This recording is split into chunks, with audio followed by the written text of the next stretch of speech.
Aw, man. I keep crushing everything. Hashtag stay hungry for some birthday cake. Yummy. Quiet down, everybody. He's coming. Surprise! Here, we all got you a little something. Wow, Manny Machado garden gnome. Thanks, guys. Exactly what I wanted.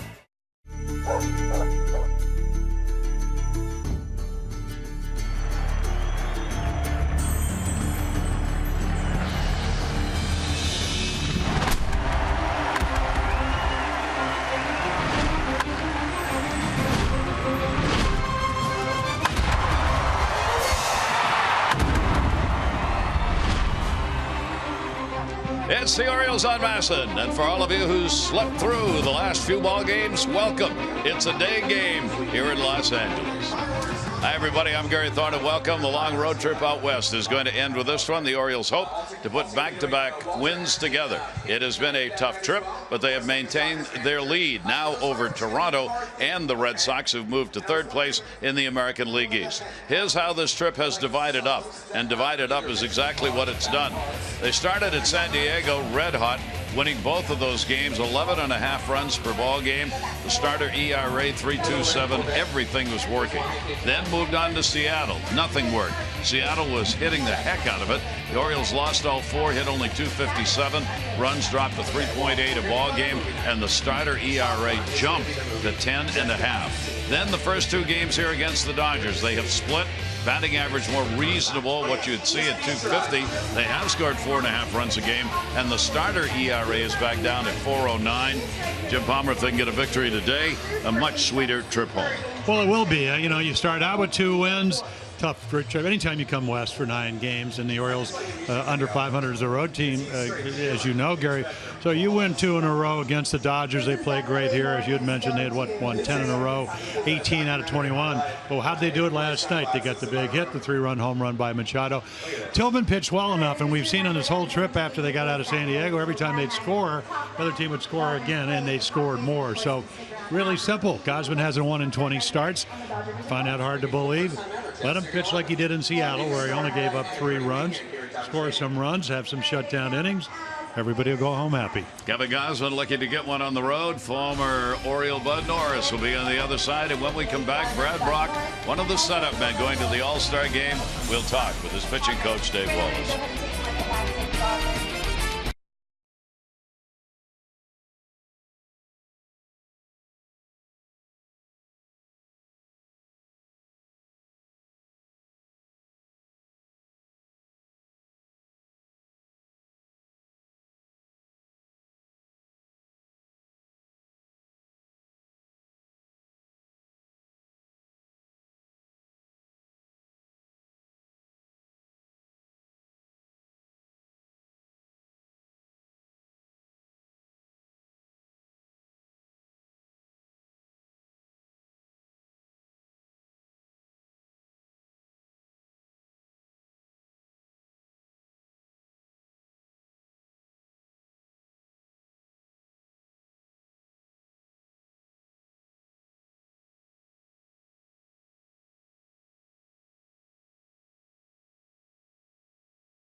Southwest. Transparency, low fares, nothing to hide. Back here in Los Angeles for our day game, recognizing some of the All-Stars. Brad Brock's going to go to the All-Star game. One of the great hold men in the game right now. It is an unofficial stat. Those are the Oriole numbers this season, led by Brad, then Darren, Michael Givens, Bundy, Desvagné, and Brian Mattis, of course, no longer here. The hold is now, it's a reality as a part of baseball. And we talked with the Orioles pitching coach Dave Wallace about that. He congratulated Brad Brock. That thing's been going on for such a long time now, and to see that recognition come for guys like Brad and Darren last year, I mean, the job they do is underappreciated, I think, at times, but the baseball world now is recognizing that, and good for him, because he certainly, as you know, has made such progress in the last couple of years. Talk a bit about that. I mean, it's become an essential part of the game now, right? Yeah, it really has, Gary. I mean, as you can see, every game you watch now, with most starters in the world not getting into the 8th inning, and we're happy actually if they get into the 7th inning. But, you know, those 4 or 5 outs, in order for you to get to your closer, I consider it the last out in the 7th and the 3 outs in the 8th inning, they've become so important in the game. And when you have guys like that to come in and lock it down 90% of the time, you're just in pretty good position. Dave, what's a makeup you look for somebody to fill that role? Well, I think it's confidence. You know, stuff is going to be there, obviously, but I think, especially in Brad's case, when a guy comes in and he has maybe, you know, not the confidence he should have, but I think Dom Cheaty's done a terrific job in preparing Brad for that mentally and physically, and I think that's it, Gary. I think when you come in, you just have to realize that there's no margin for error. You can't make any errors. You got 15, 20, 25 pitches, and every one of them has to be is the pitch you can make, and we can't think anything else but what can I do on this next pitch to make a quality pitch, and therefore, you know, accept the result. The whole preparation process is different, is it not, for these guys? Yeah, it really is. It's you know, Dom's got a score sheet down there, and he's got a lineup, and, you know, but the thing is, as you've seen over the years, Gary, pitchers have to understand what their strengths are.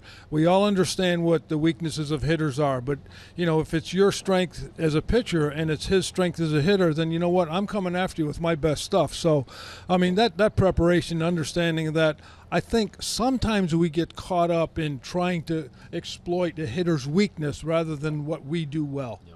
Well, the hold is here to stay. I suspect we were just talking about it. It's got to be an official stat pretty soon because it's now a necessary element of the game. Yeah, it really is. It's absolutely necessary. And when you look at all the teams, look what Kansas City did last year. I mean, and I think you need the hold, and you need depth down there, more than 1 or 2 guys to do it. So you're right. It's here to stay. That's why they miss Darren O'Day so much. And, again, just think about it. Closers usually pitch clean innings. Guys that get the holes, they come in a lot of times, bases loaded, runners on. Not that it's easy to close, but I tell you, it may even be more difficult to have the kind of job description that Brad Brock has had and Darren O'Day when he's healthy has. Well, I think Dave made a great point when he said you come in knowing you have no room for error. No. You've got guys on base. It's a tight ball game. You can't make a mistake. That's a pretty tough situation for a guy in. Yeah, bases loaded where you put a guy. Yeah. You know, you can pitch around a guy if you're a starter. You just don't have that luxury when you're coming out of the pen. Dodgers have taken the field. Take a look at our BGE home game time temperature in this beautiful afternoon at 75 degrees. Humidity up a little bit. Few clouds in the air. BGE home, Baltimore's home team for heating, cooling, plumbing, and electrical. Why would you call anyone else? Orioles starting lineup brought to you by Southwest. Transparency, low fares, nothing to hide. Jones, Kim, and Machado. Davis, Trumbo, Scope. Flaherty gets a start. Joseph and then Kevin Gausman. Ryan Flaherty last 7. He has not had a start prior to this on the road trip.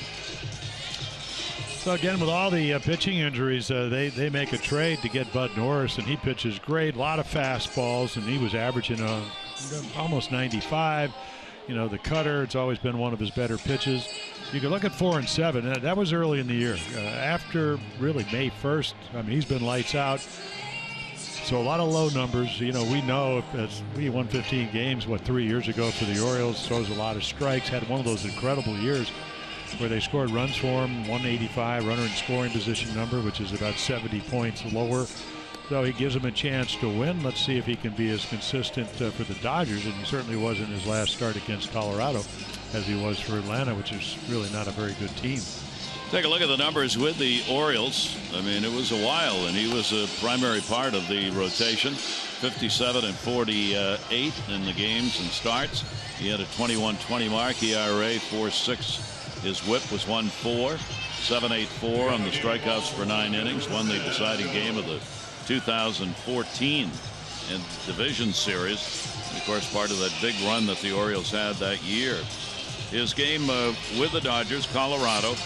He gave up 2 hits, 6 innings, no runs in a 5-0 Dodger win against the Rockies. So it's just his second start for the Dodgers, who are 5 games still behind the Giants, while the Orioles have a 2.5 game lead over Toronto. Toronto moving into second place last night. The Red Sox are now in third place, 3 games out. And the Yankees still hanging at 7 behind the leader. Adam Jones stands in. 4-game hit streak for Adam, and we are underway in the concluding game of what has been a long road trip for the Orioles, with that 3-5 mark so far. Here against Los Angeles with a victory last night. 5-game losing streak ended. They get their first win ever here at Dodger Stadium. They're now 1-4 here in regular season games. How about the movement on that one? Yeah, well, there's a slider. You know, in his last game, as we mentioned, he was throwing what I think his average fastball for the year is 94.1. But he threw 35 fastballs, 31 sliders, and then he has a cutter. He threw 14 of those that are close to 90 miles per hour. So really kind of everything between 87 and 94 when he was with the Orioles. Maybe backed off a couple of miles per hour. So if he wasn't perfect, he could get hit a little bit. But it seems like he has more velocity here in 2016. 1 ball, 2 strike delivery to Adam. Adam will inside out that one foul. Adam has started the month of July with a 5.424. Over the longer run, though, Adam has had a red hot bat. He had an outstanding June, and over a 2-month period, Adams put up some big offensive numbers for the Orioles, getting back to really where he was last year. A little chopper will go back to Norris. Throw was off the mark. Gonzalez able to find it and get the out. Now take a look at their defense. We're going to ignore Bud because Kendrick Thompson and Van Slyke pinch hit the last couple of nights, so he'll play right with Boyd getting the afternoon off, at least initially. Turner's back in the lineup. Seager with an 18-game hitting streak. Utley, Gonzalez, and then A.J. Ellis, who was born in Baltimore. He's doing the catching. A veteran catcher for the Dodgers. Here is Kim. He has stayed red hot on the road trip. He's got a 3-game hit streak coming into the ball game, and just continues to secure his spot. And we'll see work against lefties as well as righties as the second half of the season progresses. He's 4 for 11 during the hit streak, 8 for 21 on the road trip. Pretty good numbers. Yeah, look at these numbers. And this again, what do you do against right-handed pitchers? I mean, Ortiz, who's having an incredible year at age 40. Altuve, who hits everybody. That's going to be to right field for a base hit. So last night it was left field to start. Now it's right field. And Kim has 3 hits, 7 at bats in the series. Yeah, just the amazing knack of if you pitch him away, hits it that way. If you pull, we've seen a much quicker bat. I think this is a little bit of cutter, and of course it's down and in, so all he has to do is drop the bat head. So it's pretty, at least a hittable pitch, at least as far as putting contact. But that's, of course, that's part of his game, not swinging through a whole lot of baseballs. That'll bring up Manny Machado, celebrating the birthday today, 24 years old. Got an early celebration started on East Coast time with the blast last night that gave the Orioles the win. His 19th home run, 5th inning, 3-run shot to left field that went way back to the back of the bleachers. I mean, this thing was tagged. Yeah, I hit a rocket the first time, and then Maeda, you know, this is again what, the 5th inning, and he tries to, after what, about 8 pitches, tries to sneak the slow curveball by him. It hangs, and he gives up 3 runs. That one's going to be in the dirt. Ellis will make the nice stop and hold the runner. So Manny is 4th coming into today's play in average. Altuve still leading the American League. Trumbo's got the lead in home runs and RBIs for the Orioles. He's 1st in homers in the league, 3rd in RBIs in the American League. Manny Machado, 1 ball, 1 strike count. Manny, the one hit in this series was that home run, 1 for 8. And that one in the air to left field's way up in the air, but it's playable. Kendrick will move over and put it away. The runner halfway, Kim, will go back. Well, that's one of those information pitches for Bud Norris because he was about maybe a half an inch from giving up a 2-run home run as he just skies it to left. Little cutter that stayed on the inside half, and you don't get away with that to Manny Machado very often. And he just missed. Now they put the shift on. Third baseman Turner goes out into shallow right field as Chris Davis stands in. Chris is in a bit of a funk for his last 13, including the 0 for 7 that he has had in this series. And the pitch will be taken from Norris inside for a ball. Yeah, Chris has faced Norris 2 for 4. Yeah, the amazing thing is that when he puts the ball in play, the batting average in balls in play, even though he's hitting 237, is 299. Lifetime is about 305. Went around on that one. In-plate umpire Pat Holberg has the call. And Chris with a 1-ball, 1-strike count. So if he hits it, he's going to get on. Yeah, and the years, the years where he's hit 47 home runs, 53 home runs, it gets up into the 330 range. The average batting average on balls in play around the major league level is about 300. So if you're way below it, of course, a lot of times the Saber magicians will say, "Oh, he's unlucky," and if you're way above it, you're having good luck. Having good luck. Now, so Manny's at 352. I think that maybe he's having good luck and he's really, really talented. And really hitting the ball hard. That's another thing. The harder you hit it, and the one thing about Chris, he does strike out. It's just part of his MO. It's 115 and 300 at bats. And a big swing on that one as Norris went up at 84 and 2-ball, 2-strike count. Bud looking to get out of the inning. He's faced the Orioles once back in 2013 with the Astros. Gave up 3 runs, 9 hits, 7 innings, and suffered a 3-1 loss to the Orioles. 2-2 delivery on the way, and that one fouled back. Yeah, there's another mistake that he gets away with. Let's take a little league leaderboard look right here, brought to you by Coons.com. Over 2 million vehicles sold and counting. Yeah, Chris Davis, and Cruz hits everywhere. Same with Frazier. Comes over from the National League to the White Sox. Trumbo, they got him because he's, last year had an off year. He only hit 22 home runs, so he's already passed that this year. And that one's going to be way outside. So a full count, 3-2. Kim will be moving with 2 down here in the first inning. Chris, of course, has also been up there among the walk leaders all year. Josh Donaldson's got 57 on top in the American League. Chris has 46. That is 6th in the AL. Runner goes and got him on an inside pitch. He kept it to knees. So Norris gets a strikeout. No runs, 1 hit, no errors, 1 left. The numbers, Kevin Gosman when we come back.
road at the moment, looking to improve that today against the Dodgers. Here's the lineup for the Dodgers. It'll be Utley, Seager, and Turner.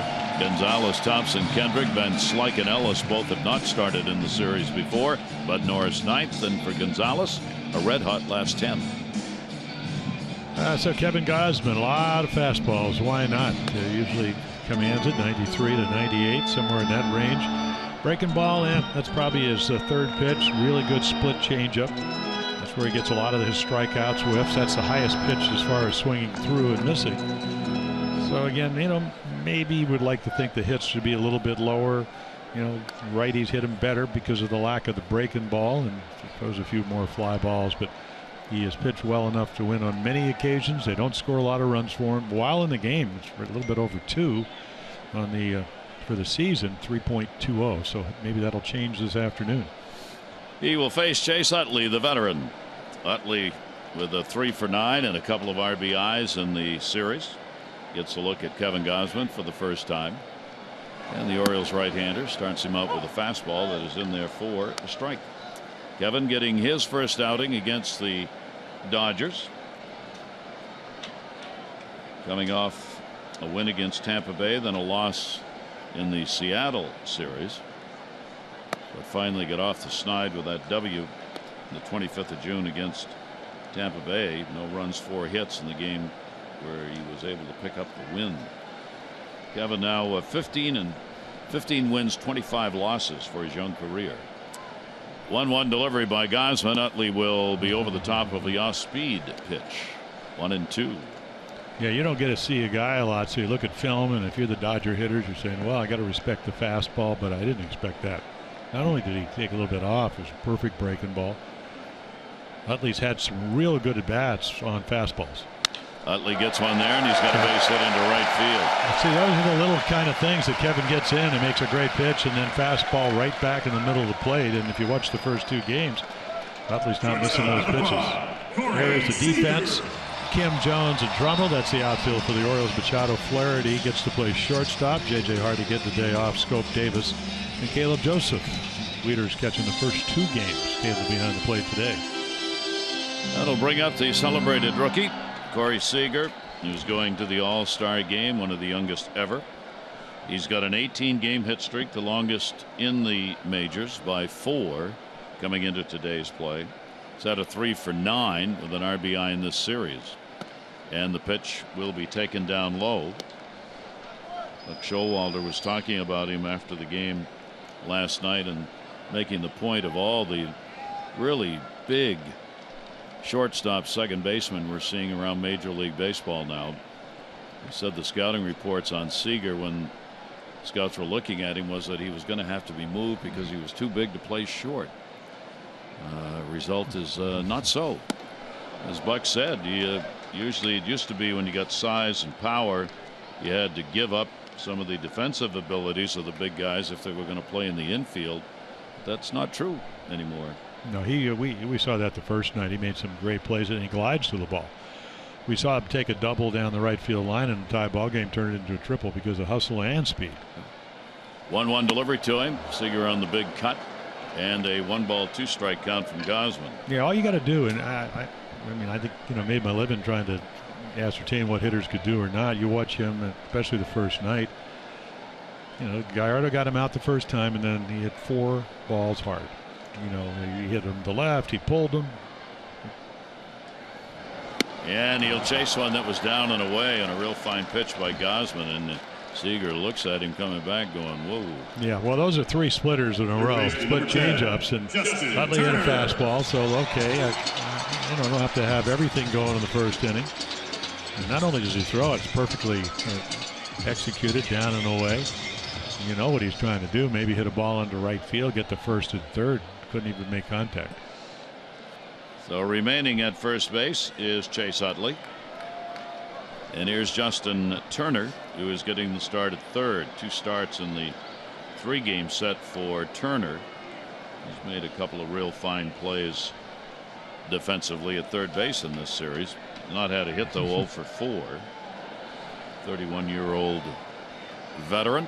Infield double play depth, and he'll take the first pitch down low for a ball. Played with the Baltimore Orioles in 2009 and 2010, both in Norfolk and with the big club, and has found a home here and is really putting up some good numbers.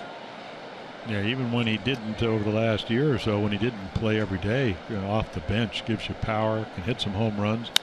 That one up in the air to left field. Speaking of which, going back is Kim at the wall, and goodbye home run. Justin Turner delivers a 2 RBI homer here in the first inning. That's his 12th home run. RBIs 42 and 43.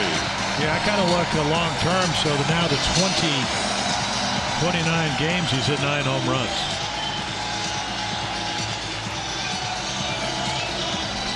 Now again, just looks like a fastball inside middle. The one thing about Dodger Stadium, as it does in Anaheim, when the weather's a little bit warmer, the ball carries. And then again, he hit it, unless you hit it down the line, hit it to the shortest part of the field, right over the 360 mark. So the Dodgers jump out to an early lead. Gonzalez will take the pitch inside for a ball. The 15th home run surrendered by Kevin Gausman, and the 5th, or 11th rather, it's been hit by a right-hander. Pitch taken down low, nope, in the strike zone. Gonzalez with a 2 for 5 in the series against the Orioles. He walked 3 times the first night, and even against Britton, the tough lefty. In the air to left, Kim. This high sky, a lot of glare at the moment. Little breeze blowing to left. He's got it. And Gonzalez is out of there for the second out. On Friday, the Orioles return home, and they'll be happy to do so. And the 50th anniversary celebration of the first World Series championship will be Friday night. Members back from that team. Brooksy will be there. Jim, Boog. They'll take part in special pregame ceremonies. All the fans who attend are going to get the '66 World Champions T-shirt. Fireworks after the game, presented by Mid-State Community Bank. That's Friday at the ballpark. Here's Trace Thompson. Thompson's had an 0 for 8 in the series. Goes after the first pitch and will foul that one back. Kevin Gausman, one of those with the reverse numbers Buck Showalter keeps talking about. Lefties 229, right-handers 295 against him. And for me, it's all about the breaking ball. You know, lefties, he's got the splitter fastball. Not that he doesn't throw it to right-handers. That one to the side of Manny Machado. Off the mark, and a great pick by Davis. Outstanding play on both ends of that one, as Manny Machado gloved it, had to make a hard, quick throw, but Thompson's speed, and Chris Davis, as he's done all year, saves yet another potential error and records the out.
The numbers, our Maryland lottery contestant Douglas Pope out of Delta, PA, and you have an opportunity to pick up $500 for every home run that is hit today by the Orioles. So good luck, Douglas.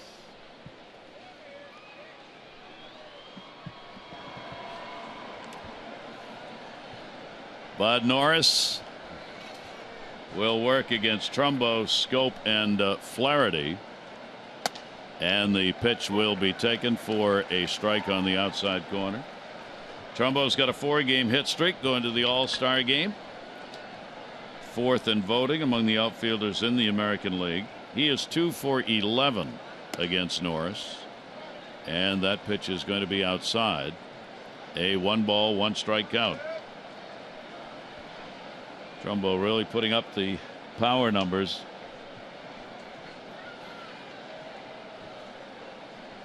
One delivery on the way. Norris wanted the call on that one and won't get it. A little bit outside. Pat Holberg is the home plate umpire. Quid Walcott, Mark Carlson, and Mike DeMuro. Carlson, the crew chief.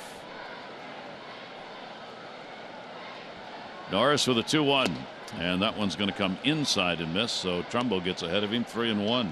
Well, let's see what he gets to hit 3-1. Bud is not a guy that just goes, you're in one of those hitter counts. I don't know if there is such a thing anymore. The way pitchers pitch backwards, it can change speeds. Yeah, he gets away with a hanger. It really, I mean, he hung 2 breaking balls, got away with 1 to Manny, and then even Chris Davis got 1 to hit. But you kind of have to you get out of the inning and then to get you 2 quick runs. And when you're pitching well, you figure, well, they got to get 3 to get a lead. 3-2 delivery is a massive pop-up. Shortstop, third base, who can see it? Shortstop, no, and at the last minute it falls in. And it'll be a double. They had it surrounded. Turner at third, Seager, and even Kendrick from left. Everybody was there. And at the very last minute, it looked like Seager just lost it after he'd called for it.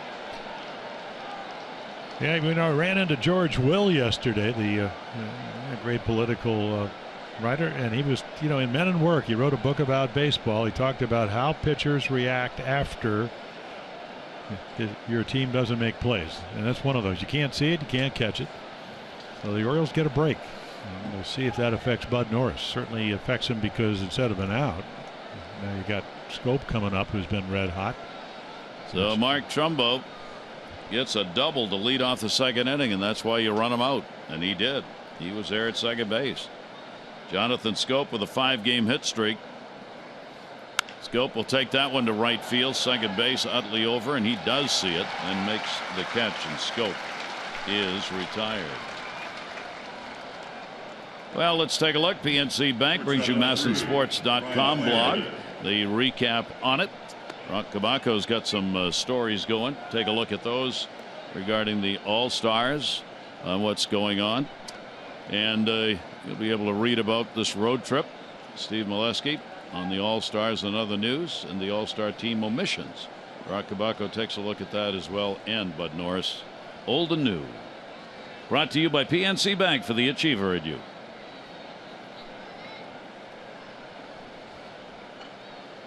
So 1 down, runner remains at second base.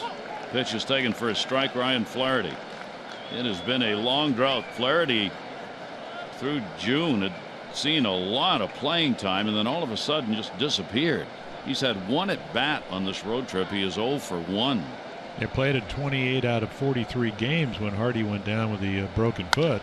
And he whacks that one towards the corner. That's going to get a run in. Trumbo will make the turn. Flaherty's on his way to second base. And the Orioles take advantage of the gift double with a big double. Flaherty's 13th RBI, and it's 2-1. Yeah, well, he knew he was going to play. I mean, he walked into the clubhouse yesterday and said, I get to play against Buddy. Bud does not like to be called Buddy. Well, he got to Buddy right here because he gets a pitch to hit, gets him out. Strike 1 on a breaking ball. They try to come in, and he's waiting. Doesn't get it in, and booms a double down in the corner. That extra out on the lost ball in the sun. Big, huge play. So the Orioles get 1 back, and a chance again with the runner in scoring position. And here's Caleb Joseph getting his second start since coming off the DL. So a former battery mate on the mound. Bud Norris Yeah, I thought his interview on the pregame show was pretty good. He said, he's not going to remember the guy that was 3-8, in 2015. He's going to remember the guy that helped him win 96 games. That's going to be in the dirt, and that's going to move Flaherty up, and the Orioles getting all kinds of gifts here in the second inning. That is the 4th wild pitch of the year for Norris. And again, what happens when you lose a ball in the sun? Does it affect you? He bounces a breaking ball. Ellis can't get it, tries to block it. So now let's see how they play it. And they all come in and they're all looking at Dave Roberts, the skipper of the Dodgers. Where do you want us to play? Can you tell me why only one of 4 infielders has a pair of sunglasses on? Didn't we go through that Yes. with Martin on Sunday in Seattle? Yeah. When he lost one in the sun. And the only one who lost it in the sun was the guy who's got the glasses on. To the middle, runner will stay, Seager, and he will make the play. So Caleb Joseph is retired with a drawn-in infield. That's a big out. There are 2 down. Yeah, I think that's another one of those National League plays because even if Joseph would get on, still looking for his first RBI, swings at a pitcher's pitch early in the count, and hits the routine ground ball. Instead, if he got on, you don't have an American League situation where you have a hitter. You have the pitcher coming up. And Kevin Gausman looking for his first career hit. Brian Flaherty's at third base, 2 down. 2-1 ball game. The Orioles had a lot of chances. Ironically, last night they win 4-1, and they went 1 for 12 with runners in scoring position. Dodgers only had 4 chances in the game, going 1 for 4. Well, they hit the Weaver, the 3-run home run. 3-run home run. That was it.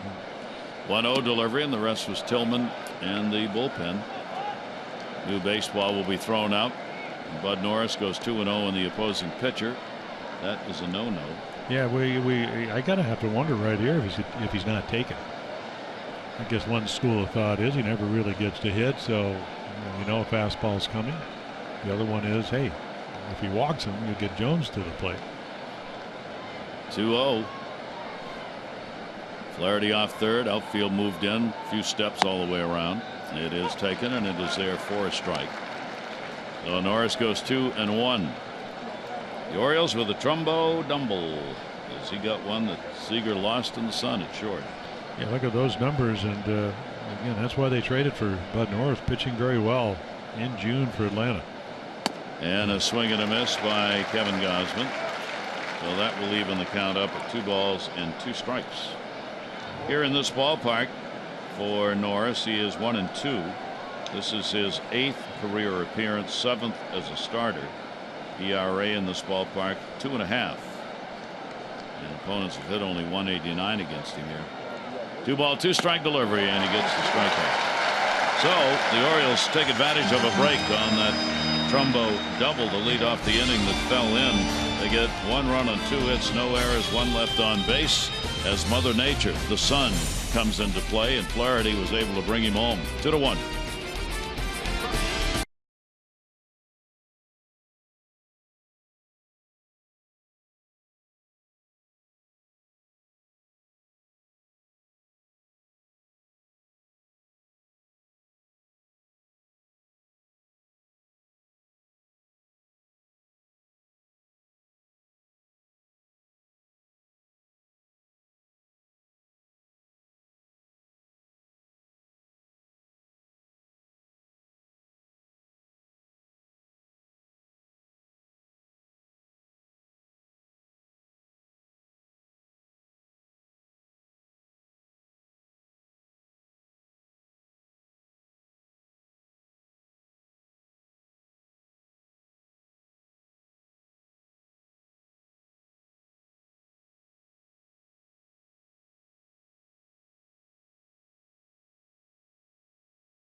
mobile. We turn to our East Winds page in our notebook. It'll be Pineda going for the Yankees against the White Sox tonight. He's pitched well in the 6 June starts. Only a 1-1 record, but an ERA of 2.75. The Yankees hanging tough. Josh Donaldson, Toronto, set a franchise pre-All-Star record with scoring 77 runs with the numbers he put up yesterday. And for David Price of Boston, he allowed only 3 runs, 8 hits, a walk. He had 10 strikeouts last night. Red Sox lost. And he said afterwards, there's nothing positive to put out. I'm tired of this. It's not me. I've got to get better. That's a look at what's going on in the American League East. Well, for the Red Sox, the good news about that, with a huge investment, what, $217 million for 7 years, he's capable of doing that because his track record does it. He never. I would imagine maybe there's a tendency when you get that kind of contract to maybe try a little bit too hard. Red Sox certainly are going to need him. Their starters overall struggling. Gausman back to work and a ground ball down to third. Manny Machado off the bat of Howie Kendrick. And 1 pitch and 1 out here in the 2nd inning. On Saturday, Manny Magic takes place at the ballpark. An afternoon game against the Angels is going to start at 4:05. And the Manny Machado Garden Gnome is going to be given away. Get your tickets at Orioles.com or 888-848-BIRD. Use hashtag Manny Magic on social media to join the conversation. 1 down here in the 2nd inning. Van Slyke coming up. Van Slyke 1-for-1. Only action in this series. Only action seen as a pinch hitter. Gausman's 0-1 delivery to him. That'll be a strike. Texas playing at Boston tonight. Red Sox have lost 4 of their last. Have won only 4 of their last 10, and their starter ERA is 6.08 over the last 10 games. 0-2 pitch by Gausman. He went upstairs, couldn't get around on it. Van Slyke getting the start in right field. Behind on the count here, 0-2.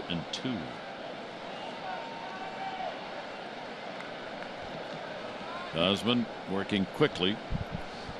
0-2 pitch on the way. Into the bat on it. Hauled in. Ryan Flaherty at short. Yeah, nice play by Ryan. Out taking balls every day at shortstop. Number 17, A.J. Ellis. A.J. Ellis coming up. Another veteran on this team. 35 years old now. Ellis, long-time successful pro career. Been with the Dodgers all along the way, doing the catching in the ball game today.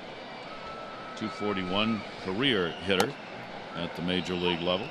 Yeah, and he will take it for a strike. Yeah, a lot of times when Kershaw pitches, he's on the DL now. That's who catches him. 0-1 count from Gausman. And Ellis to the middle. Flaherty can't get that one. So Ellis is on his first at bat in this series. He picks up a single, which is what the Dodgers wanted because it will get Norris, the pitcher. Yeah, and you never know if Bud, comes out of the National League before he came over, or Houston became an American League team, so he can hit a little bit. Boy, you ever know if you do get a hit here, then you get Utley up. But so far for Kevin Gausman, just not great fastball velocity or command. That was just a fastball as the pitch to Turner for the home run, or Utley the single in the first. So hopefully he'll get into the game like he usually does, where he just commands his fastball out of the middle of the plate a little bit more. 2 for 14 this year for Bud Norris. I like that at 96. Runner on to first base. There are 2 down. Outfield, of course, moving in. Kim stays back in left. 0-1 delivery on the way to him, and Norris with a big cut pitch, same place, 0-2. Yeah, if it was a golf ball, Bud would hit it because he's a scratch golfer, really adept. Out of San Francisco, plays all the big courses up there. San Francisco Club, Olympic. And Norris gets a piece of that and fouls it back. Pretty good career numbers at the plate. He's actually had a triple in his career and 5 doubles for extra base hits. He's never hit a home run. 0-2 count. Gausman looking to end the inning right here. Dodgers with a 2-1 lead on the Turner 2-run homer. The 0-2 pitch on the way, and again foul back. So Bud's making him work. Well, 2 years, maybe next year, maybe a month from now, he doesn't like to throw a slider. Came out of LSU when we talk about Kevin Gausman, and he had the curveball and a slider. He's just never been comfortable with a slider. But you just throw a slider that goes down here, and Norris is going to swing through it. 0-2 delivery will be down low at 79. See, that's the curveball. The slider would probably be about 5-6 miles per hour harder with his arm speed. So Kevin with a 1-2 strike count. Trying to get out of that knot on the road. 0-5 with ERA just a little over 5 in road games this year. 1-2 strike count. Ellis at first base. 1-2 delivery on the way, and that's going to miss. A good eye, and the count goes to 2-2. He has partially succeeded in his at bat by making Kevin Gausman throw this many pitches to him.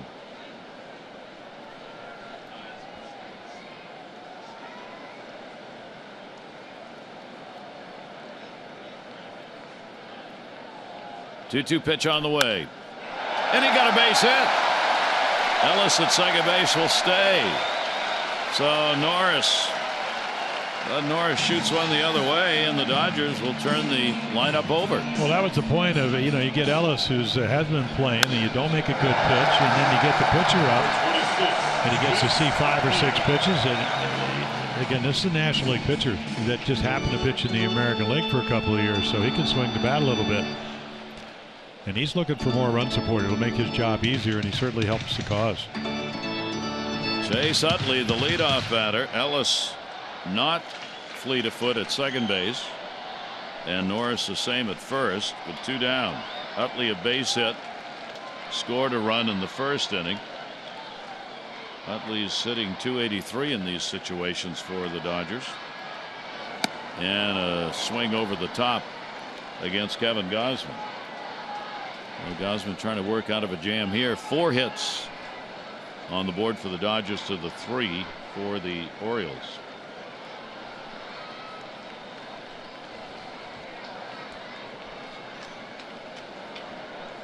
A good secondary lead for Ellis at second base.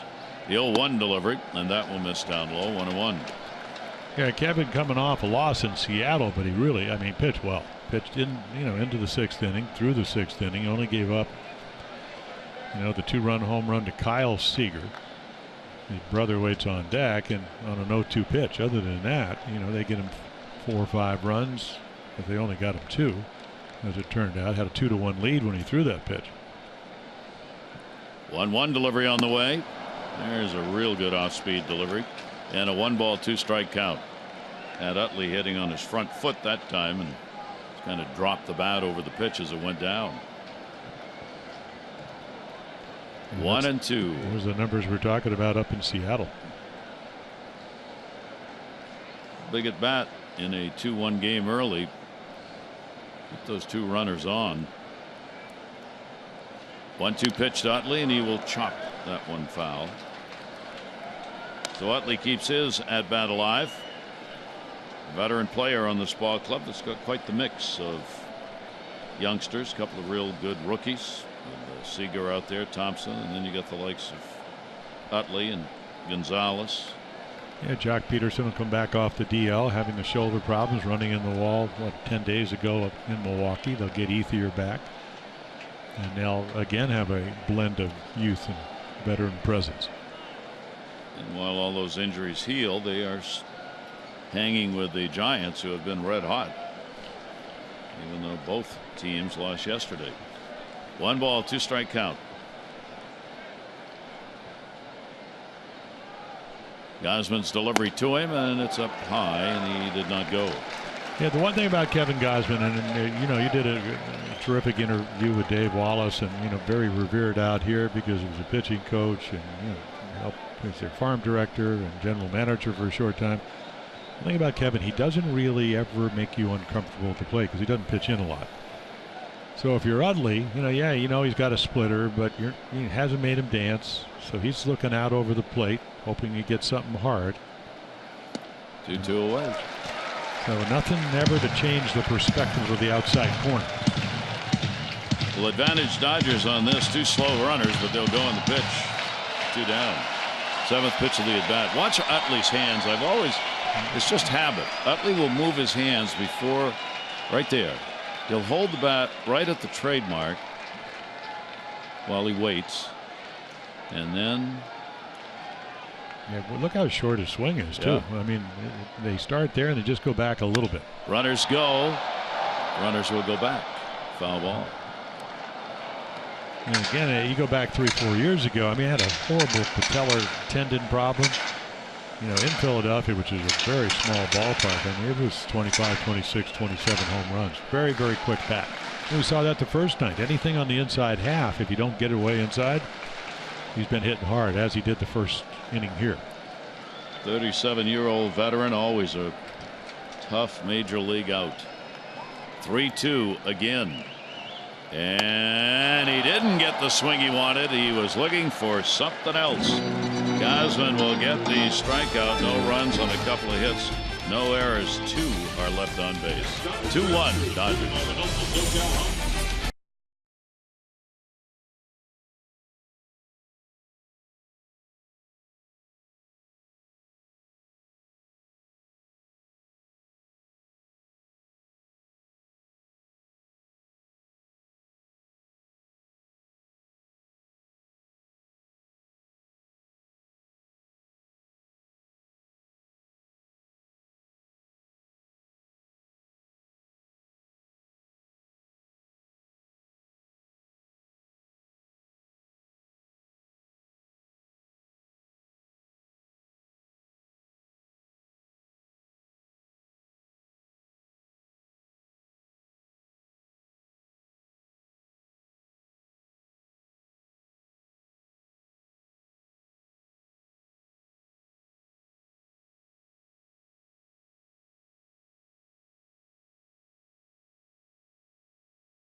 The Indians had won 13 straight at home, the longest home streak in team history, allowed 4 or fewer runs in each.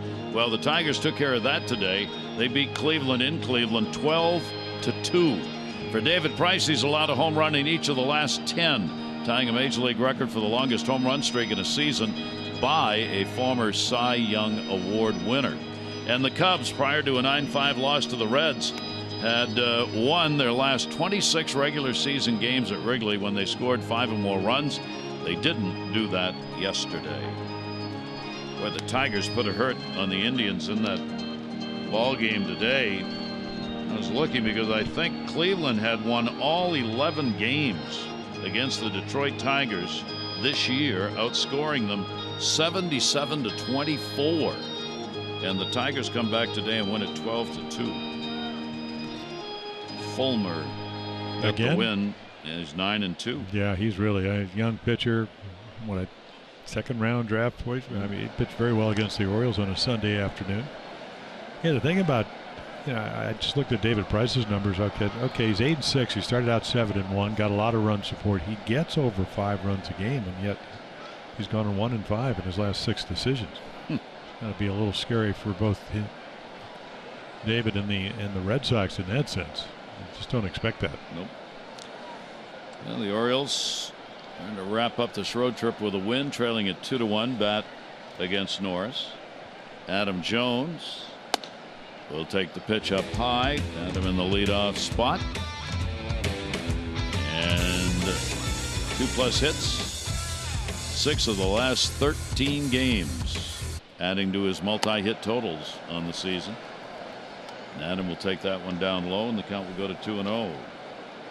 On the year now, Adam has had 23 multi-hit games. Manny Machado has been the leader virtually all year for the Orioles with 34 of them. Cued off the end of the bat foul. Yeah, that's a little cutter, and the scouting report said, hey, he throws, as we mentioned, he 35 fastballs, 31 cutters, so that's a lot. It just gives him an extra movement along with the sliders, through 30 of those. But that was a pitcher's pitch that he swung at. Adam lucky he didn't put that ball in play. 2-1 delivery on the way, and another one fouled straight back. And a 2-ball, 2-strike count. Well, if Bud's going to kind of make that pitch again in a fastball count, he's going to be tough. Adam, during the hit streak, has picked up 5 hits, 21 at bats, couple of RBIs. 2-2 delivery to him. That'll be down low, and Norris, the count goes full on Adam Jones. 3 balls and 2 strikes. It's been a homecoming in a couple of places for Adam. Of course, San Diego, where he was born, spent a lot of time, played baseball, but also grew up some of the young years here in Los Angeles, where his father lived. 3-2 delivery to him, and that's the other way and foul. Toasty day down on the field today. At 75 degrees. Humidity was up actually for Southern California. Yeah, I love it when it gets about 55%. I think it's 58 today. They go, oh, ooh, can you feel the humidity? 3-2 pitch and another one foul back. So Adam battling. Well, what you want to do is get the pitch count up. We're only in the third, so a typical game with it, and they have the #1 bullpen, would be about 88 to 95 pitches. So they'd like to get there sooner than later. You mentioned, Gary, his last start was a good one against Colorado. 88 pitches in 6 innings, no runs. 3-2 ground ball to short. It's going to be through for a base hit. So Adam is on. The Orioles. Adam Jones on another long at bat, 8 pitches. Extends his hit streak to 5, and more importantly, the Orioles get the leadoff man on second time in 3 innings. Let's take a look at our Maryland Live Casino inside the numbers. It's a pretty good company right there. Cheeto Martinez. And then, of course, Curtis Goodwin got 2 or more hits in his first 8 starts with the Orioles. And then, see ya. No, he played against Randy Johnson on the Sunday night game of the week. It didn't go well. A lot of folks say that who tried. Yeah, 300 wins plus wins. Here is Kim. Well, he yeah, delivered a base hit. Funny, he finally grounded out to second base his 4th time up, and one of the writers said, "Hey, how come he didn't bunt against the the big unit, Randy Johnson?" He goes, "I hear he doesn't like that." Prefer to keep my ribs intact. Very much like Nolan Ryan. 0-1 delivery on the way. Norris thought he had that one. Does not get the call. Orioles and Dodgers now each have 4 hits in the ball game. Dodgers with a 2-1 lead. The Orioles' potential tying run is on base.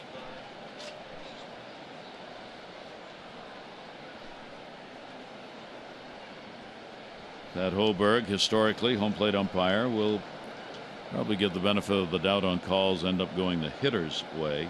It's kind of been that way early on in this ball game. 1 ball, 1 strike count. That one chopped up the middle. That's going to be a base hit. Adam will make the big turn and head to third. Thompson's throw to second.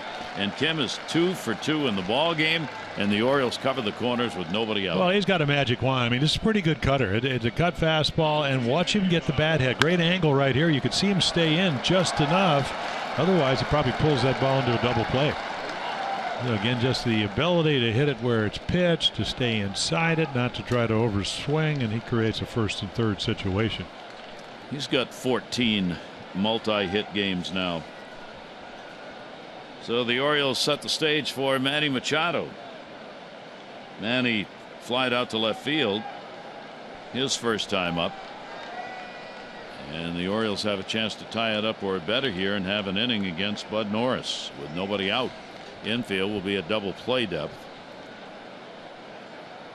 And Manny Wow. takes one real close to the pantaloons. It's not And what you 1-0 count. do on his birthday. Almost hit him in the elbow.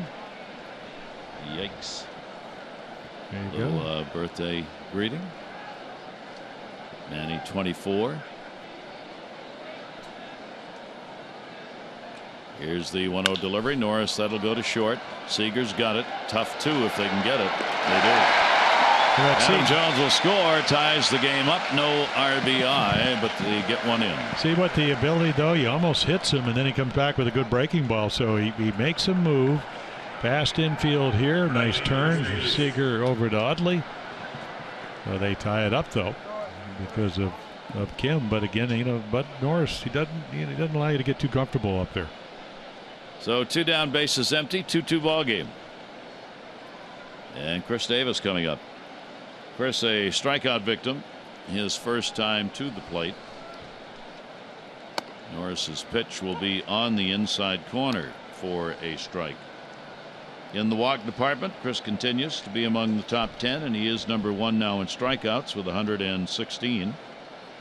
Mike Napoli and he were tied coming into today's play in strikeouts in the American League. Strikeouts up, home runs up. All around baseball going into the All-Star break. 1 ball, 1 strike count, full shift on against him. Little breeze blowing out to right. And the pitch skims across the plate. 2 ball, 1 strike count from Bud Norris. Bud has 60 wins, 75 losses in his major league career.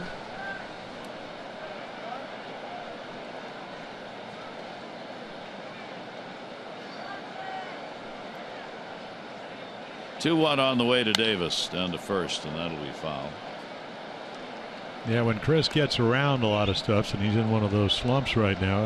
Up in Seattle, didn't get a lot of hits, but the home runs were the opposite field. But when he can't stay back, that's where uppercut swing, that works, because he led the American League in home runs 2 out of the last 3 years. But it's hard to get the bat into the hitting plane very often. Kept that one down and away. So Norris gets his 3rd strikeout. 2 have been against Davis. The Orioles get a run on a couple of hits.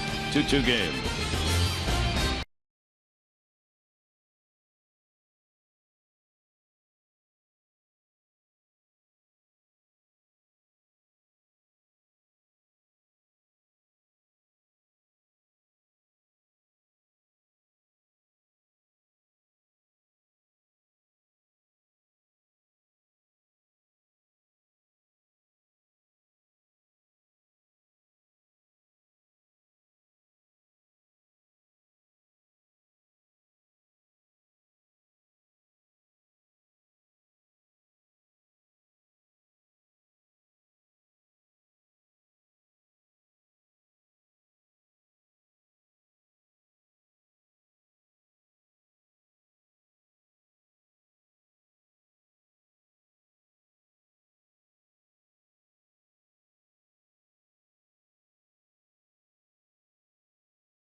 Orioles baseball on Masson is brought to you by Southwest. Transparency, low fares, nothing to hide. And by Navy Federal, proudly serving the armed forces and their families for over 80 years, federally insured by NCUA.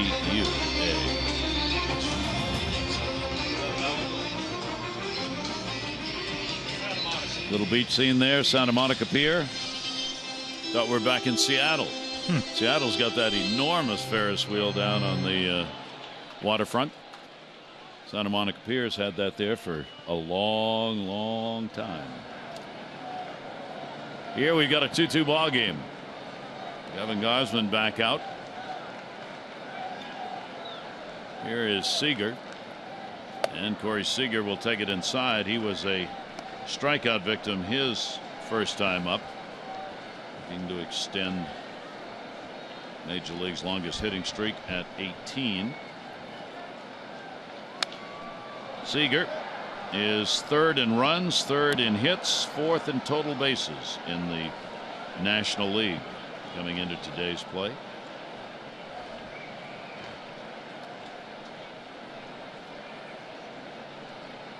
Kevin Gausman's delivery to him, and same result. It'll be foul back.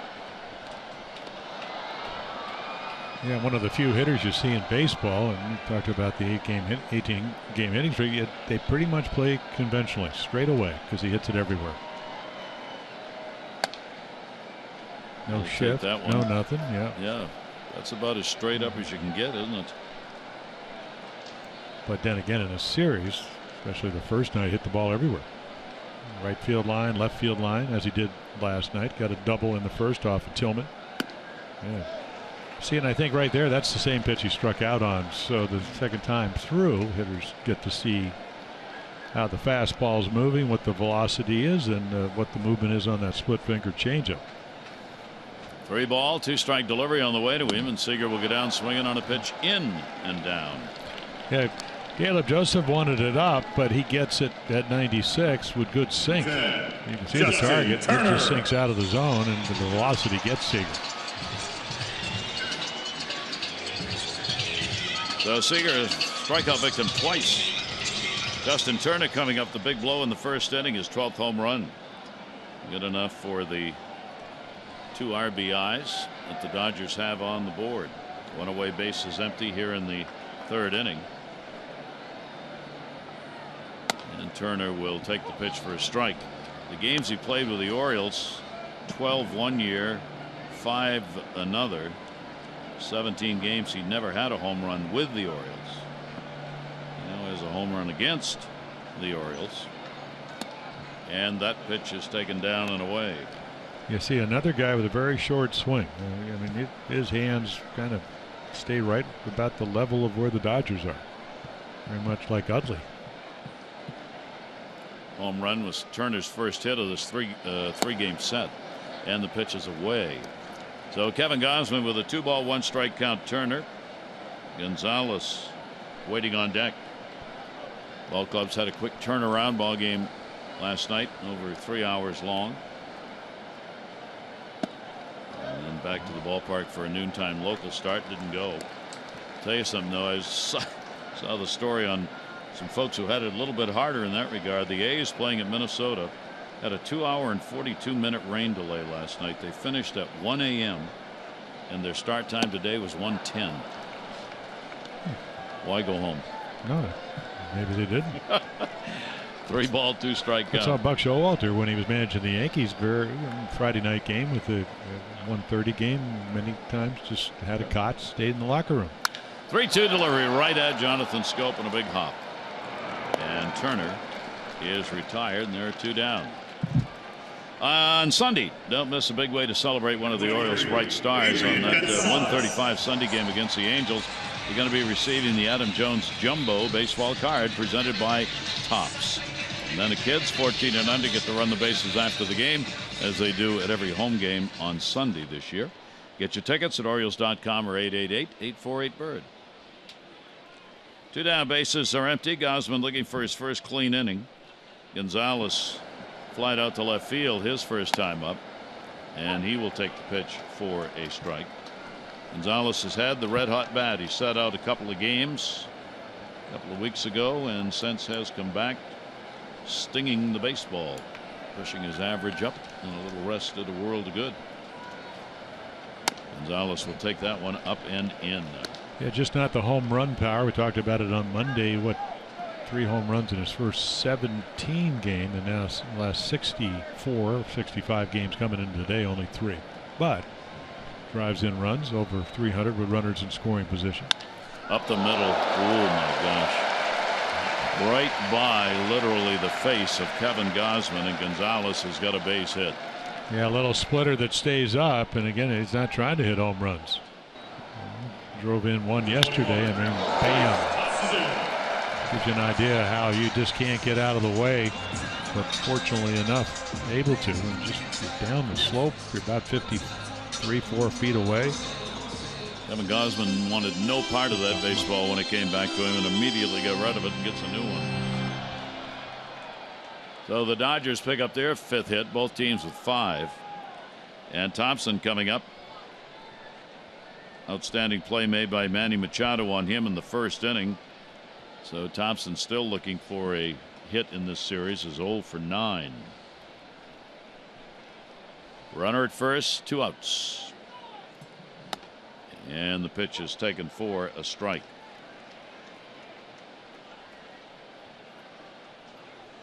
Dodgers have left some folks on in this series, have been able to get them on.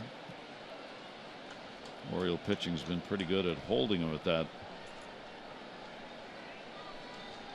Trace Thompson, one of the rookies we were talking about, is playing so well. Good stop by Caleb Joseph.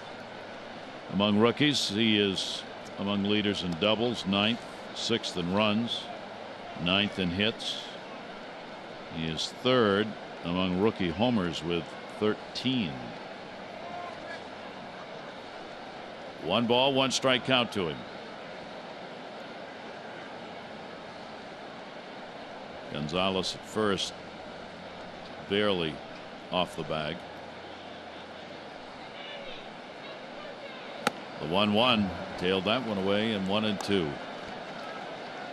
Yeah, kind of fluctuating velocity. The home run that Turner hit in the 1st was 93, and then we've seen him go to 97, 98, some pitches 95, some pitches 92.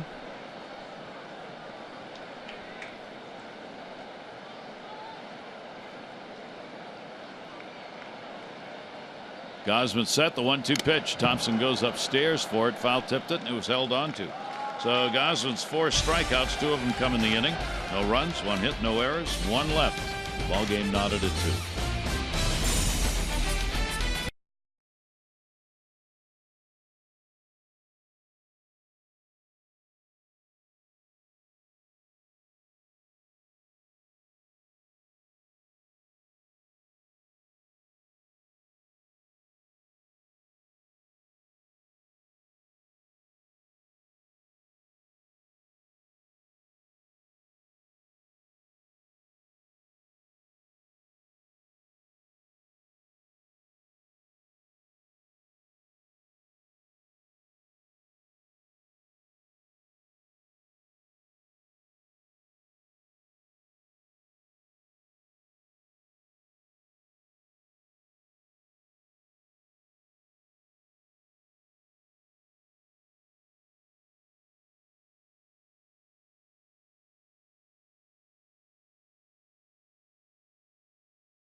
Of Orioles baseball brought to you by the RAV4 Hybrid, all-wheel drive and unexpected performance. Visit buyatoyota.com.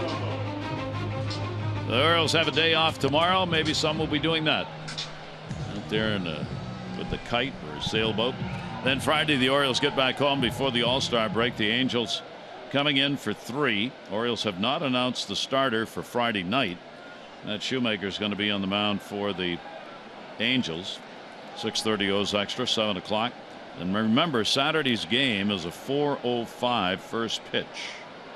And Sunday, a 1:35 game.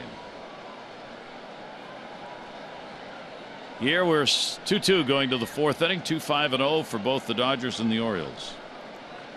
Bud Norris facing Trumbo, who fouls it back. Boy, Mike Trumbo, selected to the All-Star team, first season with the O's, 14th Oriole to be named in the first season with the ball club. Second outfielder, Frank Robinson, the first to have that honor back in 1966. Will he hit in the home run derby? He says he wants to. He participated in the Home Run Derby in 2012, the only other time to the All-Star game. He finished third, lost to Jose Bautista in a swing-off for a trip to the final round. He said it's a possibility. I haven't heard anything yet, but I have interest. And if it works out, I think it'd be a lot of fun. That one foul back. He's probably going to get an invitation, I would think, since he leads the American League in home runs. Yeah, and he'd like to start that home run derby this afternoon. Yes, he would.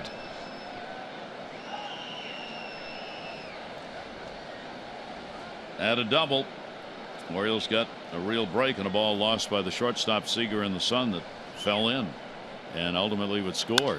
In the air to right field, speaking of which, back Van Slyke at the wall, and goodbye home run. He did it. Where's that invitation? Mark Trumbo gives the Orioles a 3-2 lead as he blasts his league leading homer. That is number 25. Yeah, you want to mess around up and away. I mean, one of the better high ball hitters. I say it all the time, and it gets it. So Bud Norris, against Colorado, shut him down. Today, a little different story. Better offensive team. And Trumbo into the power zone. Backspins the ball as well as anybody. Second career home run here at Dodger Stadium. A ground ball down to third. Right on the line is Turner. He'll make the long throw. And Jonathan Scope retired. Yeah, you like to live down and away. Check this pitch out. Up and away. And up and away the ball goes. Day game, Dodger Stadium, Anaheim, Oakland. I don't know about San Francisco because of the Bay. Ball jumps. $500 for Douglas Pope, our home run Maryland lottery contestant for the ball game. And the Orioles get the lead. First time in the ball game, 3-2. Showing bunt is Ryan Flaherty. RBI double for Flaherty in the second inning. You can play Home Run Rich's Scratch House, win up to $50,000. Or enter non-winning tickets for a chance to be the contestant of the game. Go to mdlottery.com/baseball. Check at third. No. Yeah, I never did that. I'm going. My catcher's going to do it for me. Especially, two strikes. I might have looked over there hoping.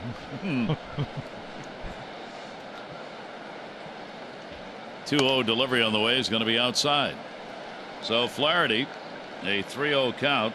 Ryan, a couple of hits, 4 at bats, lifetime against Bud Norris. And for Mark Trumbo, his tremendous first half of the season continues. 2 ahead of Todd Frazier now in home runs in the American League. And tied for the Major League League. I have to check and see if Bryant had a home run today with the Cubs. 3 ball, 1 strike count.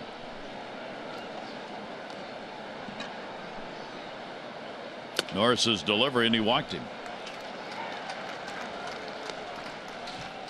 So the Orioles get a base runner on here with only 1 away. Our PNC minor league report. PNC for the achiever in you. Yeah, I had to make the transformation from AA Bowie to Norfolk. We saw the other night he had a walk-off home run and a 2-1 win. So it's a nice little June. So number 4 prospect. And again, as we get into the trading deadline, you would think of all the minor leaguers, at least from a hitting standpoint, he would be the best prospect if you're going to try to, add pitching or whatever they end up doing, if they do anything at all. Going to be a flurry of activity. The All-Star break, of course, a time when a lot of the front office personnel, GMs, have a chance to go face-to-face the All-Star game, which is in San Diego this year, and talk about deals. 0-1 delivery, and that's there for a strike. Caleb grounded out his first time up. Orioles on top, 3-2.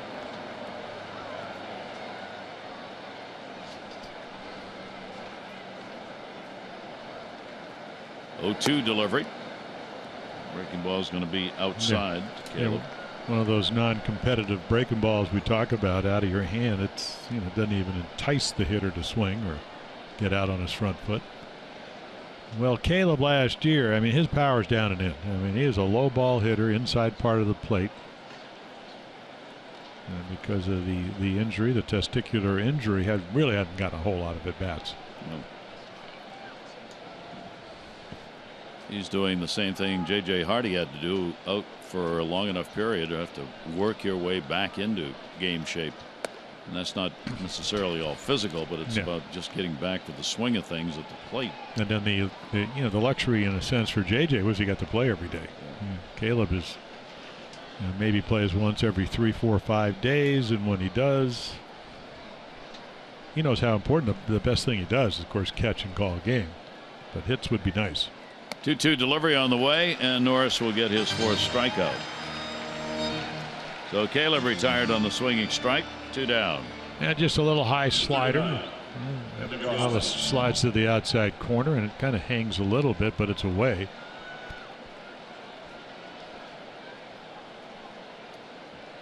Norris with a walk and 4 strikeouts. Kevin Gausman, one of those strikeout victims.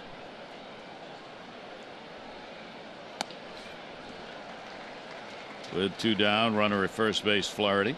Yeah, one of these National League games, and again, the pitch count, they give him probably 88 to 95. The Trumbo pop fly that was lost for a double, that had counted to one of the runs. Otherwise, I mean, he's pitching all right. Throwing the ball well. A little bit outside. 1-1. And for Kevin Gausman, he goes, thanks for all the runs so far. Yeah. Holy moly, 3. Orioles continue to lead the majors. 130 home runs. And with these road games, they've evened up the numbers a bit. The Orioles have hit 68 home runs at home, and now they've hit 62 on the road. And no one more even Steven about that. And Trumbo hit one here today. Trumbo doesn't really care where he is when it comes to power. We'll put him up anywhere. Trumbo's got 13 on the road, 12 at home. 1-2 pitch, foul back. Gausman trying to jump on one up high. Yeah, the big swing, the big thing for Mark Trumbo is that, it'll be interesting to see him, because we would see him when we played the Angels or last year the Mariners, he's always been a first half hitter. So hopefully, as he matures, age 30, it's going to have, similar type of second half, even though you don't play quite as many games. 1-2 and a check swing. That's a real good take for a pitcher who never gets to hit. So Kevin with a 2-ball, 2-strike count. The prolonging of the at bat just helps pile up the pitch count on Bud Norris. Gonzalez off the bag at first. Couple of steps. Fouls that one away. Couldn't get around on it. 2-2 still. Hey, Kevin's a good athlete, a good golfer, whatever. You get the idea that he might have been a pretty good hitter at some point. I think he's kind of going into his usual stance, kind of, loading, hands back.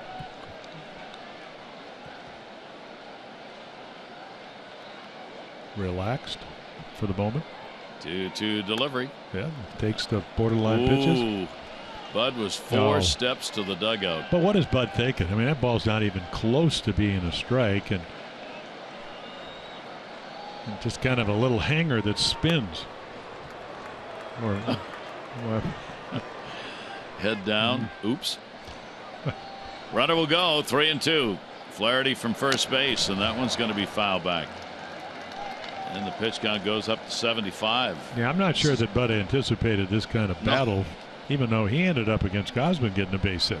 This is going to be the 9th pitch of this at bat by the opposing pitcher. Kevin Gausman working him. Flaherty taking off on the delivery. 3-2 pitch. Another one foul back. You get the feeling if he gets one down in the zone, I don't mean knee high, I mean like thigh high, he may hit a double somewhere. And then if you're Bud Norris, and of course he's used his breaking ball in these kind of counts, 3-2, I don't think you want to walk him. He's seen more pitches in this at bat than all the batting practice he's taken all year. Another 3-2 delivery on the way, and another one foul back. Oriole fans applauding, as are the guys in the dugout. Adam Jones down at the far end, and Jonathan Scope. Now he's Manny rather. Now he's pulling away.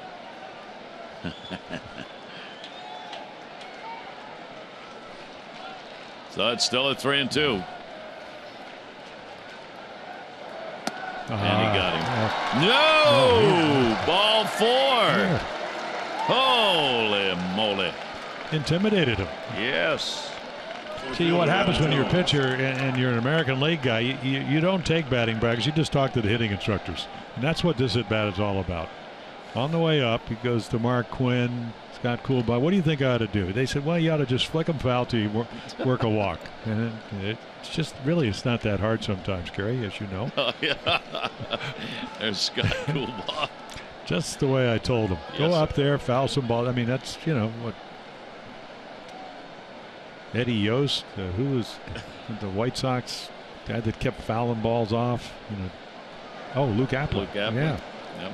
It was a Luke Appling type of at bat. Amazing. I mean, that's a big at bat. Well, the Orioles now got 2 on, 2 down, top of the order. Adam Jones, he has singled, grounded out. And Adam, big rip, and he caught Ellis on the backswing. We've seen that so often with Adam on that long backswing. Yeah, he swings through a hanging slider and gets the wrist.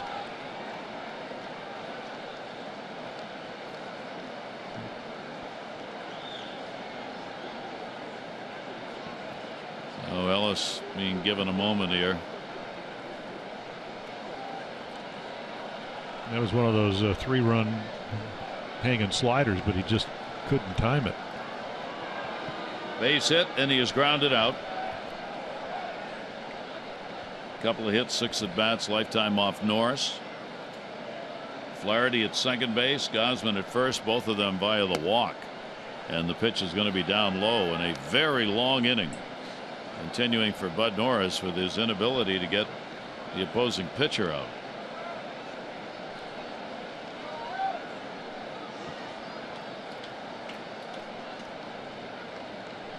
This will be the 29th of the inning. 1-1 delivery on the way, and Jones puts it up in the air. Here again, this high sky and sun. Kendrick will make the catch. So Jones retired, so the Orioles will get a run on 1 hit, no errors, 2 are left on base. Mark Trumbo delivered, leading it off, picking up his 25th on top now in the American League and tied for the Major League lead.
State Major League history. In 2000, the American Sportscasters Association, they named Vin Scully the #1 sportscaster of the 20th century. And on this date in 1966, with the championship team in the making, Boog Powell tied the American League record with 11 RBIs that he picked up in a doubleheader. All on this date. Beautiful hills outside of Dodger Stadium. You know, I was talking to Mark Trumbo yesterday, and we were talking about coming back for the 50th anniversary, and I said, "Have you ever met Boog?" He has not yet met Boog yet.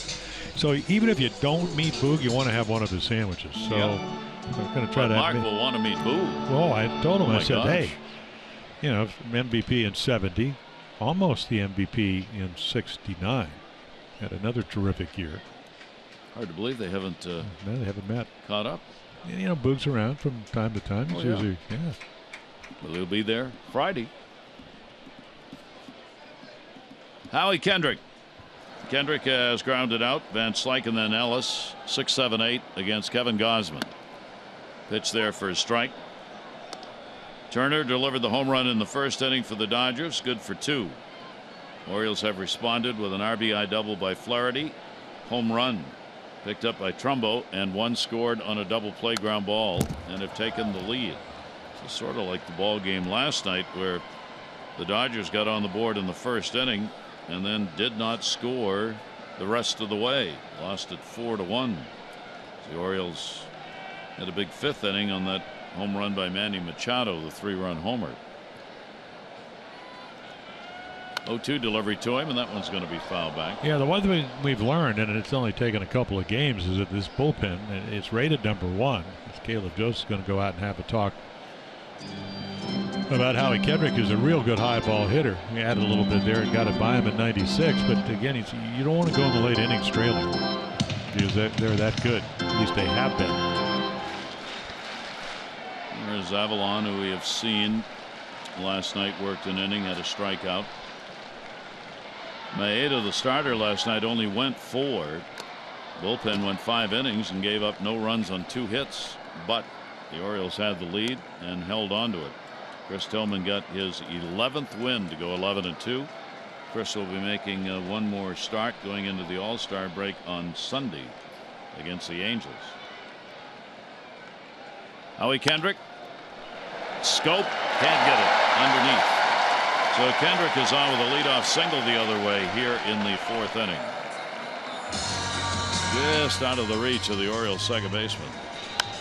Yeah, take a look. I mean, Howie Kendrick, one of the better right field hitters. We saw him came in the other night, 1 for 2. Scope again inches away of catching it, because if he does, he's going to get to his knees and throw him out. That will bring Van Slyke to the place. Scott Van Slyke getting the start in right field. Lined out, first time up to short, and way behind on that one for a strike. Yeah, if you're Kevin Gausman, you'd love, and you know Van Slyke, if you know the report, pretty good, I mean, real good hitter. Manny Mota, who long-time player here, hitter here, does Spanish radio, said if Van Slyke could play regularly, doesn't do that here. He said, you know, he's a good hitter. So make a pitch, try to get a double play ball, pitch counts down, get your hitters up there.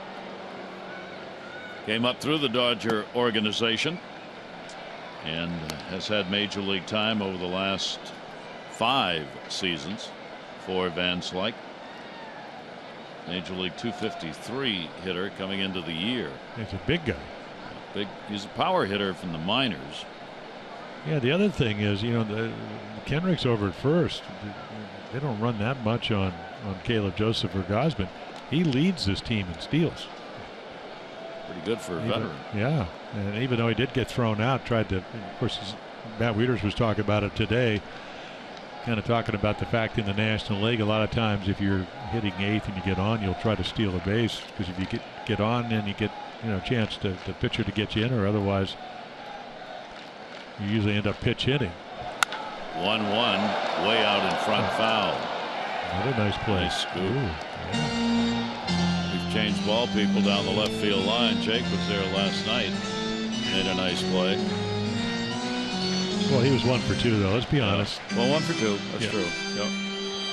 But he did save the gal working in the stands from getting hit in the back of the head with a ball there and late in the game. Came up big. Yeah, she thought She shakes ducked, the 1,000 ball for was already in his 1,000. Yeah, glove. my type of guy.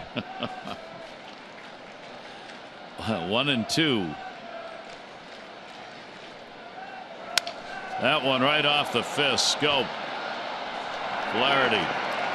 Davis. He's on the bag and they turn 2. Yeah, and you got to, they'll check to see if he was on the bag. You know, again, pretty tailor-made if your shortstop stays on the bag. They're not even going to look at it.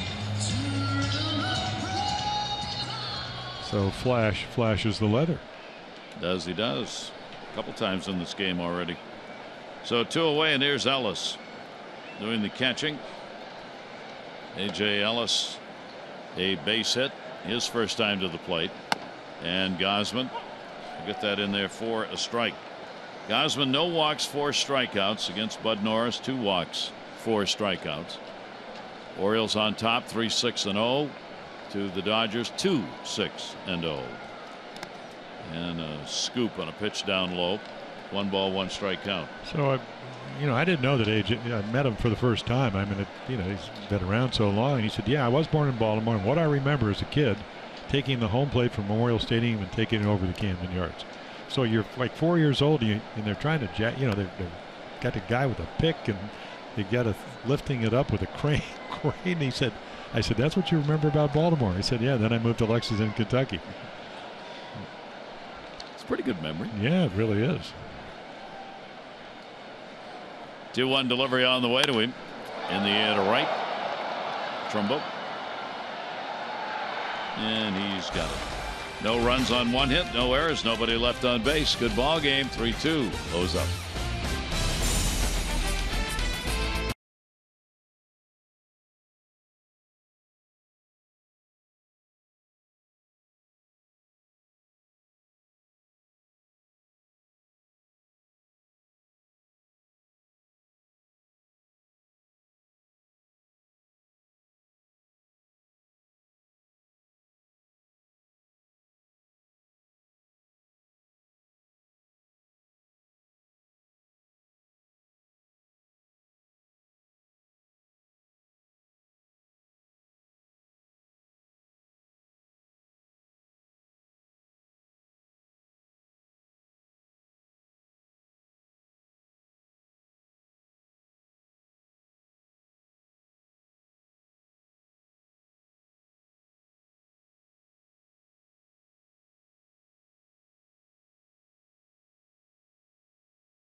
Wearing the special patriotic themed jerseys and caps, now you can celebrate by visiting Orioles.com/auction. You can bid on these items. Proceeds benefit the USO of Metropolitan Washington, Baltimore.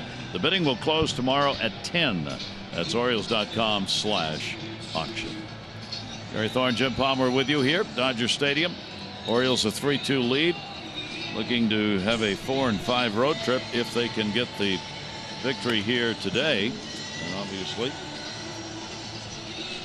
get a victory against the Dodgers starter, former Oriole Bud Norris. Yeah, he gets to pitch another inning because again, National League Baseball, you're down, and Ellis had not made an out, or Vance Slyke doesn't hit a double play, they're probably going to pinch hit for him.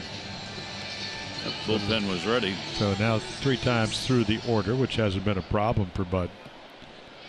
I mean, the Dodgers really did go out and get somebody, and he struggled with the Orioles last year, going 2-9, but he was pitching them really well for a team that wasn't playing very well. And then you look at not only did he pitch well, he against some pretty good clubs. Against the Cubs, one of the best teams, if not the best team in the National League, the Mets, and then even Colorado. Kim has already had 2 hits, 2 for 2, 2 singles in his first at-bats against Norris. He'll be followed by Machado and Davis.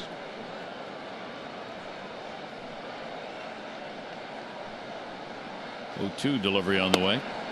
Interesting for the game, Buck Showalter, we mentioned how no starter's been named for Friday, and not that Dylan Bundy's going to be it. He's not. But Buck Showalter came a long way down the road talking about Dylan Bundy as a starter, and said sooner than later. To center field, backing up on it. Thompson by the warning track puts it away, and Kim is retired. Want to check out behind the scenes moments and pictures of your favorite players in action? Follow at Masson Orioles on Instagram for photos, giveaways, and more. That's Masson Orioles on Instagram. I mean, Bundy's always been talked about in the long term as a starter, but the way Buck Showalter was talking this morning, that longer term's becoming a shorter time to get there. Yeah, I think he said if we were going to do that, we may have to piggyback him because of his lack of innings, and then maybe, as the Dodgers have done, you have to go to 9. Manny Machado got a hold of that one to left center field. Who's going to get this one? Yeah. Coming over is Thompson. Alex Rios right there. I mean, that's who he reminds me of. He kind of runs like him, lopes like him, former #1 draft choice with Toronto. Rios actually had some really good years. Played a long time. Might still be playing. I just haven't seen him. Don't know if he is or not. Thompson's done a good job out there in center field. Here is Chris Davis. 2 quick outs for Bud Norris here in the 5th inning. Chris has struck out twice, so it's either a walk or a home run here, and that one will be fouled off. 2 down, nobody on. Orioles only the 2nd time ever playing here at Dodger Stadium for a lot of the Oriole players. First time in this ballpark, and for some, a return trip to where they used to come and watch games with their dad, namely the Orioles closer, Zach Britton. 1 ball, 1 strike count. Ballpark hasn't changed very much on the outside. It's one of the older ballparks in baseball, having opened up in '62.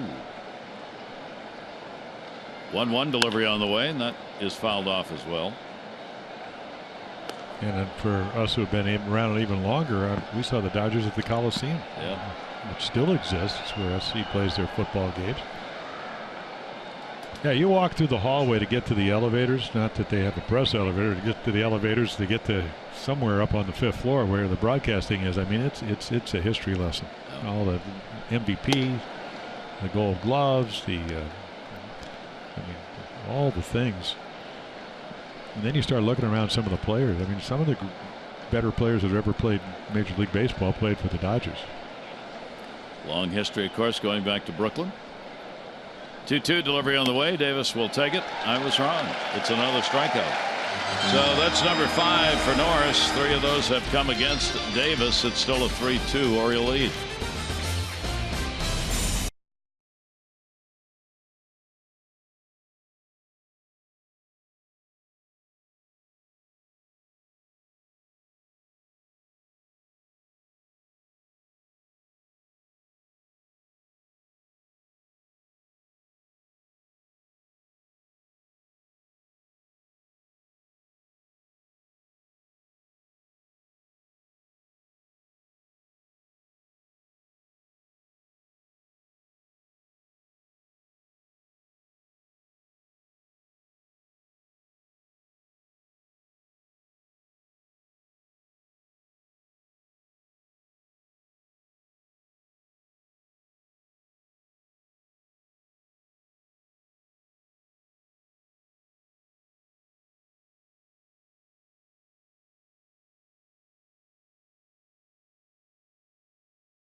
Stadium right here. Ryan Flaherty doesn't get to play very much, but a double down into the corner will score Mark Trumbo. And then after the Dodgers take a 2-0 lead, Utley out on strikes in the second, and here comes the home run leader, number 25, right center field. Mark Trumbo, one of the 5 representatives for the Orioles for the All-Star game. Geico highlights, 15 minutes could save you 15% or more on car insurance. Visit geico.com for a free rate quote. Kevin Gausman after win number 2 on the year. Orioles are 5-9 in the 14 games that he has started. Will Venable will come on as the pinch hitter for Bud Norris out of the ball game after 5. And Venable will take the pitch inside for a ball. So it'll be Venable and then Utley and Seager due up. 0 for 4 Venable in this series. 1-0 delivery wraps that one down the line, but it's going to be into the front row.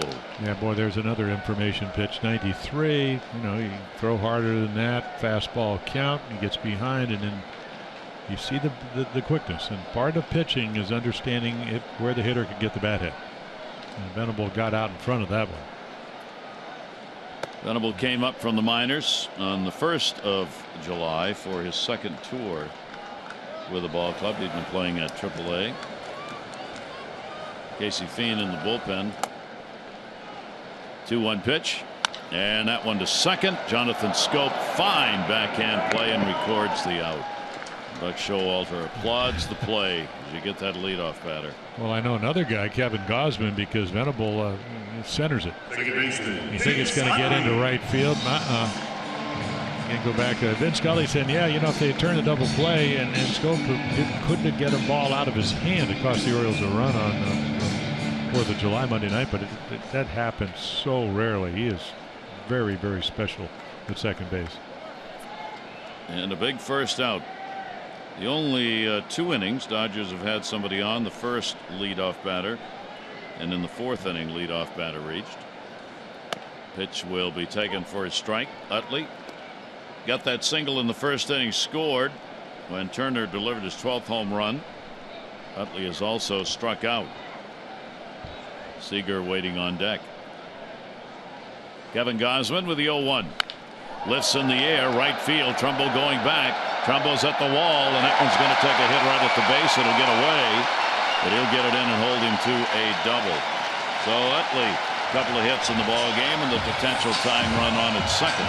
Yeah, for a young pitcher like Kevin Gausman, I mean, you know, there's so many close games, so it always comes down when you're pitching maybe 6 innings to a pitch here or there. It's a hanging curveball. Again, he doesn't throw it very much. I mean, it just stays in the middle of the plate. You know, I read an article the other day in the Baltimore Sun about how he, you know, the breaking ball is getting better. It really isn't. You just go back and look, and you know his other pitchers are so good. That is his 3rd pitch. It gives the Dodgers a chance with a double to maybe tie the game or take a lead here in the 5th inning. Seager at the plate. He has not extended his hit streak. It's at 18. He has struck out in the first 2 times up.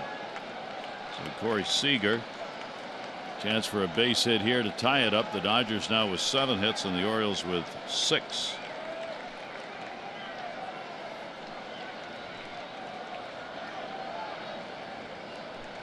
Good lead at second base, and a check swing and a pitch away, and he does not get the call on it.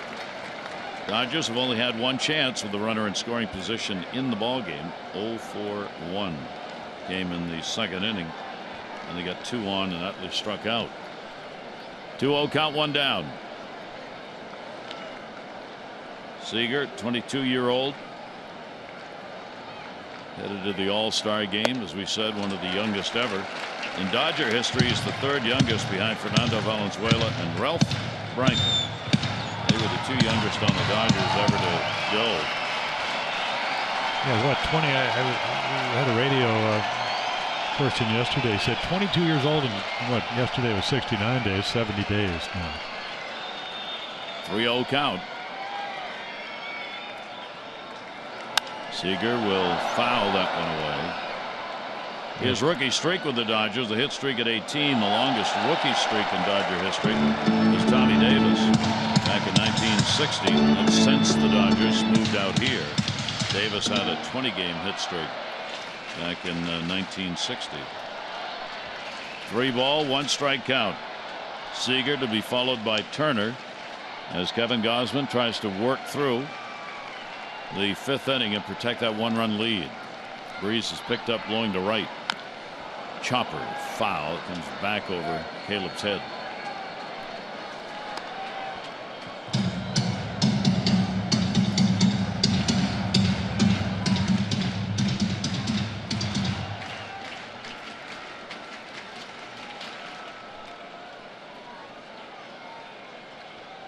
Cubs are celebrating at Wrigley today 100 years of baseball at Wrigley Field. They've got the old uniforms on. 3-2 count, pitch on the way, and he will draw the walk. That's what close games do. You know, give up the double Utley, and then you got a guy that really knows what he's doing with an 18-game hitting streak, and he makes you throw strikes. Don't always want to do that. So Turner will come up. He's already delivered the 2 RBIs the Dodgers have on his home run in the 1st inning. Now 1st and 2nd with 1 out.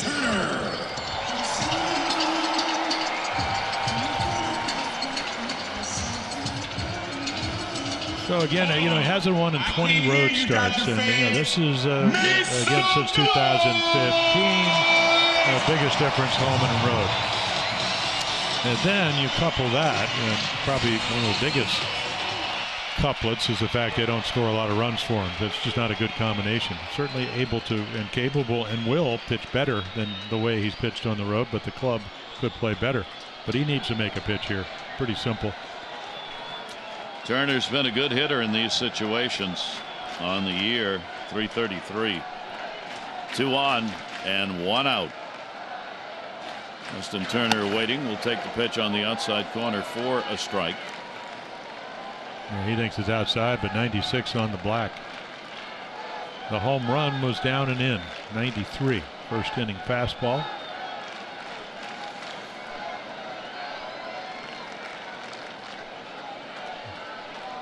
Oh, 1 count. Utley off second base. Seager's off first. And Turner goes to third. That will be foul. So Kevin gets ahead of him with a 2-strike count. And now Turner will take a little walk and think about this next pitch he's going to see. Yeah, kind of similar to the Seattle game. It was the 6th inning. He gets a man on. He's got a 2-1 lead. Again, not a lot of run support. And that's when Seager turned on the fastball. So again, how do you want to get him out? It's what are you to do? I mean, you got a couple of pitches. You want to run him off the plate, then go away. You want to try to hit the outside corner. The 0-2 delivery on the way up high is 98. Yeah, he can go to another level.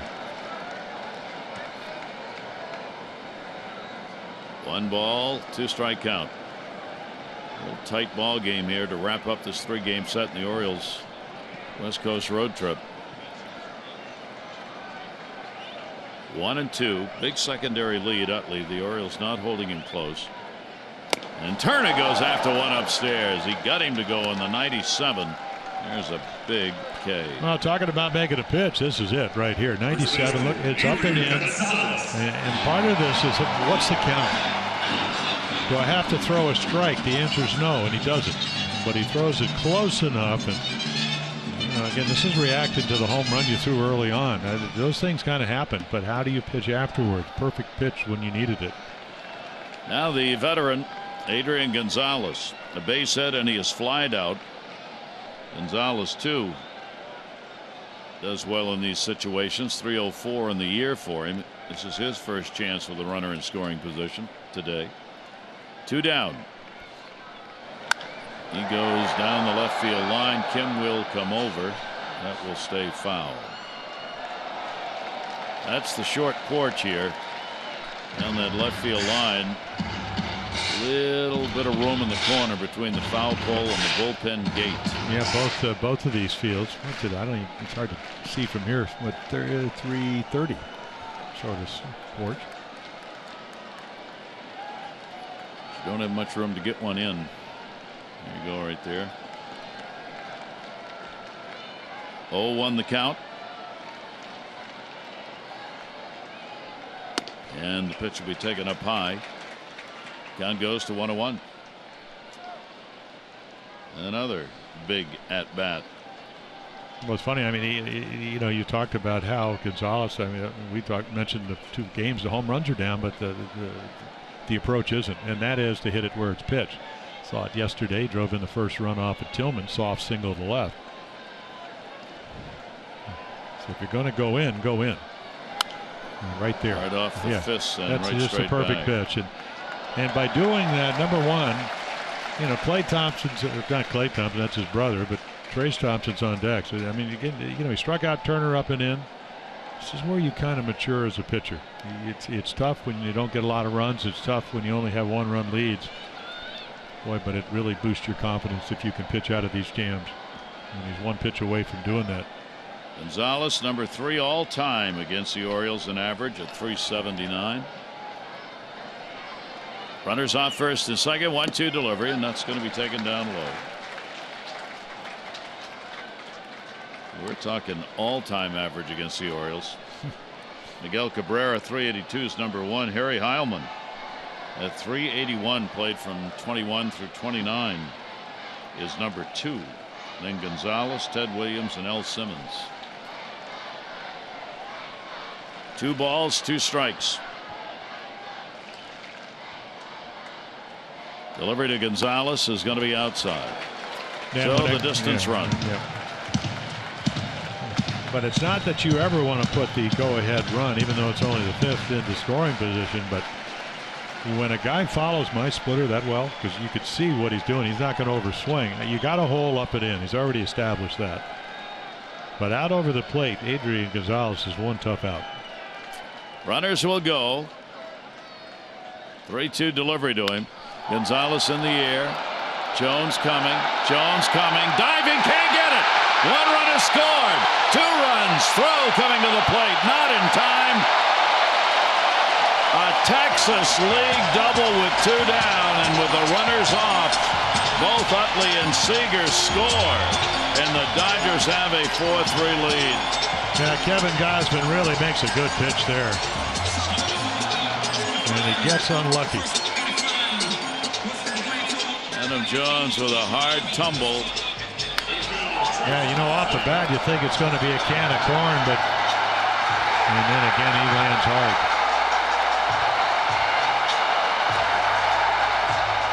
Everything but the out. Yep. Yeah, and you're just hoping once again he didn't hurt his shoulder or a lot of other things. Like hopefully just more disappointment than anything else for Adam, trying desperately to make that catch. So Gonzalez comes through with a very big hit. RBI is 41 and 42 for him. He is 14th double of the year, and the veteran has given the Dodgers the lead back at 4-3. Yeah, not only that, he gets to second base.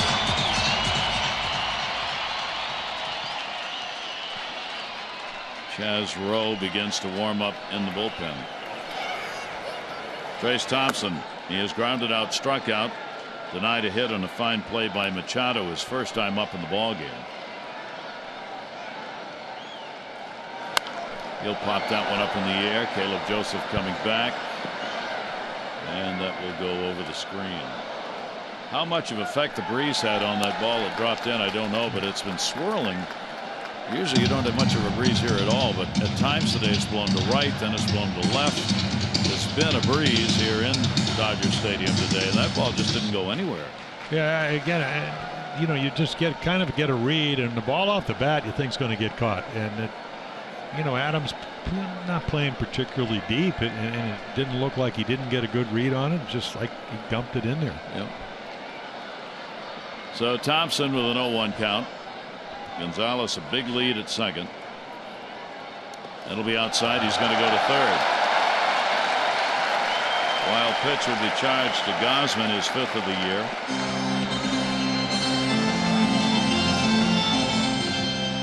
just trying to throw a breaking ball, and then just kind of pulls it way off the plate. Kano does a nice job getting in front of it, but it's so far outside.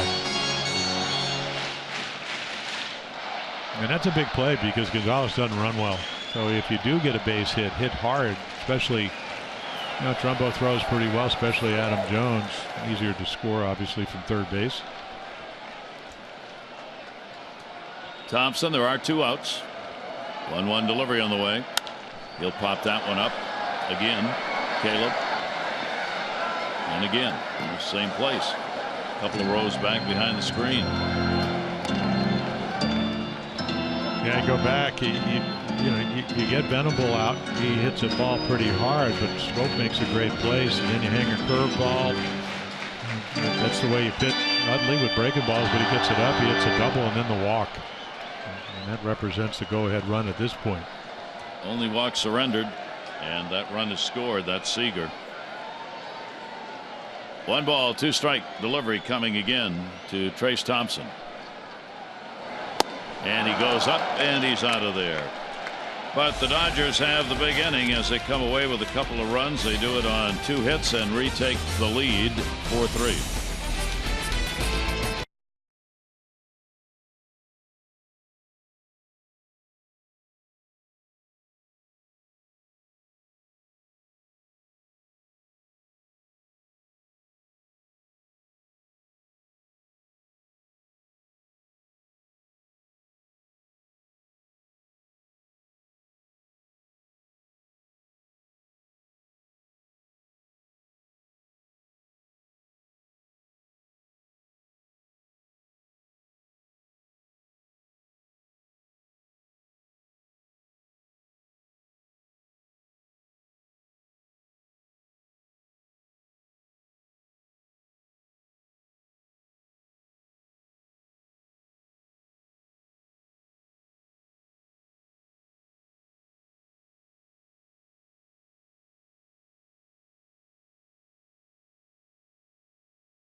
Is brought to you by PNC Bank, for the achiever in you, and by Ocean City, Maryland. Let us show you a good time in Ocean City, Maryland. Book now at OCOcean.com.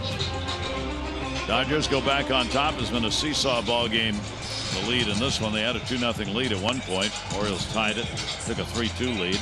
Now the Dodgers up by 1. So Bud Norris pitches well. I mean, he's got a chance to win again. Again, the 1 ball lost in the sun, the home run to Trumbo. Again, commands his emotions, his stuff. They'll have a chance to go 2-0 for the Dodgers. Casey Fiend, we've seen him over the years. In fact, they released him right as the Orioles in May got to Minnesota. A horrible start. He's pitched well for them. Again, not overpowering. He's got a great cutter. He'll throw it a lot, so a chance. And again, if you go back and look at the first 2 games, Orioles still trying to score against the Dodger bullpen. This will be the 13th game against the Orioles in Fiend's career. He has a 2-1 record, 0-1 in saves. Given up 8 runs on 12 hits and 13 2/3 innings against the Orioles. Casey Fiend's delivery will be taken down low. Mike Trumbo already has had a big day, picking up a double and his 25th league leading home run, scoring off the double as well as the home run. Scope and Flaherty to follow. He drills that one to left field. That's going back towards that bullpen, and goodbye, home run! A multi-homer game, and this thing is tied up at 4-4 as Trumbo hits number 26. Yeah, ball flies, big strong guy. Hanging breaking ball, cutter, or something up in the zone. Not a good combination if you're Casey Fiend. fine, excuse me. And so there you go, number 26.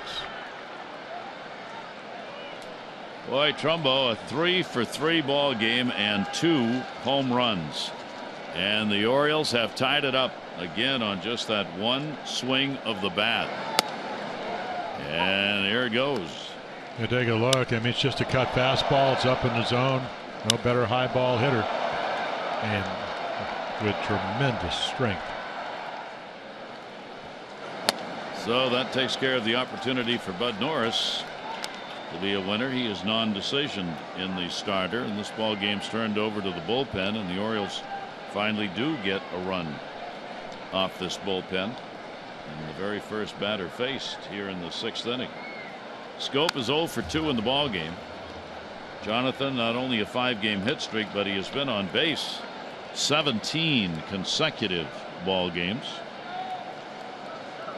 Yet to get on in this one.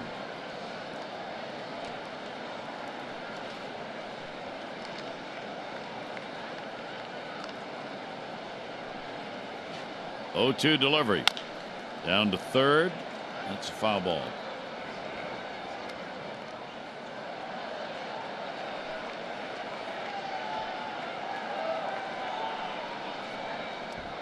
Mark headed to the All-Star game and keeps going like this. He'll be arriving a couple of red carpets. Well, there's a Newport Beach, so about 80 miles south. That's playing that game in San Diego. 0-2 delivery on the way, and the pitch it's going to end up way outside. Yeah, being a fly ball pitcher, I mean, about equal. When it comes in, of course, now he's thrown 34 on the ground, 34 in the air. 5th home run he's thrown as a Dodger. That ball will be popped up first base side, second baseman or first baseman. Handled by Utley, the veteran. And there's the first out. Mile 1 upcoming schedule. Mile 1 Automotive offering you 20 convenient locations throughout the Baltimore area. Visit them in store or online at mile1.com. Angels in as the Orioles return home. Day off tomorrow. Friday 3-game set before the All-Star break. Note the 3 separate start times. Mark Trumbo will be coming back home. 4-4 game. The bunt. A beauty. Flaherty. That's going to be a base hit. Brian Flaherty laying down the bunt. Ellis and Turner, the third baseman. Turner and the catcher kind of getting together on that one, and down at first with a single is Ryan Flaherty. Well, it's kind of like an audition. It's been since June 22nd since he's played, so he's doubled, he's played well. I mean, he's just done everything today. He's walked, and now he lays down a bunt. And very, very close. Throw kind of tailing into the runner. Gonzalez trying to catch it as out front as he can. So the Orioles, Ryan Flaherty on all 3 times. Now the potential go ahead with only 1 away. Caleb Joseph has struck out and grounded out.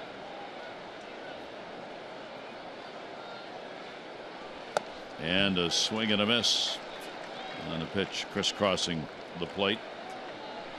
Looks like Kevin Gausman's day is going to be done as the Orioles will pinch hitting for him. Ariel Alvarez on deck circle. Well, yeah, unless Caleb would hit in a double play, and then you might see Gausman for another inning. 0-1 delivery. Went up after heat at 95. Rowe has been up before. Dylan Bundy joins him.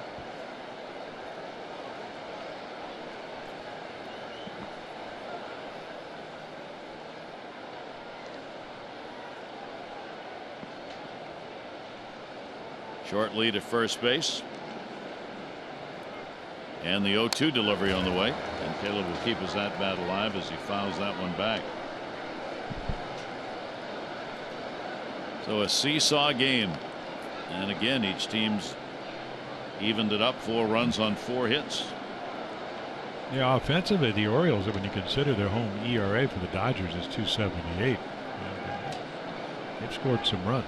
I mean, they got 4, got 5 the first night. They'll be batting here in the 6th.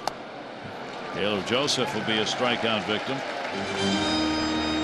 2 down. Yeah, another really good pitch to a guy that doesn't play a lot, and constant confidence level not where he was last year, and then he gets pitched to. Pitcher's pitch right on the corner. Dario Alvarez will be the pinch hitter for Kevin Gausman. Pinch hitter, number 12. Gausman needs Dario a run Alvarez. here in order to be a pitcher of record on the winning side, as he works the 5 innings, giving up the 4 runs on 8 hits. He walked 1 and struck out 6. Alvarez will wait as the throw goes over to first base. Yeah, hitting a little over 270. The home runs, 816 of them last year. Home runs totaled down. A bunch of doubles in the 20s. Of course, if you're Kevin Gausman, you'd like that right now. 33 RBIs in 82 games. Made his big league debut last season. 12 games with the Orioles. He hit .241. 27 years old. Runner at first is Ryan Flaherty. Alvarez will foul tip one into the mitt. And a 1-ball, 1-strike count. You know, you're kind of wondering after the Casey Fiend having so many good years, but that slow start by the Twins got him released, and the Dodgers picked him up on waivers right away. And that's going to be outside. There's that pitch that comes in to right-handers, cutting across the plate and down. Well, he's Mr. Cutter, but he's also throwing 96. And you know, I'm looking at the club pitching. There's no team in the American League that has an ERA other than the Twins for over 5 runs a game. But I think the knee-jerk reaction was you're not playing well. You expected to play well. You're going to get rid of some of the older or more veteran players. Alvarez takes that one inside, so he gets ahead on the count. Alvarez 3-ball, 1-strike count. Gives himself a chance here with a hitter's count and a runner on at first base. I think they maybe send Flaherty, who doesn't have much of a lead. Not going, and that one will be fouled back. Alvarez in the minors, .290 career average in minor league games. You like the bat. Alvarez finished up at Norfolk last season with 16 home runs. Started at Frederick for just 5 games and then spent the rest of the year, except for the call-up, at AAA. Yeah, and then he has the best throwing arm in the minor leagues as an outfielder. 3-ball, 2-strike count. Runner going from first and foul back. Flaherty will come back. Yeah, you don't get away with 95 in the middle of the plate unless you have a little bit of movement. But again, as you mentioned many times, with the little things, when you go 3-2 and there's 2 outs and the runner's running, big difference if a guy hits one up the gap, especially Flaherty with speed, most likely going to score. 2-2, he's staying still. So an opportunity.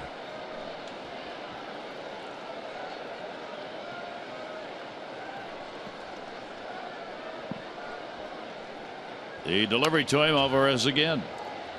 Able to fight one off.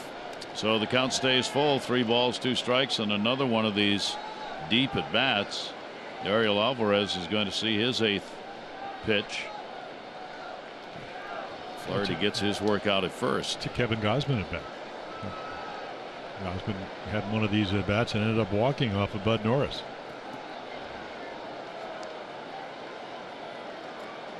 Three-2 delivery again, and he walked him.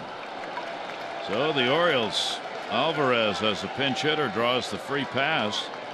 That'll move Flaherty down to second base, and the Orioles with a chance to get a lead with 2 down here in the 6th. Avalon's ready to go up for the 2nd time in the Dodger bullpen. Orioles have picked up 3 walks in the game. They've not yet been able to push one across. Yeah, you saw Dave Roberts, the manager of the Dodgers, looking at his, maybe his matchup sheets. Of course, the problem right now, you're not making Avalon to face Jones, but Kim's on deck, and he's probably thinking, okay, who do you have behind him? And you got Rickard wearing out lefties. You might see a pinch hitter, especially if he brings him in. You know he's going to get to face the lefty. But right here, Adam Jones couldn't catch that fly ball. Wanted to. Chance to put the Orioles ahead.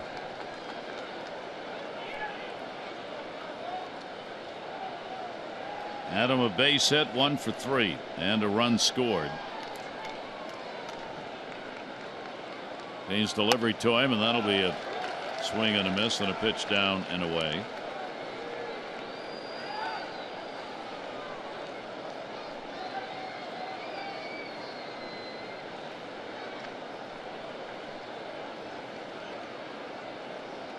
Adam 3 for 7 off the right-hander. Here's the 0-1 and into the screen and over. So a 2-strike count. Adam with a big cut.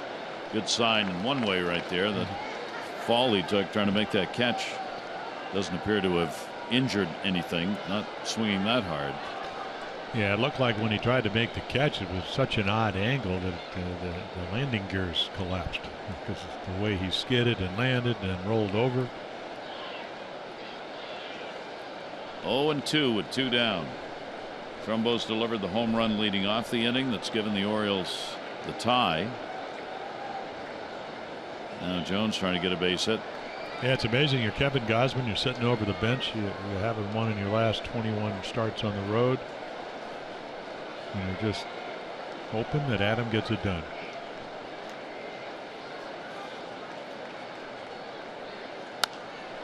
Just fights one off, protecting right there. Up into the second deck. So you'll keep the count at 2 strikes.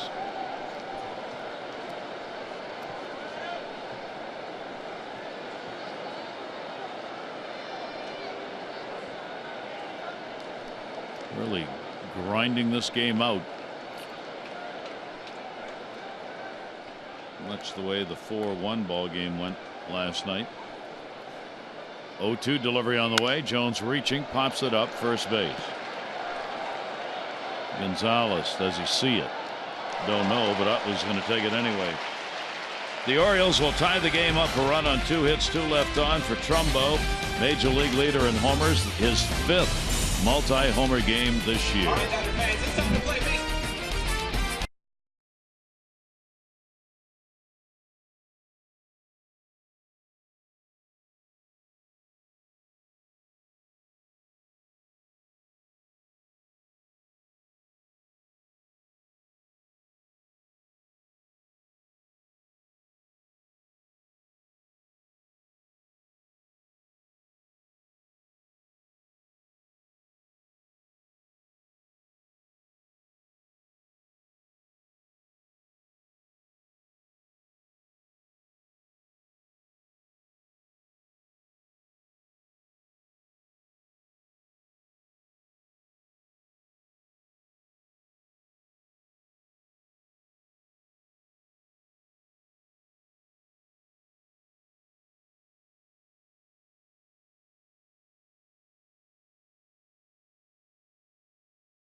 Well, Kevin Gausman trying to win for the first time on the road.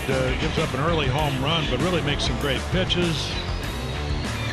6 strikeouts on the afternoon, and gets some of the better Dodgers out. Turner, a perfect pitch. Gets a little bit unlucky on the bloop double by Gonzalez. So here is his line. Again, only the 1 walk. That scores Seager after the double to Utley in the 5th. So 5 innings, 95 pitches. And Dylan Bundy will come on to pitch for the Orioles. He's been very good. Fastball, curveball, and changeup. Again, pitches probably infrequently in the sense they kind of usually give him 4 days between appearances. So there's the hook, and he gets the high strike to Howie Kendricks. Dylan Bundy worked against Seattle on the 30th, 2 2/3 innings, a run on 3 hits, a walk, and a couple of strikeouts. Kendrick has had a base hit. He is 1 for 2 in the ball game. The 0-1 delivery to Kendrick, and that will miss. So we go 4-4 to the bottom half of the 6th inning. The teams have had a chance to protect the lead. Neither have been able to do it. Kendrick goes the other way. That's going to be a problem for the Orioles. Into the corner, Trumbo. Kendrick on his way to second base. And he will go in with a leadoff double here in the 6th, though he's 2 for 3. Yeah, you got to play him like a pull left-handed hitter. He's so good in depth of hitting the ball the other way. Right fielder, Scott Van Slyke. I mean, just again, no attempt at trying to pull the ball, just fights it off down the line. And then play in front of him. Trumbo gets to it to keep him from a triple. So the Dodgers, potential lead run. Second base, 1 for 4 with runners in scoring position today for Van Slyke now. He has lined out and hit into a double play. Hitting 7th in the order, making the start in right field. Scott Van Slyke. Jumping around at second, Kendrick. Swing and a miss and a pitch off speed away. At least for Bundy off speed. 1-1. Yeah, perfect changeup. The scouting report would tell you against Dylan Bundy the velocity can be up from 93 to, and he's hit 97 lately, and he'll throw his curveball, probably the changeup more often. Bundy's first appearance against the Dodgers in his career. Adam Jones has really shortened up in center field on Van Slyke. Pitch is going to be swung on and missed over the top again at 84, and the count goes to 1-2. Yeah, and other your charts will tell you he'll throw that changeup anytime.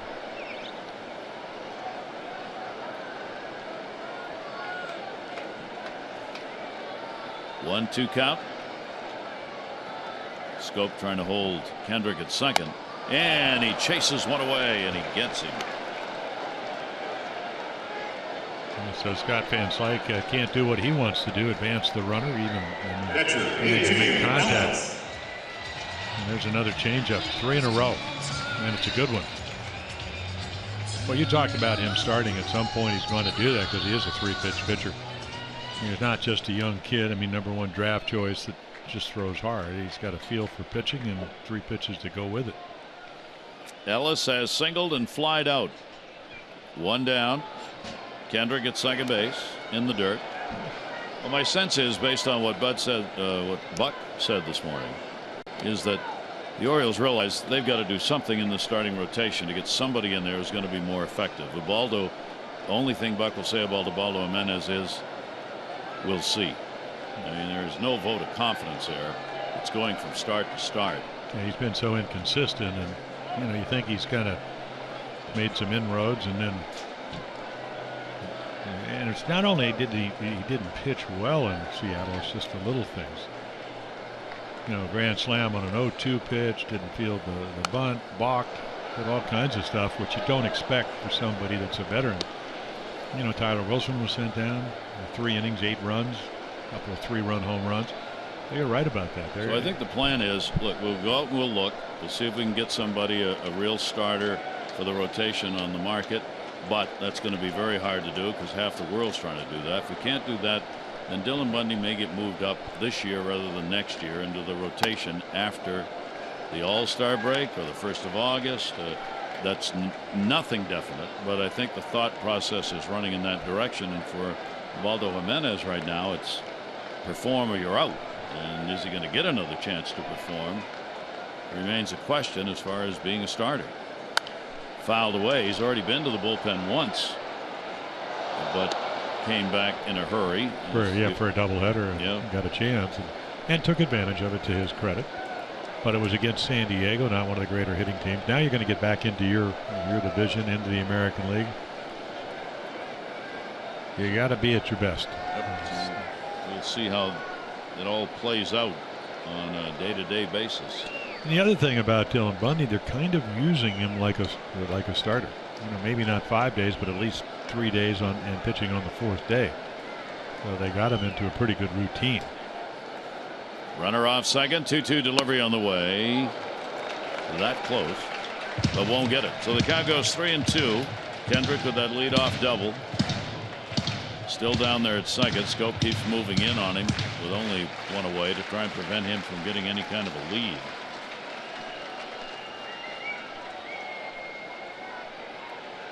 Which opens up a little bigger hole between first and second. They play Ellis to pull. 3-2 delivery on the way, and again took a pitch away and again gets the strikeout. Well, a 23-year-old right-hander, and the scouting reports will tell you he does this, but you're just in your back of your mind. A.J. Ellis is a veteran guy. He goes, boy, I'm not really sure that he's going to throw him a changeup. But not only does he throw it, look where he throws it, right on the corner. So we will get Puig coming up as the pinch hitter. Yeah, they had Puig. Yeah, it looked like they had Chris Taylor out there for a moment, and then Puig, who actually played in the first couple of games, will come out. He is 2 for 6, a home run and an RBI against the Orioles in this season. He has been on a pretty good tear. Pinch hitter, number 66. So Puig comes on as a pinch hitter. So kind of gets mixed reviews here, and I think that's just because you just don't know what he's going to do. He hit the hanging curveball off Gallardo, got him back into the game. They were trailing 3-0. In the same game, of course, he missed a cutoff man. He also made a nice play, nice throw yesterday. 2 down, runner at second base. Puig, since coming back off the DL, which was on June 21, is hitting .364. A couple of home runs and 6 RBIs here at home. He's hit in 9 of the last 11 home games. It's kind of like what did Forrest Gump say? Like a box of chocolate, you never know what you're going to get. Sometimes it's awfully good. 1-0 delivery on the way to him, and Puig, no chance on that pitch from Dylan Bundy. They wanted it up and in, but at 96 you can get away with it as long as you're out of the middle of the plate, and that ball was still on the corner. You just, for a young pitcher, see a very, very calm demeanor. It's like he's got an old soul. He's done this before. 1-1 delivery on the way. There's that 97 heat. Yeah, he didn't have this early on. I mean, you got to understand, it's been, 3 years since the Tommy John, and then the shoulder problems, and then Arizona Fall League, all kinds of, trials and tribulations to get back to this point. But he's got he's got not only a special arm, he's got a pretty special ability to pitch for his age. 1-2 delivery, and Puig goes down swinging. So Bundy strikes out the side after a leadoff double picked up by Kendrick. 4-4.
a multi-homer game for Trumbo, 25 and 26 in a 3-hit ball game overall. We got a tie game. Puig, after pinch hitting, will stay in, play in right field. And to the bullpen, Livator back. Yeah, we saw him the other night. He's got the lowest ERA of any reliever in the National League. Scoreless in 35 of 36 games, including, and this is an amazing number, 22 consecutive. All-time record for the Dodgers. Candelaria back in 91, 23. So again, not, he's not a hard thrower. He made great pitches, little breaking ball, good fastball, good angle. He's a big guy, 6'3", 240. And the Orioles will try and get to him. That'll be back off the screen. Young-Soo Kim, 2 hits, 2 singles, and he is flied out. I'm just trying to get on with Turner back at third. Gonzalez way back at first. Kim continues to move the average up. 345 as he stands in, and that's going to go to left field. Will it fall? Nope, going to stay up. Kendrick there. Kim retired. One away in the 7th inning. The Orioles 4-8-0. The Dodgers 4-9-0. Both starters, Norris, Kevin Gausman, are non-decisioned in the game. Manny Machado 0 for 3. A couple of fly ball outs, and he hit into a double play, during which the Orioles picked up their 2nd run of the ball game. So Manny's had a 1 for 13 game-winning home run last night, his lone hit so far in the 3-game series. And the pitch will be in there for a strike. Manny against the left-handers, 333, 321 off righties.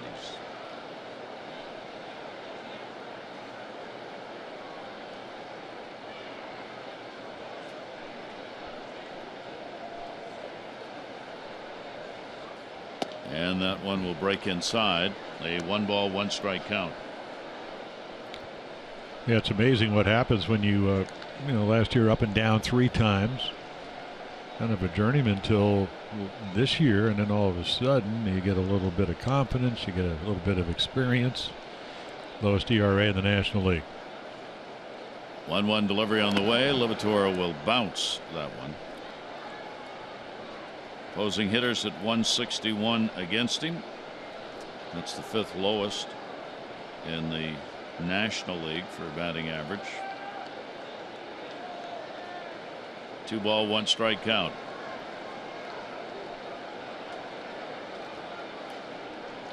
Shift is on against Manny.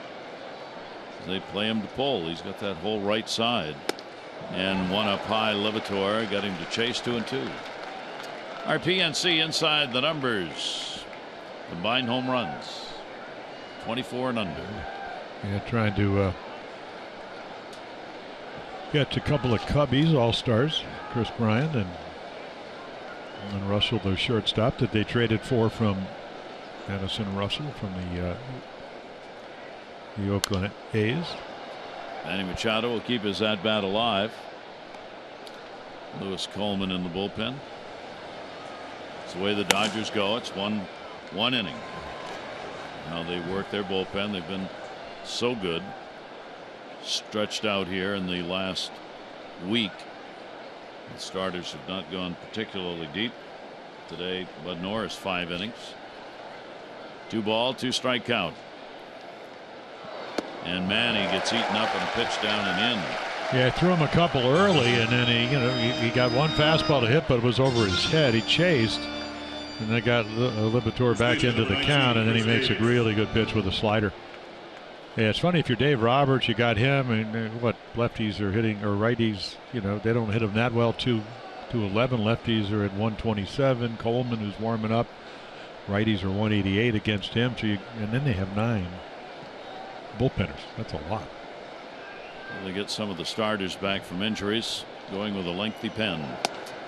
And the pitch to Chris Davis is there for a strike. Chris has struck out 3 times. He was strikeout number 1, 3, and 5 for Bud Norris. Livator averages a strikeout in innings pitched, an inning so far this year. 0-1.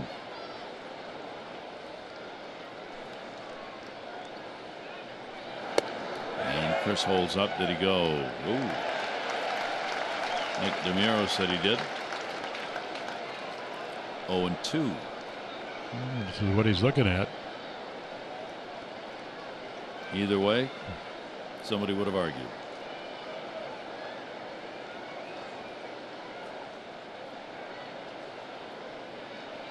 Liberatore with the 0-2 delivery. And Chris will have that one bounce off Ellis and then him and the umpire. And a 1-ball 2-strike count.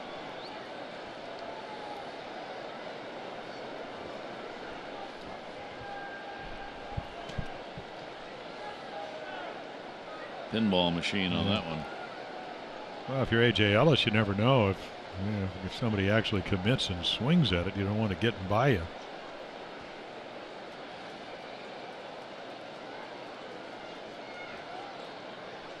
Shift on the other way against Chris, and he goes the other way with a foul ball. Yeah, it's almost like A.J. Ellis says, I don't know where it went. I remember on this road trip, it started in San Diego. He had a long home run, and then up in Seattle against a couple of lefties to the opposite field. And the wind is, as you mentioned, Gary, doesn't blow a lot here, but it is blowing out. Now it was right center. Now it's kind of straight away. And the ball carrying anyway. 1-2. 2 down, nobody on. Chris Davis waiting on it. Liberatore kind of pitching against his D with those deliveries away that Chris is fouling off to the left side. Count will stay at a ball and 2 strikes. Reliever looking for a 1-2-3 inning. Orioles have had only one of those. That was in the 5th. Bud Norris's last inning when they set the side down in order.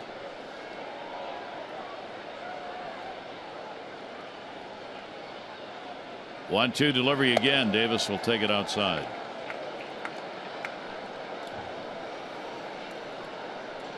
A number of long at bats for both sides in this game. This will be pitch number 7 to Chris Davis.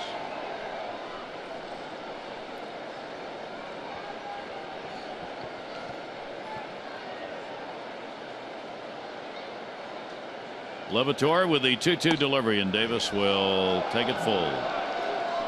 Yeah, frozen place. Yeah, Ellis is trying to go in, and Chris Davis's strength is out over the plate. Not with a slider, but with a fastball, unless he hangs it. And then, of course, if you are Adam Liberatore, you're going, where can I go where the reigning home run champ in the American League can't take me deep? 3-2 pitch on the way, and he got him. Well, the golden sombrero, which Brian Avoid is awarded. A 1-2-3 inning, 7th inning stretch time here at Dodger Stadium. Game tied at 4.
Ball game here at Dodger Stadium. Gary Thorne, Jim Palmer for Kevin Goslin. Another ND. What'd you think? Well, the home run early on, and then, just a couple of pitches, not a lot of runs. As we say most of the time, get them 5 or 6, we wouldn't be talking about this. That just doesn't happen. So, again, you almost have to be perfect. And, again, I think it's really, Gary, to me, it's the experience factor. He's going to get a better breaking ball. He's going to just get a feel for the game. I think when you're on the road, and now it's, 21 starts, combination of maybe not pitching as well as he'd like, and them not playing as well, I think you feel it a little bit. Yeah, but bound you certainly have a chance today for this, for the Orioles to go home happy. Chase Utley, the leadoff batter, is up. He's already had 2 hits, single, double, and has scored twice. He is 2 for 3 in the ball game, 5 for 12 in this series. So Utley, Seager, and Turner against Dylan Bundy, who struck the side out in the 6th inning. And now the Orioles go into the shift. 1-1 pitch on the way, and that's going to miss. I always love to see the infielders moving while the pitch is being delivered. The Orioles, Dylan Bundy didn't turn around and didn't realize his guys were not fully set when the pitch came in. They are now. 2-1 delivery and a swing and a miss. And again, that 84-mile-an-hour pitch, which the Dodgers struggle with in the 6th inning. Yeah, it's kind of interesting. You do the interview with Dave Wallace, the Orioles pitching coach, and he talked about how Dom Chidi, the bullpen coach, really good friends. Again, it's not always their weakness; it's what your strength is. And that's going to go the other way, and he's got a base hit. Pepper, veteran hitter Utley, has a 3-hit ball game, and the leadoff man for the Dodgers on in the bottom of the 7th inning. This copyrighted telecast presented by authority of the Orioles may not be reproduced or retransmitted in any form.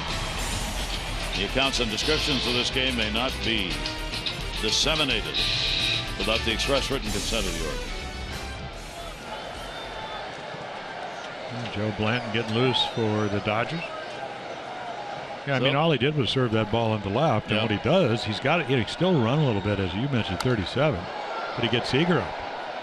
Well, Seager, looking to extend his hit streak to a major league leading 19, has gone 0 for 2. Did pick up a walk in the 5th inning and scored on the 2 RBI double by Gonzalez. Turner had the 2-run homer in the 1st inning. Orioles have had 2 solo shots, numbers 25 and 26 by Trumbo. Flaherty an RBI double, and the Orioles' other run scored on a ground ball double play. That's where the runs have come from here. The Orioles are being out hit by the Dodgers 10-8 at the moment. The rookie Corey Seager, big rip, good delivery by Bundy at 96. 97 with great changeups, occasional curveball. Look where the glove is. Look. You could see why Buck Showalter wants to start him. Sure. Question of stamina and strength. 1-2 delivery on the way. Seager, he was looking for heat, and he got it at 97, but couldn't quite get around on it. 1-2. Yeah, I figured, he'd be a tough guy to double up. He's hit into 7 double plays. But you think, okay, it's going to either have to be a ground ball right to the shortstop or the second baseman who are playing up the middle, because again he's shown us he's got above average speed. 1-2 delivery, will jackknifing away a little bit, and the count goes to 2-2. Kind of ball games the Dodgers have played a lot of, more than anyone else. Their come from behind record extraordinarily good in late innings, as we mentioned, because the bullpen is able to hold down opponents, and they do get 1 or 2 runs late. That ball's going to continue a hit streak. It's going to go towards the gap. Utley's on his way to third base. Good play, Trumbo. He'll throw it into second. Not in time. Runner stops at third. A 19-game hit streak for Seager. More importantly, second and third, nobody out. Yeah, this is how good he is. He takes 96 and just turns it around. Look how short his swing is. Pretty hittable pitch because it's out over the plate, and then again he kind of runs out of the box like Pete Rose used to do, where every single was a potential double because you hustle. So the Dodgers right where they want it here in the bottom of the 7th inning. The Orioles infield will move in. Turner's up. He delivered the home run, his 12th in the first. Has since grounded out and struck out. Utley, the lead runner at third base. Bundy's delivery on the way, and Turner will take it up high for a ball. Yeah, Utley's not going to go on contact no. here. Monday night, Justin Turner. Not only did he hit the home run in the first inning for 2, but he drove in the go-ahead run with a sacrifice fly. Bundy with a 1-0 count. Turner goes after it, trying to lift it. Case where you just want to hit it somewhere if you're Justin Turner. You got the infield in, so anything hit hard on the ground would go through. Rowe is up. It's the 3rd time for him in the bullpen. Fly ball, of course, could get a run in from third on a sac fly. Yeah, you work on it since spring training. He was under situational hitting. He was able to do it on Monday. We'll see what Dylan Bundy has in store for him. 1-1 delivery. That'll be fouled back. The 86 off speed delivery, and he was out in front. Somehow tipped it. 1-2. Well, when the changeup's down, and that was down in the lower quadrant with the strike zone, it's got good movement. Dodgers 1 for 7 with runners in scoring position. They've left 5 on base. Turner had a chance in the 5th inning. He had a couple on, struck out. Yeah, they went up and in. I mean, perfect pitch. Kind of where they're going to try to go now. Except this one misses at 98. 2-ball, 2-strike count on Justin Turner. Dylan Bundy, strikeout pitcher who's got 3, striking out the side in the 6th, would like to get another one right here. And he can move back and try and get a ground ball. Here's the 2-2 delivery on the way, and a swing and a miss. Buried it in at 96. Yeah, again, this is back-to-back strikeouts on almost identical pitches. First baseman number 23. Gosman's at 97. This one's 96. Right where Caleb Joseph presents the target. Never had to move the glove. Gonzalez has been the longtime nemesis, so they're not going to give him a chance. As he delivered a 2 RBI double in the 5th inning, the Orioles are going to take the bat out of his hand with an intentional pass to set up a possible double play ground ball with 1 away. This will be just the 2nd walk the Dodgers have received. Kevin Gausman walked only 1. And it will leave it up to Thompson. Yeah, again, he's hit into 3 double plays. Came in with 219 at bats. The thing, and I think what you got a strikeout pitcher when he gets ahead, and Dylan Bundy, he strikes out about 25% of the time.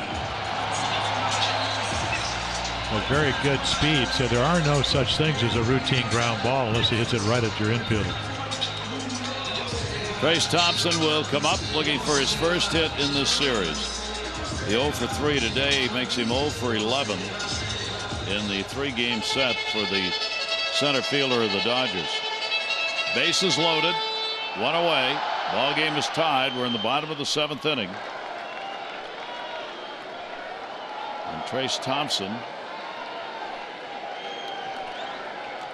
will stand in against Bundy.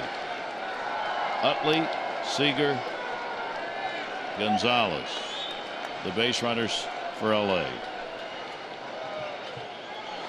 Goes after the first pitch, 97, and again just can't catch up to it. Couldn't time it. 0-1.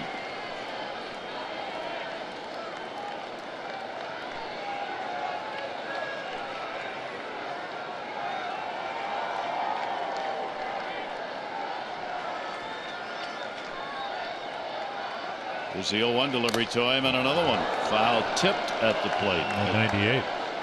Yeah, you know, most rookie pitchers, you'd look out there and know, the demeanor would be that, hey, you know, a little bit of angst and all that. Here's the high rider. Again, they gets the home plate umpire, Pat Hobart, you know, somewhere in the chest protector, but you just don't see that. Doesn't mean he's going to get out of it, but so there's your double play ball, and then it is exacerbated by the fact that Thompson can run, but I think they're looking for a strikeout here. Here's the delivery to him, and a swing and a miss. That is the 12th time Thompson has come to the plate with the bases loaded this year. He's now 2 for 12. That's an extraordinarily high number. And Bundy dismisses him. Yeah, again, you have all the scouting reports in the world, but if you can't execute your pitches, you're going to have a problem. It's kind of what Dave Wallace talked about in your pregame. So his strength is a high fastball. He doesn't get that curveball that kind of stayed up in the zone. Howie Kendrick, bases loaded. He has doubled, singled, and grounded out. 1-0 count. The Dodgers, big chance here in this 7th inning, and Bundy trying to put the flame out. Pitch will be away. Kendrick in the series has had 4 hits in 9 at bats and has picked up 1 RBI. So you got a .293 lifetime hitter looking fastball, and with a pitcher that has to throw a strike. 2-0 count. Kendrick stayed off it. No place to put him, and the count goes to 3-0.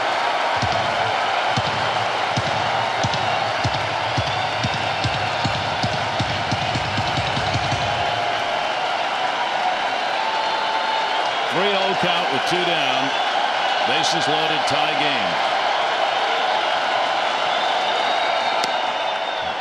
We'll get a strike called. He took it all the way. Kendrick 3-1. Well, Gary, I've been here. Boy, you got to trust your stuff, and trusting your stuff means very simply throw it for the middle of the plate.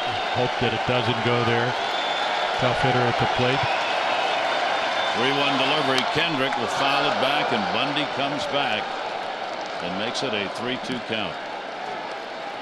That's part of the coolness we were talking about that Bundy has out there. There's never a change in his demeanor or his windup or his pace. He just gets it done.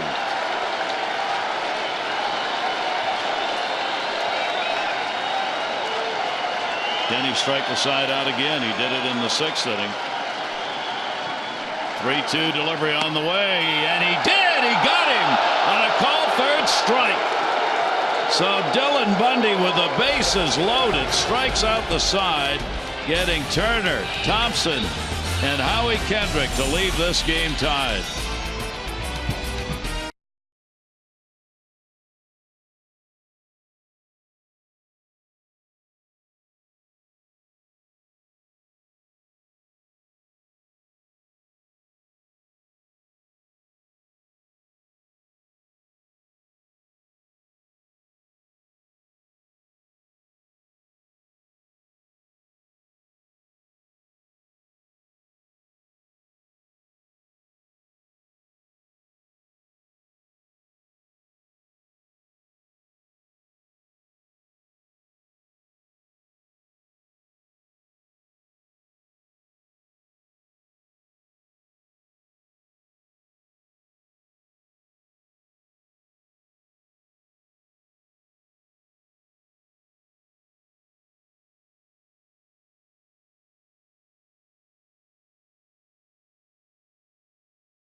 Cross Blue Shield contributes $50 supporting Be More for Healthy Babies.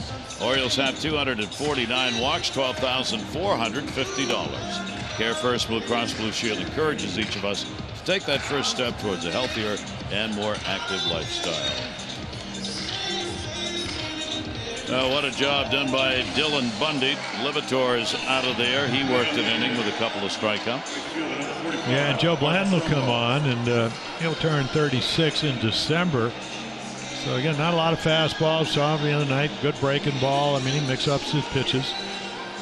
Just amazing what pitching coaches could do. He goes over to Pittsburgh last year. Ray Searage has turned guys around.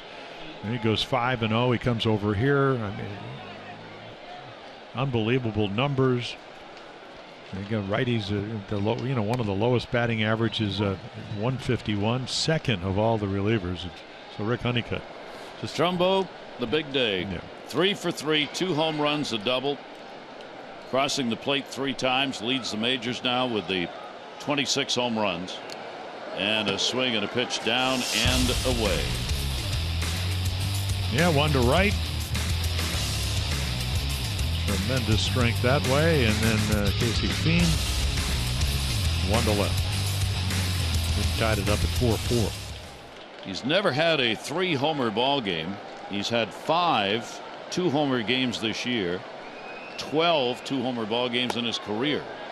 And Blanton's delivery will be taken for a ball. So the Orioles bat in the 8th inning. Ball game tied at 4-4. Trumbo has faced Blanton 3 times and is 0 for 3 against him. 1 ball, 2 strike delivery by Blanton. That'll be outside.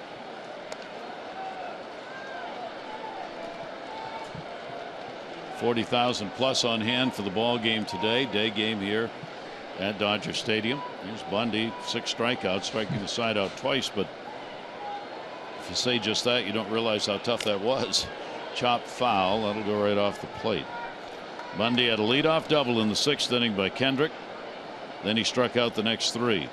Then in the 7th inning, a single, double, a strikeout, intentional walk, and 2 more strikeouts with the sacks full. Yeah, how many managers would even load him up with a 23-year-old right-hander, put more pressure on him?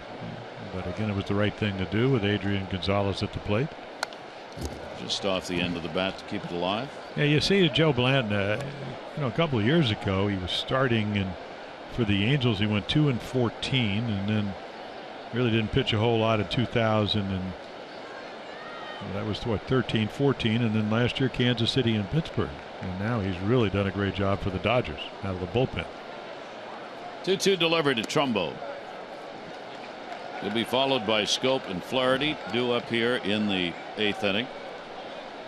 2-0 lead in the 1st for the Dodgers on the Turner home run. The Orioles came back. RBI double Flaherty, 2-1. They got it tied up in the 3rd inning on the double play ground ball. And Trumbo gave him the lead with the homers. That one in the air to left center, but that's in the yard. Kendrick is there. He's got it. Trumbo retired. And 1 down. As Manny Machado comes up, Jonathan Scope, brother, we've had so many people say, is the Orioles team the biggest team ever? Well, we thought we'd compare them with the offensive line of the Ravens. Now, they're not going to play offensively, but you take a look at the comparisons here with Alvarez, Wieters, Davis, Trumbo, and Scope. You got Stanley, Urschel, Zuda, Yana, and Wagner. They are obviously bigger. That's the biggest part of the Ravens team with that offensive line. Ooh. Well, that's back-to-back games that Jonathan gets hit. Well, we might have to see if they keep hitting him. We might find out if he can tackle. Those guys are blocking, but right here, up and in. Blanton hadn't thrown many fastball. You saw it. If he gets him, and that's going to hurt right on the, I guess, the back of the tricep or maybe the elbow. He doesn't throw a lot of fastballs, 31%. But you do get a guy on, painfully so. And that's a potential go-ahead run. So the hit batter by Blanton. And here's Flaherty. Ryan Flaherty's already had a couple of hits and a walk. RBI, double, single. Blanton a toss over. Flaherty's 0 for 6 off Blanton.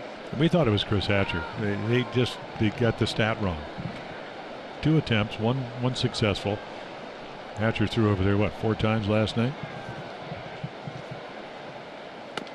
And that will miss. Blanton leaning in, trying to coax a strike out of Pat Holberg, the home plate umpire, couldn't get it. Dodger dugout chatting unamiably with the home plate umpire after the call.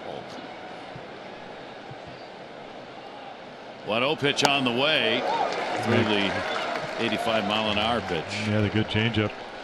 Well, Joe Blanton came up. I mean, his first year way back as a full-time starter once, 12 games, 16-14, and that was for the Oakland A's. And he was a starter. He had a good changeup. Probably got a little bit too dependent on it, but right there to a good fastball hitter pulls the string. 1-1 delivery on the way. And there's another one. Breaking ball down, and 1-2.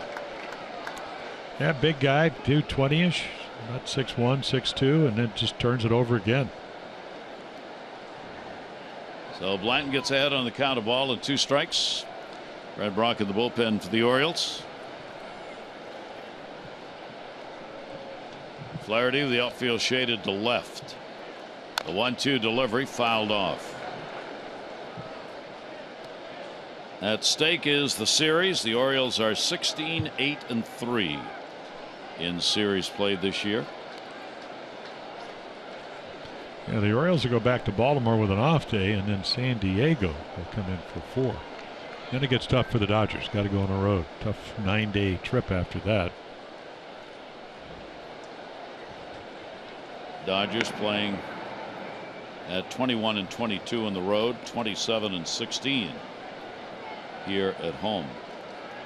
Yeah, they'll go to Washington right after the All-Star break. Well, Arizona first, Washington, St. Louis.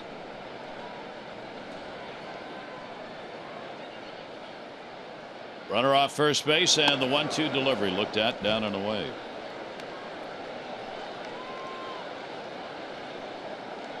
Officially, the second half of the season is underway if you go by the number of games played. Unofficially, of course, the All-Star break is always viewed as the middle of the season in Major League Baseball. 2-2 pitch by Blanton, and Flaherty, foul tips held on.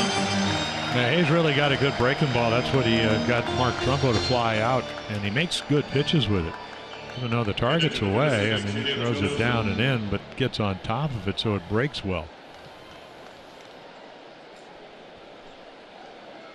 2 down. Scope remains at first base. Caleb Joseph 0 for 3. Couple of strikeouts, and he is grounded out. Orioles have struck out 9 times so far in the ball game, while the Dodgers have struck out 11. And the pitch taken for a ball. Kevin Gausman, 4 runs, 8 hits over 5. The Orioles starter had 6 strikeouts and a walk. Non-decision. Former O, Bud Norris. He gave up 3 runs, 6 hits over 5. He left with a chance to be the winner, but was non-decisioned by the pen. That goes into the seats with a foul ball. Caleb Joseph, 1 ball, 1 strike count.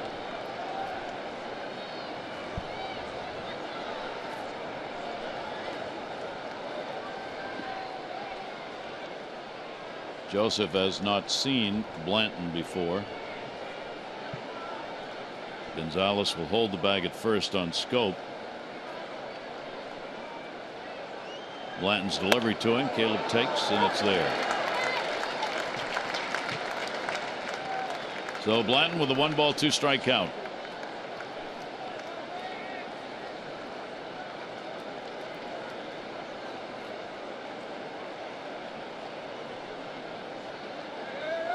Runner goes outside of first near the Oriole dugout and in it.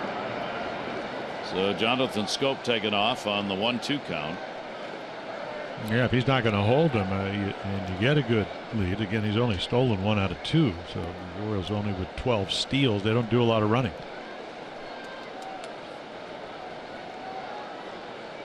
Count remains at a ball and 2 strikes. Gonzalez back on the bag at first.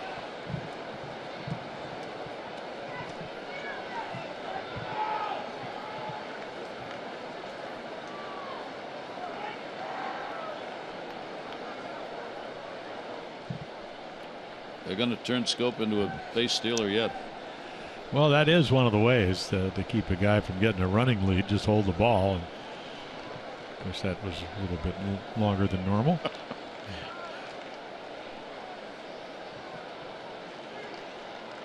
Here's the 1-2 delivery, and Caleb takes it outside. So a 2-ball, 2-strike count. Well, maybe you start him again, and you just hope if he's running. And Caleb, you know, they've been getting him out of the way. That Weeder's waiting on deck, so maybe he'll get a breaking ball that stays down and in. He can hit it down in the left field corner. 2-2 delivery, foul tipped into the middle. Blanton gets a strikeout, his second. No runs, no hits, no errors. One left on base. We go to the bottom of the 8th, 4 forward.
Tomorrow they'll return to action on Friday for the weekend set against the Angels heading into the All-Star break. Orioles have not yet announced the starter for Game 1. Matt Shoemaker will be on the mound for the Angels. Our coverage on MASN 2, 6:30 O's Extra, presented by Southwest, followed by game coverage at 7. All the access you need right here on MASN. So there are the Angels. So their last, even though they scored a bunch of runs up in Boston in 12 to 13 last night in Tampa Bay, Albert's getting hot again, and then the Orioles won 2-1. And the Angels hit one home run the entire series, and that can change at any minute. Schumacher, who pitched very well. So Grandal, who homered on Monday night, the 4th of July, he will pinch hit here. Yes, Monty Grandal will stand in. The Orioles, Dylan Bundy, doing a heck of a job over a couple of innings to keep this ball game tied. As the 6 strikeouts.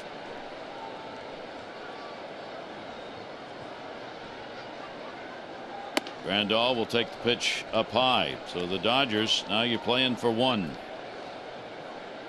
40,899 the attendance. Seeing a great day game. 1-1 delivery, and that'll be fouled straight back into the screen. No, Grandal with a 1-ball 2-strike count on him.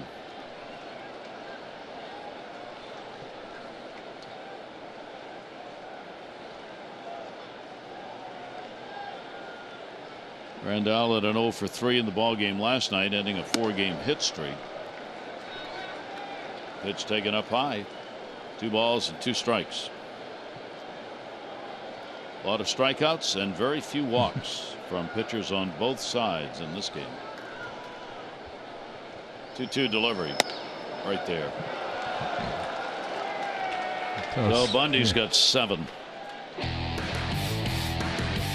I'll take a look right here. I mean, it's Powder River. Great change up there. Van Slyke, Ellis, Puig can't hit it. Turner can't hit the fastball. North and Thompson, and then Howie Kendricks thought it was inside, and then a fastball right on the outside corner. And in each of the innings left runners on. Here's A.J. Ellis. Ellis will take the pitch. He has struck out, flied out, and picked up a single.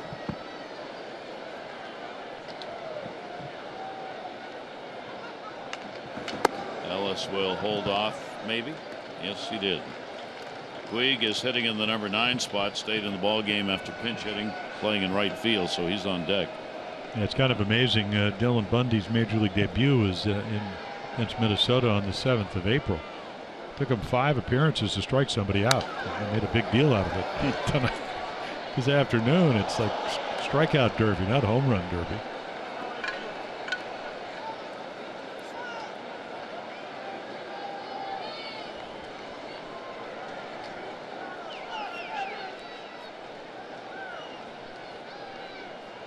Two ball, 1 strike count.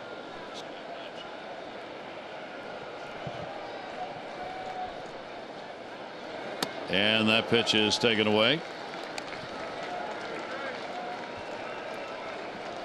So a 3 ball, 1 strike count. Ellis trying to get on with Puig. Power bat. Waiting on deck. Every strikeout for Bundy, a new career high, and there's a walk. So the Dodgers get Puig up with a runner on. Follow Orioles baseball live with MLB.com at BAT app. Stay up to the moment, any moment. Game day, live game video highlights, StatsCast news, and more. Download MLB.com at BAT, #1 app for live baseball for your phone or tablet. But Showalter's going to make a double switch as he heads out. He'll talk to Pat Holberg, the home plate umpire. Caleb Joseph is going to head to the dugout, and Matt Wieters will come on to do the catching. And Brad Brock, who has been warming up in the bullpen, will be coming on to do the pitching. So it gets a little tighter here in the bottom half of the 8th inning. 1 on, 1 out, game tied at 4.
Brock pitched last night, 13 pitches, 3 strikeouts.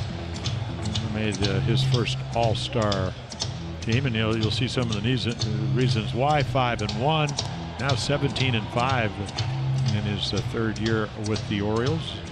Fly ball pitcher, keeps the ball in the ballpark. 3 home runs. Orioles change the battery up. Matt Wieters will be doing the catching, and Maeda will be the pinch runner, the starting pitcher from last night. So Maeda on to run for Ellis, the catcher. Yeah, brings back fond memories. Did it when I was 19. Wait till he pitches into the 6th or 7th. They won't pinch run with him. No. Well, here's a mano-a-mano matchup. Yasiel Puig, who, whatever the contradictions are in his game, brings the fans to the edge of their seats when he comes to the plate. Tie game at 4, 1 down, runner at first base.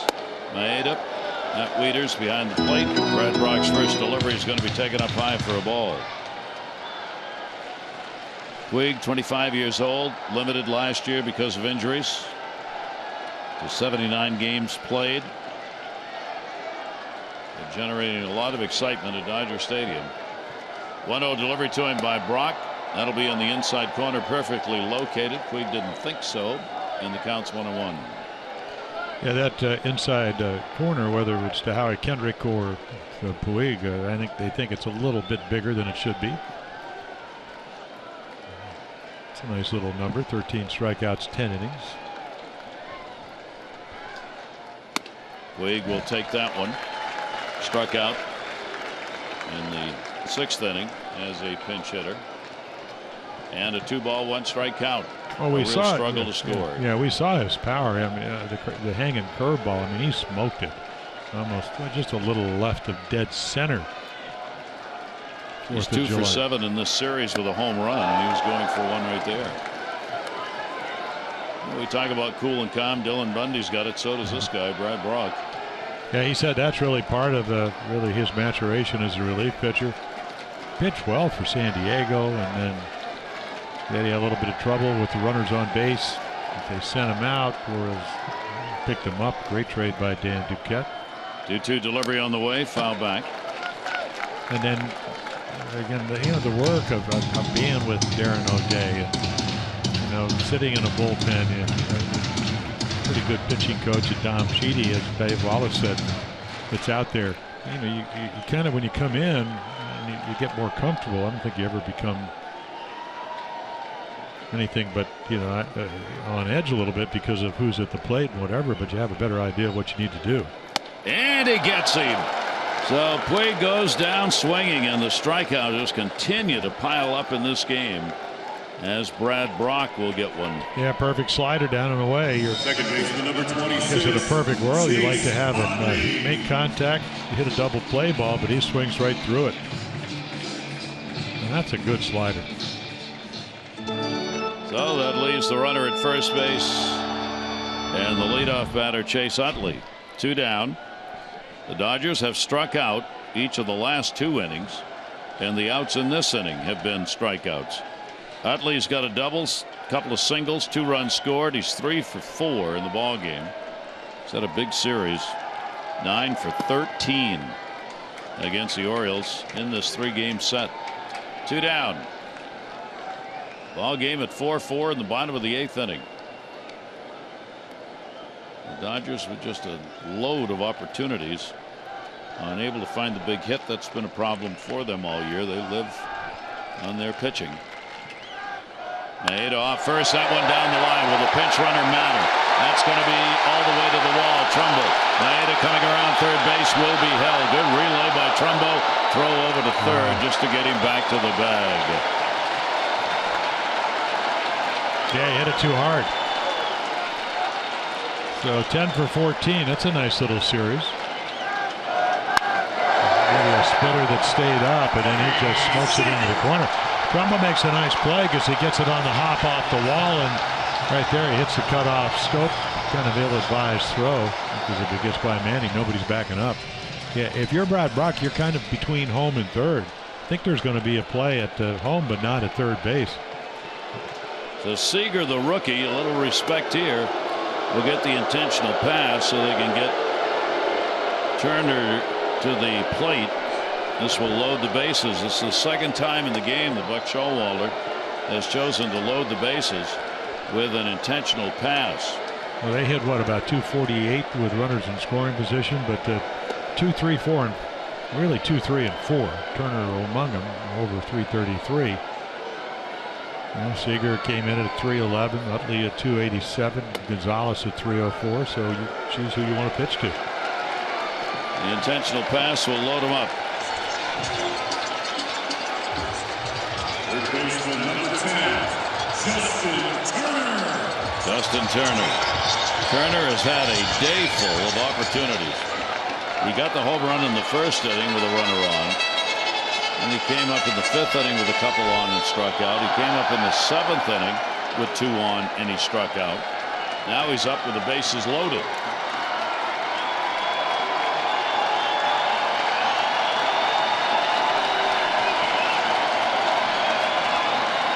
Two down, sacks full. Turner outside, Wieters. Had to get down and stop that one. Yeah, the amazing thing is he's about 75 points higher when you get runners in scoring position. That's not a bad career number. No home runs, but 353 when you load him up.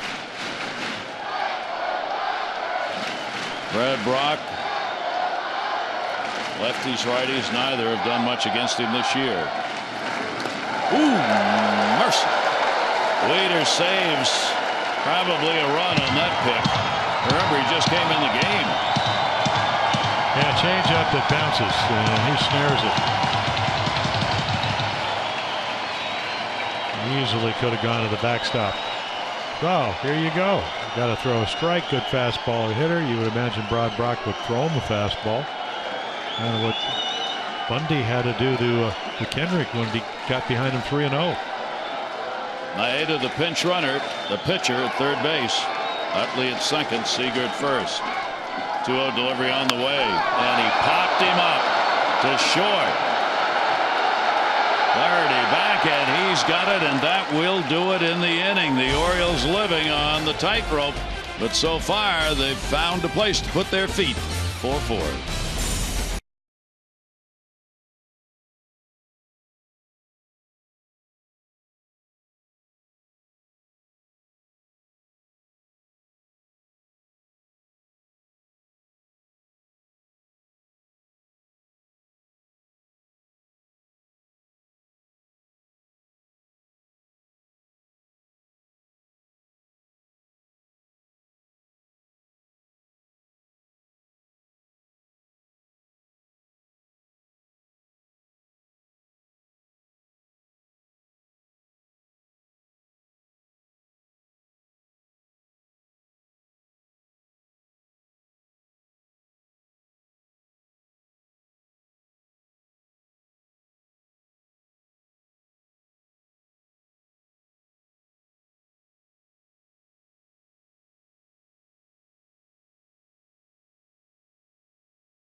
Ball on Masson is brought to you by Southwest. Transparency, low fares, nothing to hide. Gary Thorne and Jim Palmer, great to have you with us here at Dodger Stadium, and what a finish to this one. It's kind of been like that kind of a skateboard ride for both these teams. Ninth inning. Yeah, not skated too much when you bring in Kenley Jansen. Another all-star appearance. Awfully good. We saw him on Monday night. Hard thrower, great cutter. Occasional breaking ball, very occasional. So again, what? Excellent job closing. Look at the low numbers.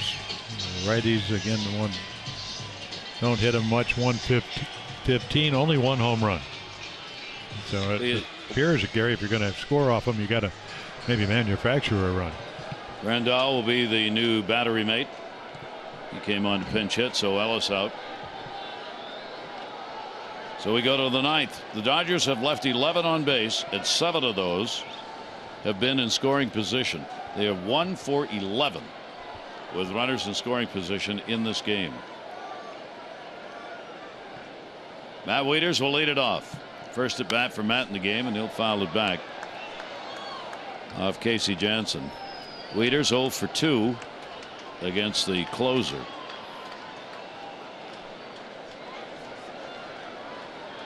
Orioles get Jones and Kim due up here in the top of the ninth inning.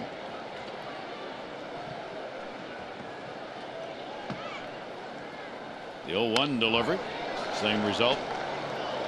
Fouled straight back over the screen. So Jansen will get ahead 0-2.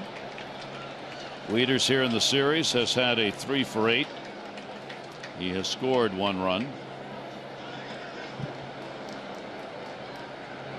Outfield, no doubles defense here in the 9th inning. They're deep. 0-2 delivery. Reach to protect and fouls it back. Yeah, I got a tweet saying that actually we were talking about former catchers that are now pitchers. Jansen started his career as a catcher and then switched to pitching. So we got Troy Percival, Chris Hatcher last night, hard thrown righty out of the Dodger bullpen. And now they're closer. That'd be a big target. 0-2 delivery on the way. I'm going to guess no team.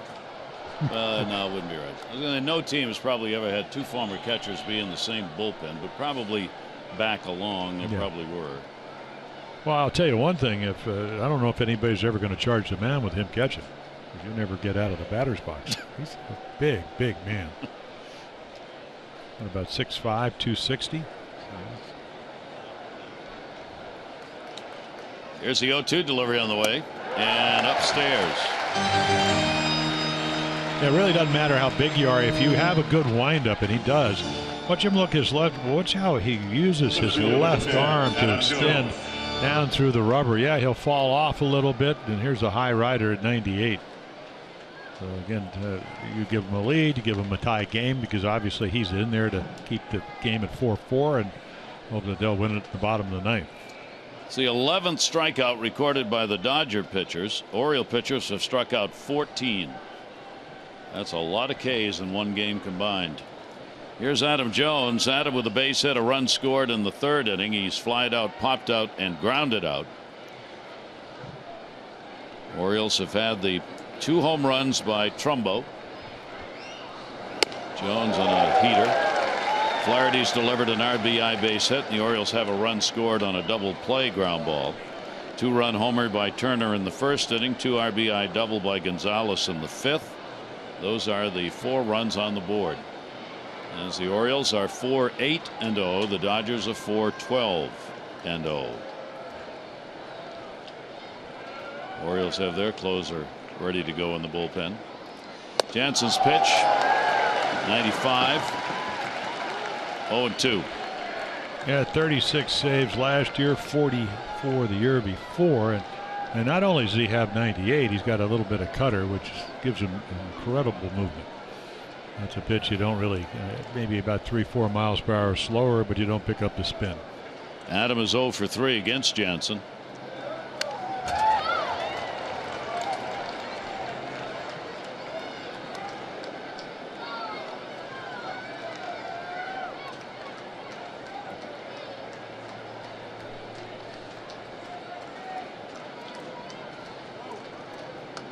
He airs it out at 98.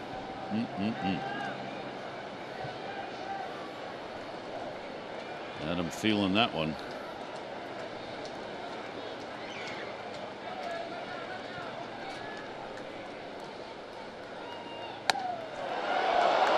Thought he might have had it. 40,000 other umpires thought he did, but no. Yeah, well, Pat Holberger, much of he's on the inside corner. He's got to look across the plate. Now, I think it's probably a smidgen off the corner, only because Grandal has to move the glove.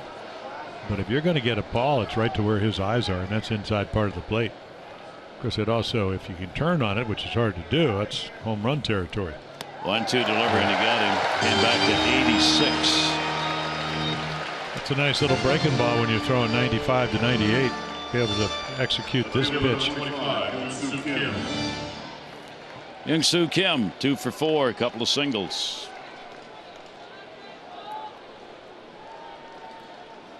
Everybody participating in the strikeout department for both teams today. 2 down and nobody on.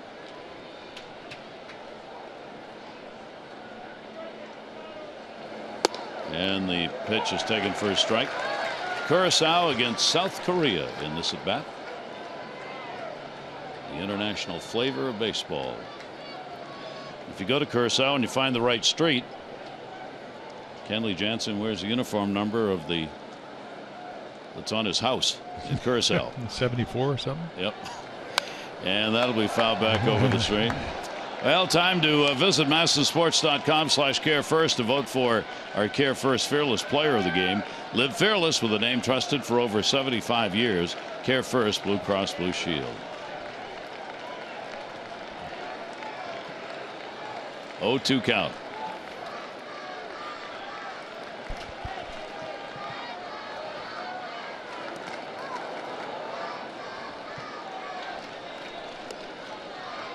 Bouncer will make it 1-2. Kim trying to get on here with 2 down. Keep the net bat alive for Manny, inning alive for Manny Machado.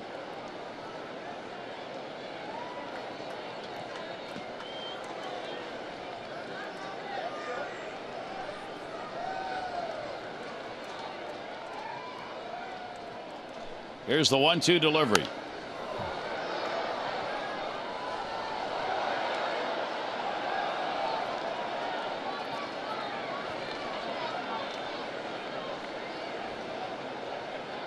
If he had Bim Bim Bop for breakfast, he'll get another hit.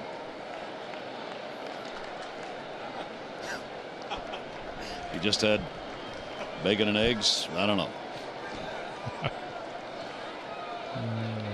1-2 delivery on the way. Yep, there's bacon and eggs. So he strikes the side out. Going to be pretty common in this game. We go to the bottom of the 9th inning and the score tied.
Any moment, game day, live game video highlights, StatCast news, and more. Download MLB.com at Bad Number 1 app for baseball on your phone or tablet.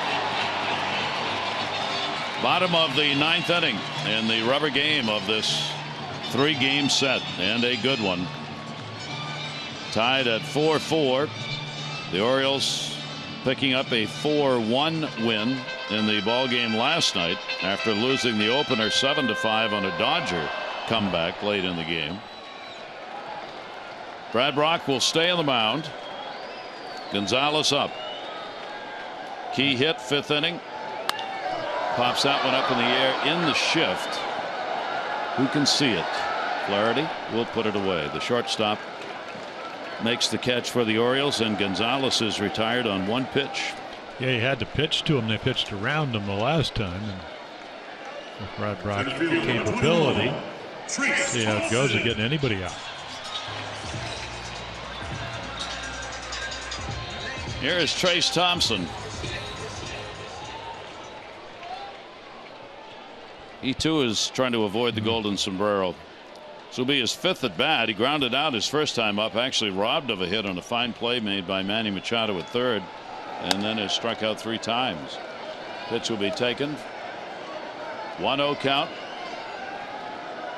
Both bullpens have been active throughout this series, and this game has been no different. Dodgers have had to rely on an inning out of 4 or 5 people each game.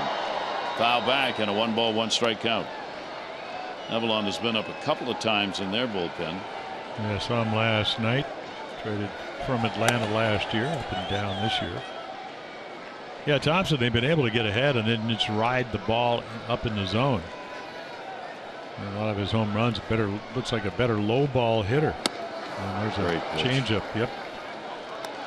So a young hitter, and you can just kind of see it. You know, he's got the power. He runs well. Made some great defensive plays, and you can see right there a couple of walk-off home runs this season. Only hitting 132 with runners in scoring position, so just kind of learning how to hit at this level. Brad Brock with a 1-2 delivery on the way. Brad has worked as many as 2 1/3 innings this season. That was against Kansas City. Couple innings, certainly not out of the realm or even the ordinary for Brad Brock. If the game goes right, he only has to come in for 1, but when they have to go early, he'll pitch a couple.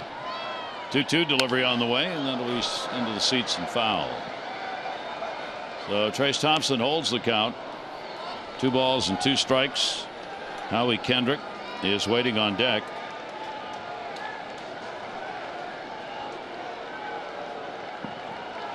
Oriole pitchers have not had a 1-2-3 inning in this ball game.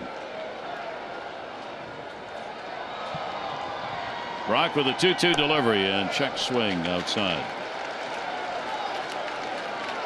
And a couple of times he pitched it back-to-back days, even with Darren O'Day out. You go back to early June, 1st and 2nd. And then what on the 24th and 25th, and now here in July. 13 pitches yesterday and then multiple innings today. 3-2 delivery on the way to him, and there's another K. Brad Brock gets his strikeout number 2. Trace Thompson said they either throw it by me or they pull the string. 87 mile per changeup. He's just way out in front of it. Bottom of the 9th, Till Way, and Howie Kendrick. Double, single, strikeout, ground ball out. 4 for 10 with an RBI in the series. Kendrick hitting at 246 on the year. 3 long balls. Pitch away to him. Orioles will shade the outfield to right. Kendrick goes to right. Trumbo will not have a play.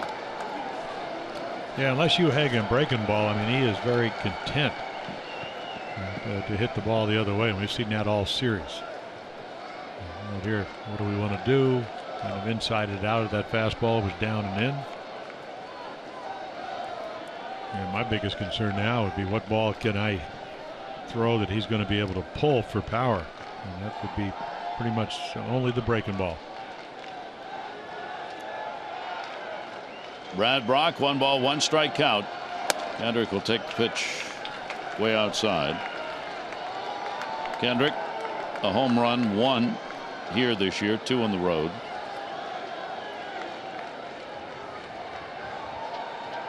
Two-one delivery to him. Howie Kendrick, another great pitch by Brock, down and away. Yeah, it really amazes me. I mean, Brad Brock and Dave Wallace alluded to it in your interview. It's just the quality of the pitches. It's not just the stuff. It's understanding what you need to do and then go execute those pitches. And there's another one. 2-2 and another strikeout. So 3 in the ball game for Brock and 2 here in the 9th inning. It's free baseball, sports fans. We go to the 10th. That is tied at 4-4.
game.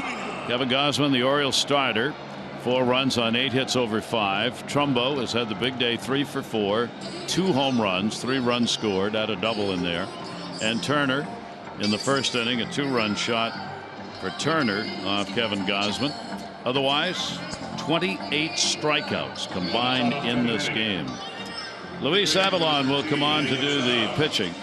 Avalon has worked against the Orioles in this series. Yesterday, he pitched 1 inning and had a strikeout. Hitters just 226 against him. He's a setup guy, and you see the right-hander. There are no numbers. Avalon limited times out there.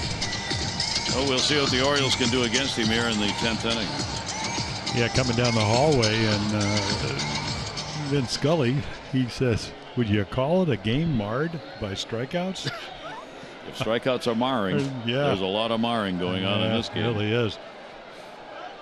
So against Manny, the guy, when they have success, they pull the string. A lot of change-ups, and that's what Avalon does. And there he gets him out. Yeah, but he kind of hangs it, but it's away. Manny's not had a hit as he's 0 for 4 in the ball game. In fact, it's been a tough series for him. He has 1 for 12, but that one was the game-winning home run that he picked up in the 5th inning of last night's game. 10th inning, 4-4. Avalon's 0-1 delivery over the top, kept it down 0-2. And there's another one. Well, you have a game plan, and the good teams have a better chance of executing it. And we saw when Maeda hung a curveball, and that was game time yesterday. That's all it took. 3-run home run, blasted it. Left-hander's 0-1 delivery to Manny will be outside. Avalon about to turn 27 years old. A lot of time spent in the minors, the Atlanta Braves organization, before being acquired in a deal last July in the trading deadline from Atlanta. 1-2 pitch. No more marring right there as he holds up on the change.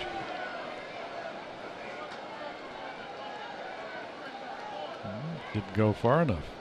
Machado 333 against left-handers coming into the ball game. Orioles have seen a couple of them in this game out of the bullpen. Avalon's 2-2 delivery. Manny goes after one up high and fouls it back.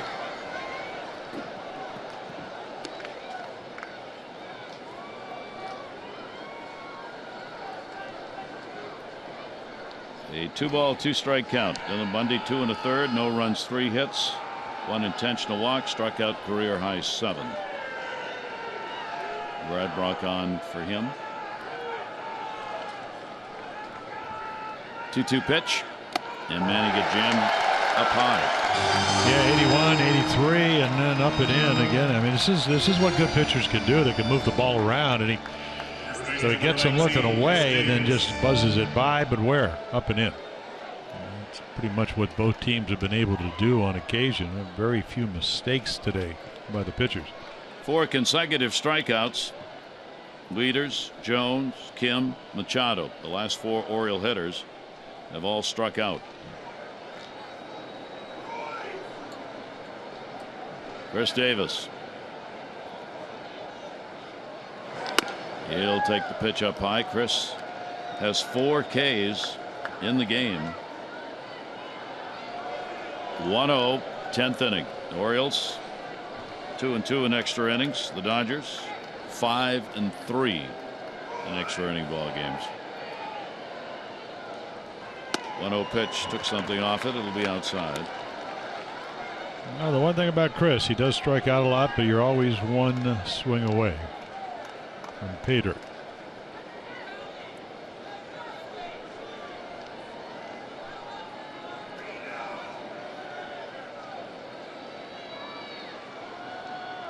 Two-0 delivery by the left-hander to Davis, and again off speed, and it's in there for a strike.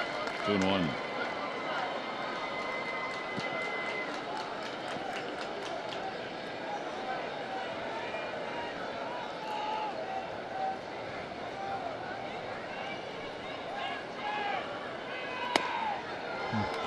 Just missed. Grandal pulled it up a little bit, but does not get the call on it. 3 balls and 1 strike.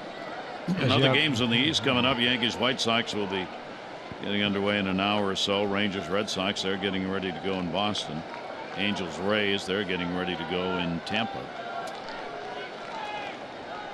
Here's the 3-1 delivery, and Davis will take it. It's on the inside corner and staying at 81. Yeah, he sells it with arm speed, and you know, a lot of times if you are left-handed, you'll turn it over. It doesn't look like he does that, but certainly he can get to 93 in a hurry. And as you mentioned, coming through the Braves organization, he was a starting pitcher. Here's the 3-2 delivery, and Chris will get a walk. So Chris Davis works out the free pass. Orioles have garnered 4 walks in the ball game. Dodgers have only 3, and 2 of those were intentional. So that brings the hot bat to the plate here in the 10th inning. Mike Trumbo, double in the second, scored.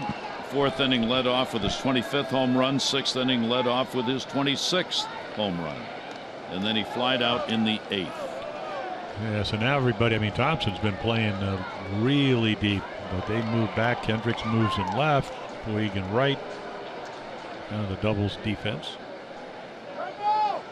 And the pitch is a strike on the outside corner to Trumbo.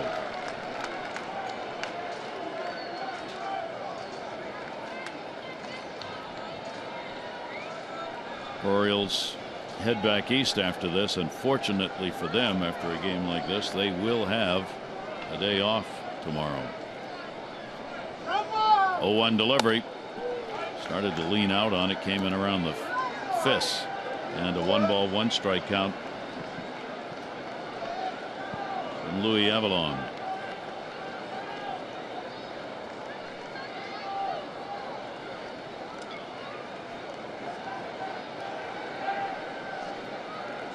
Here's the 1-1 delivery over the top. 1-ball 2-strike count. Avalon continuing to throw those 81 to 82 mile an hour off-speed pitches. Yeah, it was a well-intentioned swing.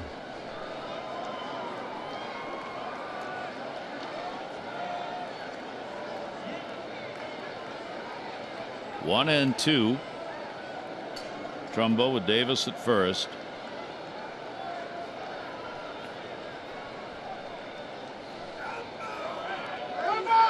Goes after one that was up and pops it up center field.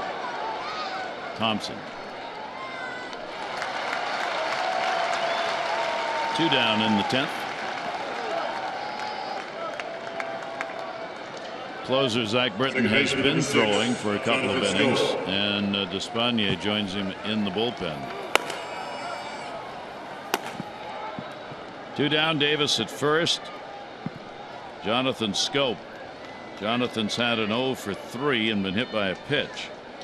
A couple of hits, 10 at bats in the series against the Dodgers. Scope, one of the many Orioles, getting his first chance to play here at Dodger Stadium.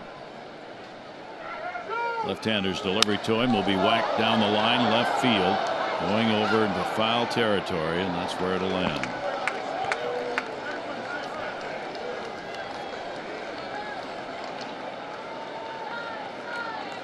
Earlier today, more Orioles. Scope, Machado coming up to see Vin Scully in his final year of broadcasting here with the Dodgers. A lot of people have made the trek. It's like a homage being paid. There aren't many times players come from the clubhouse to the broadcast booth on their own. Oriole players have done that to see and say hi to Vinny. Here's the 0-1 delivery, and that one's going to be outside. Well, the amazing thing is they found the broadcast booths here. I'm sure they had a little help. Yeah. I'm sure it's easier for them to find the broadcast booth than for us to find the clubhouse. They revised the visiting clubhouse here at Dodger Stadium, made it smaller and harder to find. Well, there are so many tunnels. I mean, it's like a maze. It goes forever. A 1-ball 1-strike count. Way up. Yeah, I think, well, you know, you read the bat, and if their reports are what my eyes tell me. Jonathan Scope is a pretty good breaking ball hitter. So when you throw a hanging changeup, and he's gotten a lot of his changes up, and you see a guy almost stay on it and almost get it down by the foul pole for a possible home run, I think it gets you a little apprehensive, maybe a little nervous. So you can throw it, but it better not be in the middle of the plate. Has the 2-1 count. Scope breaking ball, good one. I take it back. Hung it, but he wasn't looking for it. I mean, that's pretty much what he's throwing throughout his career. I mean, he's almost a reverse guy. He doesn't get lefties out at 220, righties at 231. Home runs equal at 5 apiece. But that changeup, the big equalizer against the right-handers. 2-2, 2 down. Avalon just joining the ball club for the 3rd time yesterday. And he got him to chase. Will upset Jonathan. So we're up to 30 strikeouts combined in this game. Dodgers will bat bottom of the 10th.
With 1 away and 1 on, delivered a 2-out lead for the Dodgers, his 12th home run.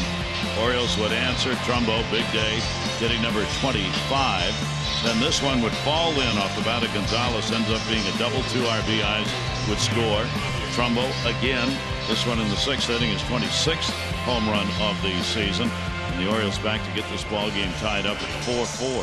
That's where we are as people head home from work. Beginning of rush hour here in Los Angeles.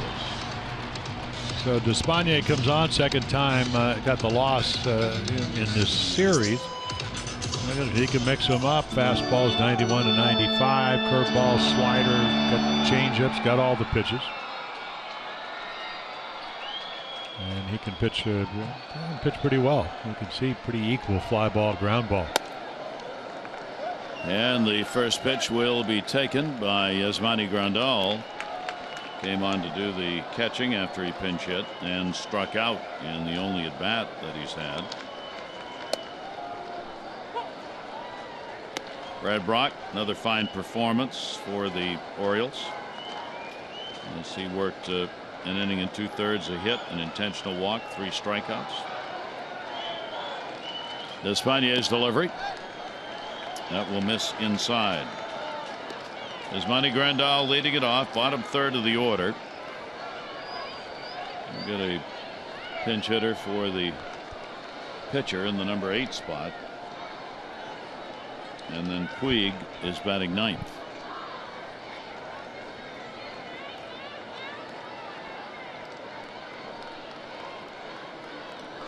Two ball, 1 strike count. And that's going to come inside. Slider 3-1. Chris Taylor has come out in the on-deck circle. So 40, at least J.P. Hollow getting loose for the Dodgers. 43 pitches for Despaigne just the day before yesterday. And walked him. A leadoff walk in the 10th. He wants to know where it was. Wants to know if it was inside, and that's what Hoberg said. Dodgers' fourth walk, 2 of those intentional. Now Taylor looking down to third as he comes on to pinch hit. Well, just what the Dodgers need in a tie ball game. Try and move the runner up with a bunt. Orioles will play for that. Manny Machado starts moving in at third base. Taylor does not have a sacrifice in the 7 games, 13 at bats he's had. And that'll send Matt Wieters out. Despaigne misses with it, 1-0.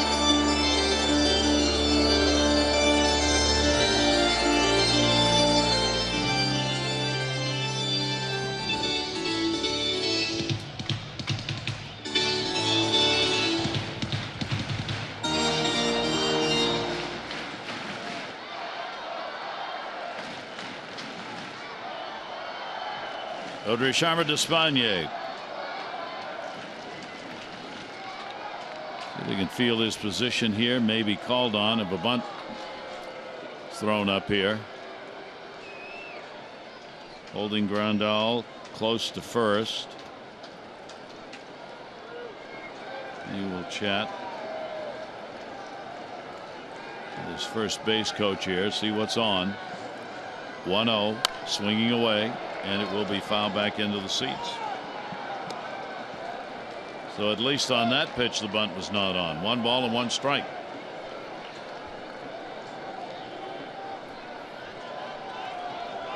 That may be because Taylor may not be a particularly good bunter.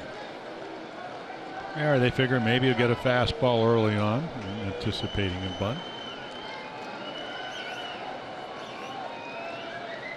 Despaignier's delivery to him, ground ball, just what the Orioles ordered. Scope, Flaherty, 2. Pays his money and you take his chances. Yeah, it's kind of surprising though. Yeah, I mean, you figure Despainier's never pitched well against the Dodgers, whether it's here or in San Diego. 0-3 with an ERA close to 7. But very unusual that Chris Taylor's got it. I mean, he shouldn't be in the big leagues if he can't bunt, or at least attempt it. Yep.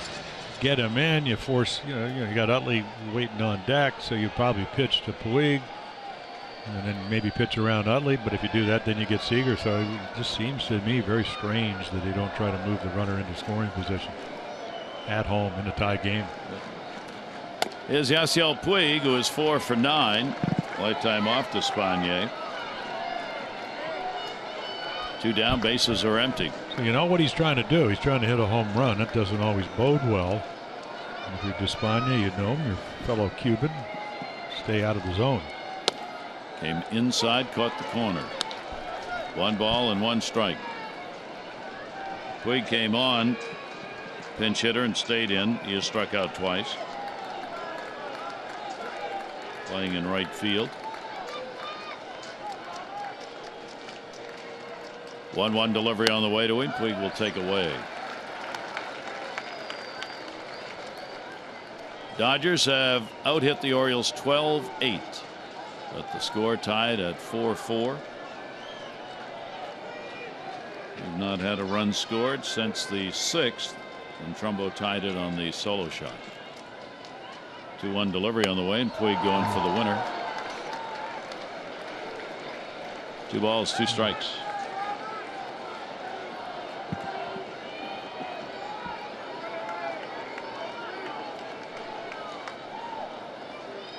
Game of pacing. Dave Roberts, Buck Showalter. 2-2 pitch. Puig lets that one go by, and it's a full count. 3 balls and 2 strikes. Here in the bottom of the 10th. Casey Fane gave up the run, the first reliever. Greeted with a home run by Trumbo. Otherwise, the bullpen of the Dodgers has held the Orioles intact. The Orioles, Bundy, Brock, have not surrendered anything in the 4 innings they've worked.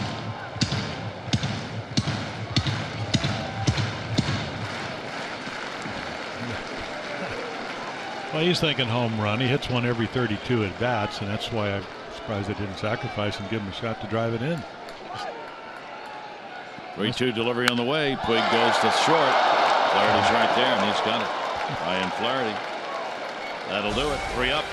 Despite a leadoff walk, we go to the 11th inning. Orioles bottom third, due up.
To the 11th inning, and the bullpen's getting extensive use in this one. J.P. Howell. Yeah, again, struggled early in the year, but once again, righties are only at 167.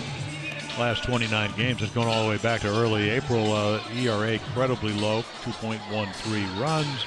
He's been around. The Orioles know him from the American League eons ago. So you can see lefties hit him better than righties.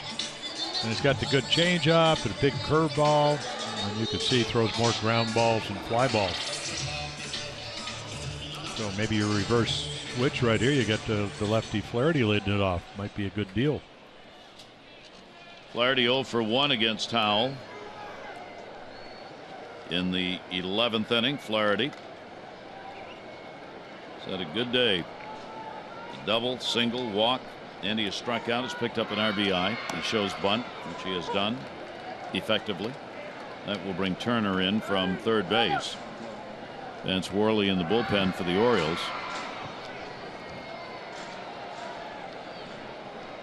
Long reliever.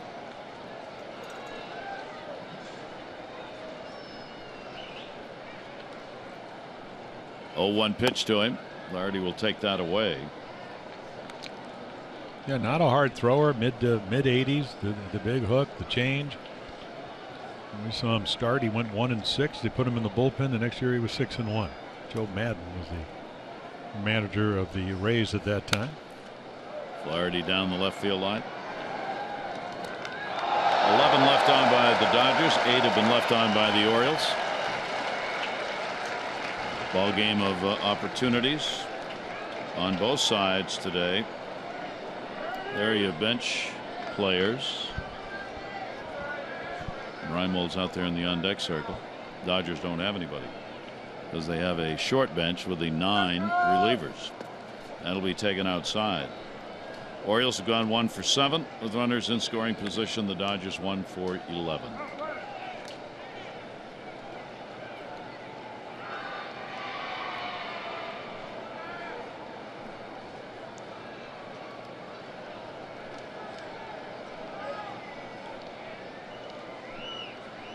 Left-handers 2-2 delivery. Flaherty off the fist. Turner will give chase, and that's going to be not a play. 2 ball, 2 strike count. We saw the marine layer, sea smoke, burn off this morning. So we may be here long enough to see it come back in this evening. It's about that time. 2 ball, 2 strike count.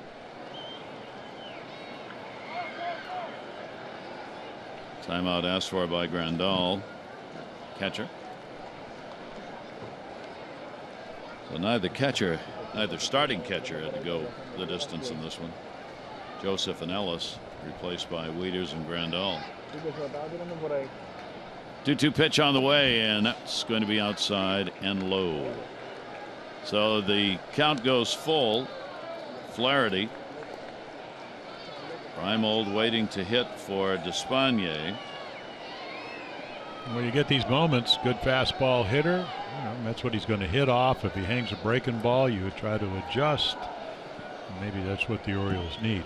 Again, remember, lefty's hitting over 300 against J.P. Howell. 3-2, and he got him. Changeup, I think. Either that or just, again, he doesn't throw much over the mid-80s. Didn't look like he picked it up very well, and once again, another strikeout. Pitcher number 14, Nolan Reimold. Now Nolan Reimold. Reimold has faced Howell once and has gone 0 for 1 against him. Reimold coming off the bench, 2 for 6 as a pinch hitter. Those are the numbers overall. Checking his handy dandy cheat sheet there on his arm. Has the rundown on Reimold, which he shares, and then gets rid of his sunglasses. You can tell the sunglasses come free to major league players because he just heaved them about 20 feet into the dirt. One away, nobody on.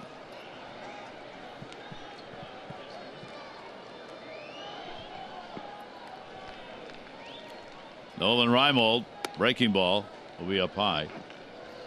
So what we talked about, what Showalter was talking about the other day, guarding the line. If you look at Turner down at third with the right-hander up, this is the by the book, as they say. No one has yet found that book in Major League Baseball. Late innings, guard the line, which drives Buck crazy. He doesn't believe in it, but that's what it looks like, and baseball fans have seen it 1,000 times over. Yeah, I think, and when we were talking about it the other night, somebody back the other day said, "Hey, do you remember Tippy Martinez?" I said, "Of course, saved a lot of games for me." But Tippy was a fastball curveball guy. So maybe because you don't control the curveball as well as your changeup or your fastball, you might cheat it a little bit more. So that might be the only plausible reason I could think. There's the hook, and breaking ball. It hangs. Because if you throw it down and in the routine ground ball to, and you don't want it hit. The theory about playing the line is you don't want to hit it to the right of the third baseman. If you take another look at this hanging hook, and that's a double. But if you do it with nobody out and he hits a 5-hopper in the left and the next guy doubles, you lose anyway. So what's the difference? 1-2 check swing. I do believe he went. 2 strikeouts in the inning for Howell. Yeah, really tough coming off the bench. But then again, I mean, this is you can see the bat head out there, just couldn't hold it. Got to sit soft against J.P. Howell. 85, 86. You can't throw it by you. And if you don't, he's kind of got the stuff because he can get you so far out on your front foot, he can embarrass you a little bit. And we're tied in strikeouts. 32 strikeouts in this game, split evenly. Matt Wieters.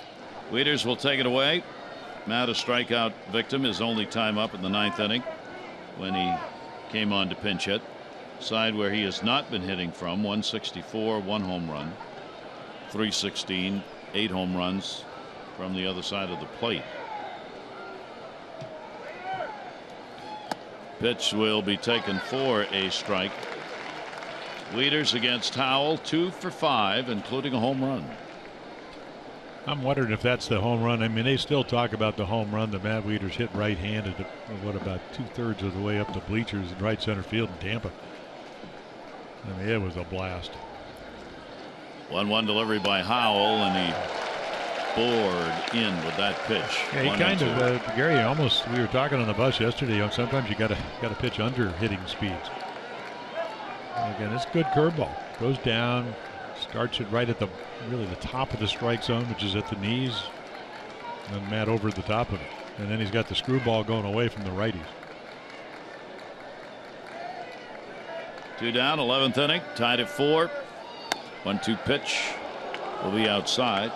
The 32 combined strikeouts is a record for Dodger Stadium in strikeouts in ball game.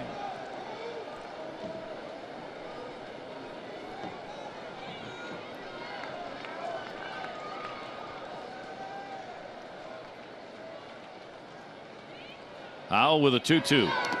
Shift on against Wieters. Pitch taken down low, bounced. So another full count. Something else we have had plenty of in this game.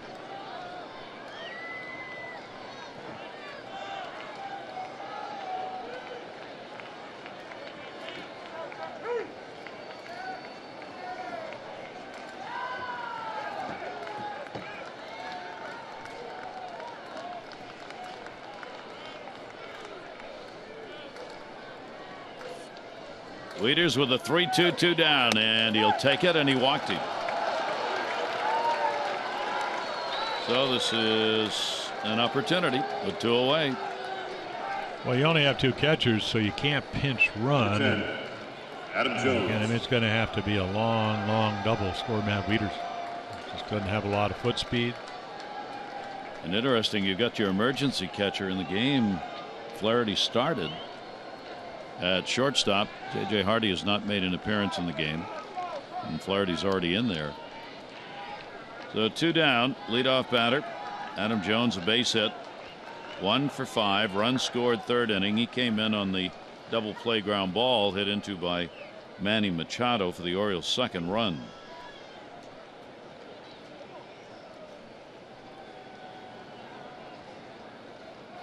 And the pitch will be taken for a strike. So the Reimold strikeout, 2nd one in this inning, was number 33 and a new Dodger record here for this ballpark. Strikeouts in a game. Do you want to remember you played in that game? No. I'm not feeling anything real special here. Okay. Other than it's 4-4 in the 11th. And the pitch is taken away.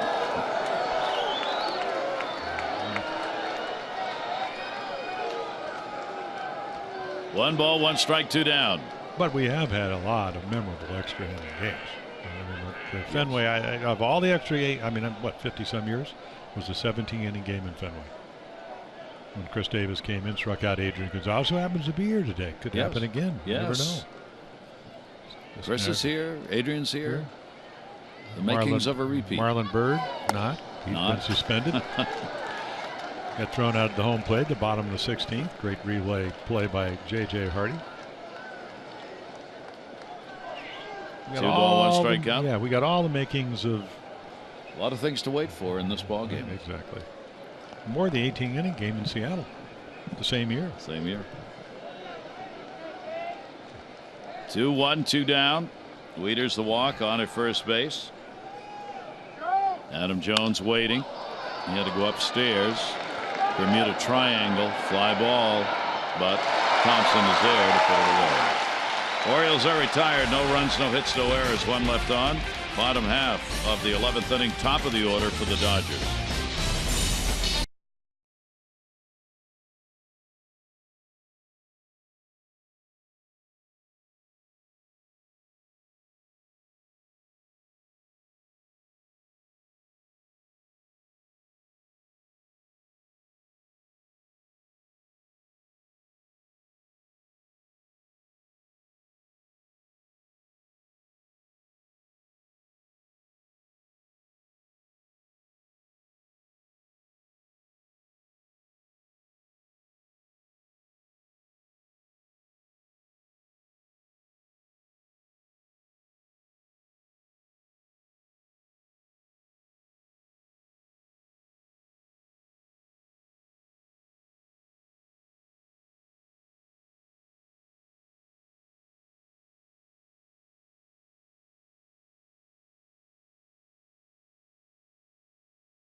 There's your line here in this extra inning ball game from Dodger Stadium. Still the rubber match here as to who's going to take this series.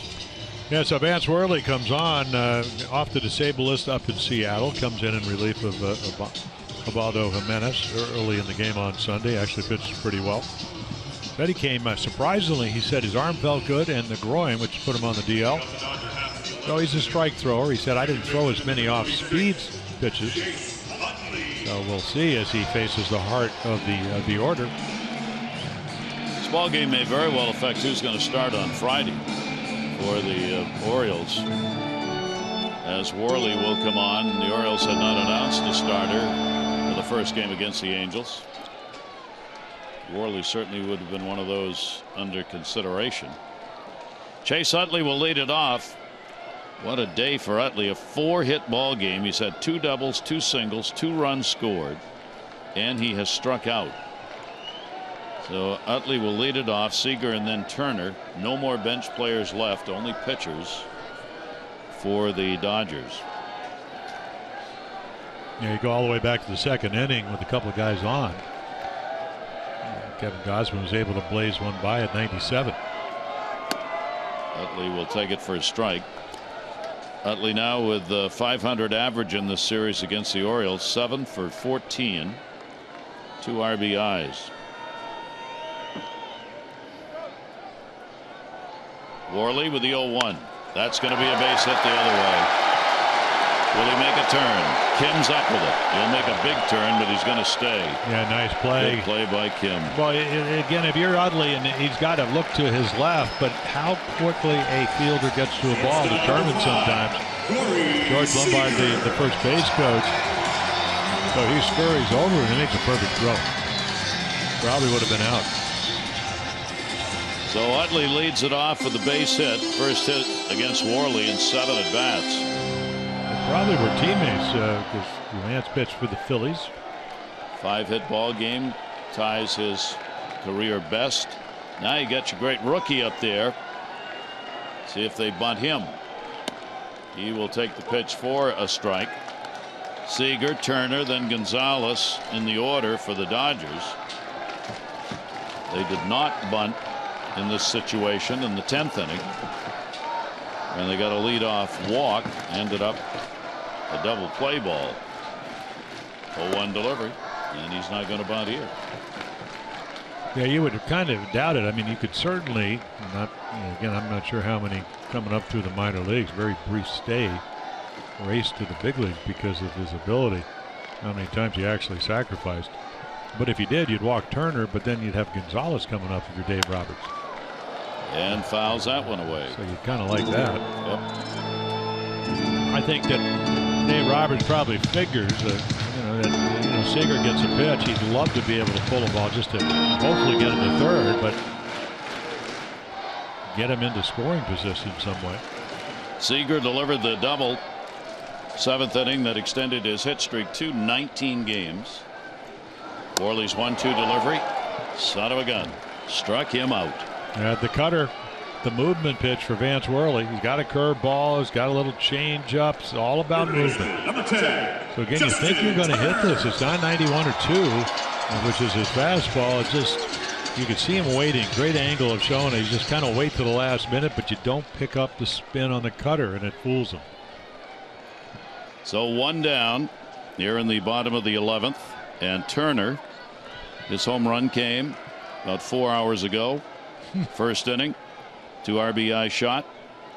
Since has gone 0 for 4 with a couple of strikeouts. And he will take the pitch down low from Worley. Turner has had 12 at-bats against Vance Worley. He's 4 for 12 against the Oriole reliever.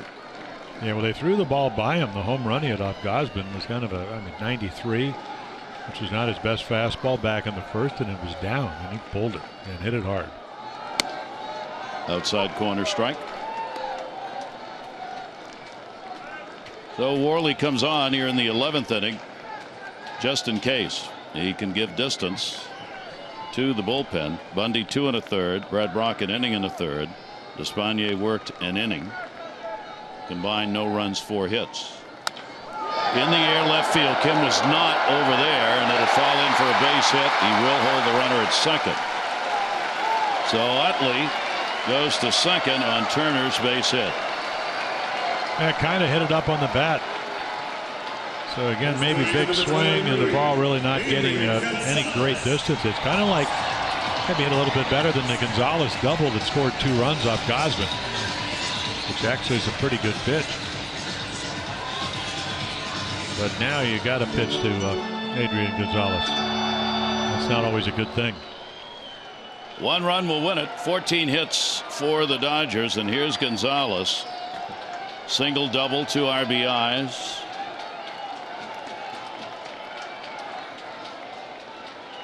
Utley, the runner at second that matters, and the pitch will be outside for a ball. Gonzalez with a 2 for 5 off Worley in his career.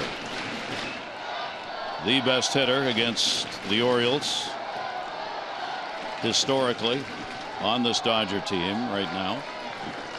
Ground ball will go to second base. Jonathan Scope. There's one. Flaherty. How about that? They get the double play to end the inning. We will move on. No runs, 2 hits.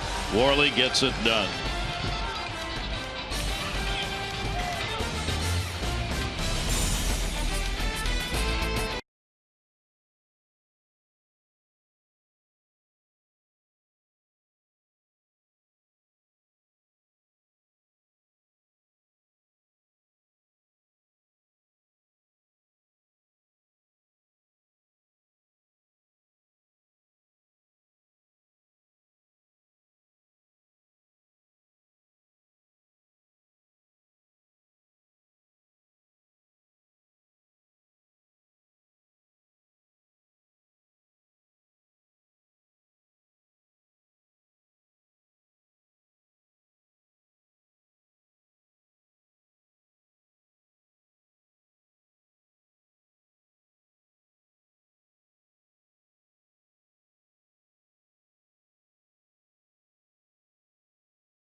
You can see it, top of the 12th inning, 4-4. The Dodgers with 14 hits, the Orioles with 8. Vance Worley getting the double play ball. Second inning for J.P. Howell, who comes in, and it's a strikeathon today. Seems like everybody striking out, as Vince Scully said, marred by the strikeout, so to speak. So Kim will lead it off for the Orioles here in the 12th.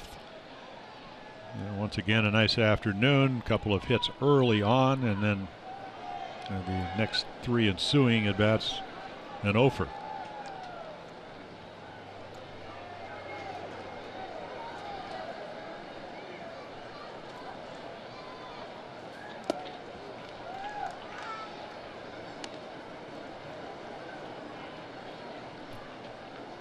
So Kim with not a lot of at bats against the lefty, going into the weekend only 4, and then it looks like Howell's maybe a little bit better against righties, the reverse split type of pitcher.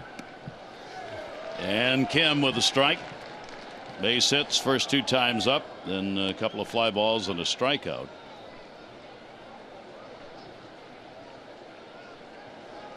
One ball, 1 strike on Kim. Incredible ball game.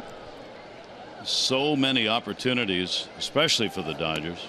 And he waves at one that fooled him and just stands there with hands on hips. Well, J.P. Howell's the master of changing speeds with a slider, and there's a changeup. Every once in a while, he'll zip one in there at 85, 6, 7. That's the heater. Well, he's a survivor, shoulder injury early on in Tampa Bay history. And there's another breaking ball trying to get him to go chasing. So Kim with a 2-ball, 2-strike count. Most of these players have gone the distance here in this one.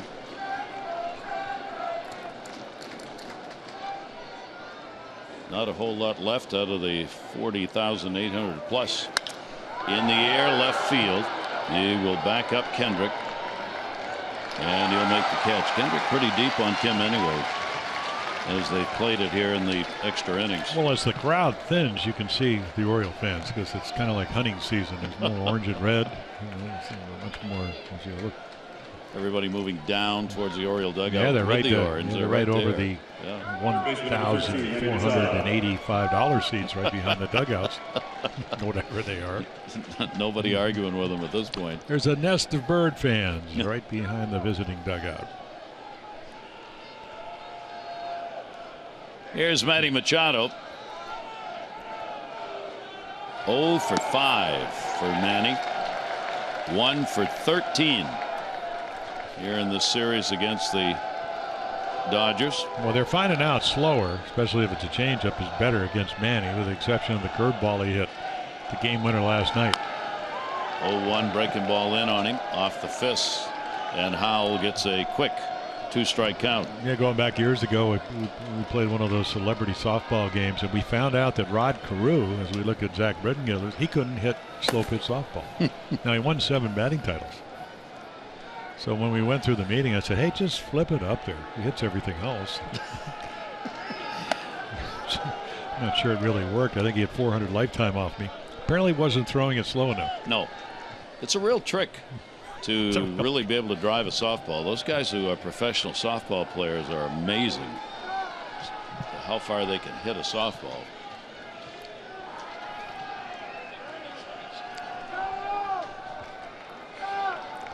What I remember is pitching to Greg Luzinski, and I would backpedal because 45 feet is too close to the. Oh my Lord! Yeah, you one thing, he's going to hit one back to the middle, and it's all over. Fouled off. Rarely do we get to softball hitting. However, after 4 hours and 11 plus innings, oftentimes we turn to those intangibles in life that have great meaning. How to hit a softball. 1-2. 1 down. Just trying to get that potential winning run on base here. Howell outside. Howell has had a 3-inning relief appearance. Came back in May. In fact, that's the longest relief appearance of his career. Equals it.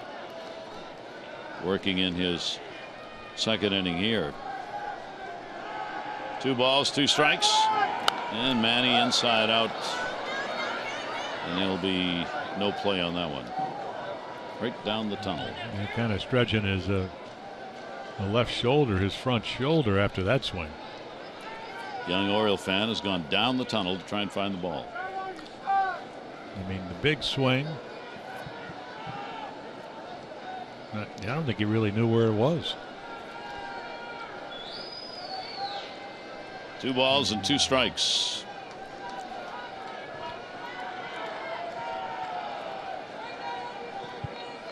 Soon will we do what happens in football and have the communications headset in the mass of catchers so they can talk to the that'll speed up the game. Bench. Yeah. 2-2 delivery on the way. That'll be outside. So Howell goes 3-2. Dodger fans have seen a little bit of the Manny magic. There you go. There he is. That's the young fan. He went down in the tunnel there, found the baseball. He's hoping for 16, 17 innings. He maybe get another one. 3-2 delivery, and Manny's on with a walk. I don't know what Grandal told him, but he walked him. Check the sleeve. Couple of walks for Howell, and that'll bring up Chris Davis. Chris has a walk, came back in the 10th inning. Otherwise, 4 strikeouts. Dodger defense moving around again. Third baseman Turner again going into shallow right field, leaving Seager on the shortstop side. Yeah, and the outfield extremely deep. And Thompson's in center, almost on the warning track. 1 down, 1 on. Here in the 12th. Perhaps this long game's in celebration of Manny's birthday. Give him an opportunity to enjoy time on the field for an extended period. Although I'm not sure he's enjoyed it too much. No, well, no. I mean, 0 for 5. Yeah, he started, he turned 24 last night when he, Eastern time. So Davis. It's probably longer than he's even imagined. Or we would. I know it's longer than we imagined. Yeah. We'd already be at the airport right now. We'd be having a couple of bag of cashews.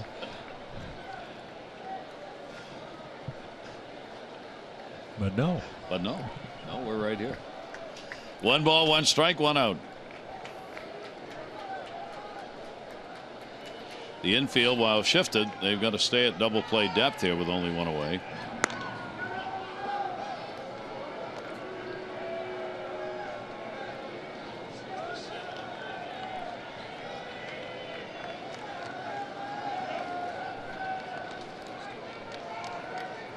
Davis has had a home run off Howell.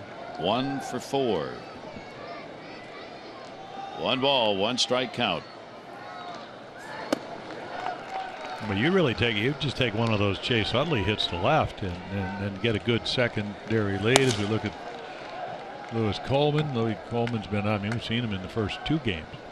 So your secondary lead, they're so deep in the outfield. Spectre, Kendricks, anything soft hit to left field, you're going to get Machado with 1 out to third base. 2-1 delivery by Howell. Davis into the shift, knocked down. Somebody covered first. They do. Manny's going to go. Nobody at third base. Manny Machado looked over as he got to second and saw no one had covered. That was Seager's responsibility, and he didn't get there, and he did not win the foot race. Yeah, again, Turner's right there, makes a nice play, and Gonzalez gets up. There's your second out. And Manny heads up base running. Fortunately, that is the second out. So, but again, you just never know. Bounces a breaking ball. You got Trumbo already with a couple of home runs, and just gives you more ways to score. Yeah, I don't know. You would think, okay, who do you really want to pitch to? I haven't seen Rick. Funny, we haven't seen Rick Honeycutt, their pitching coach, to the mound yet.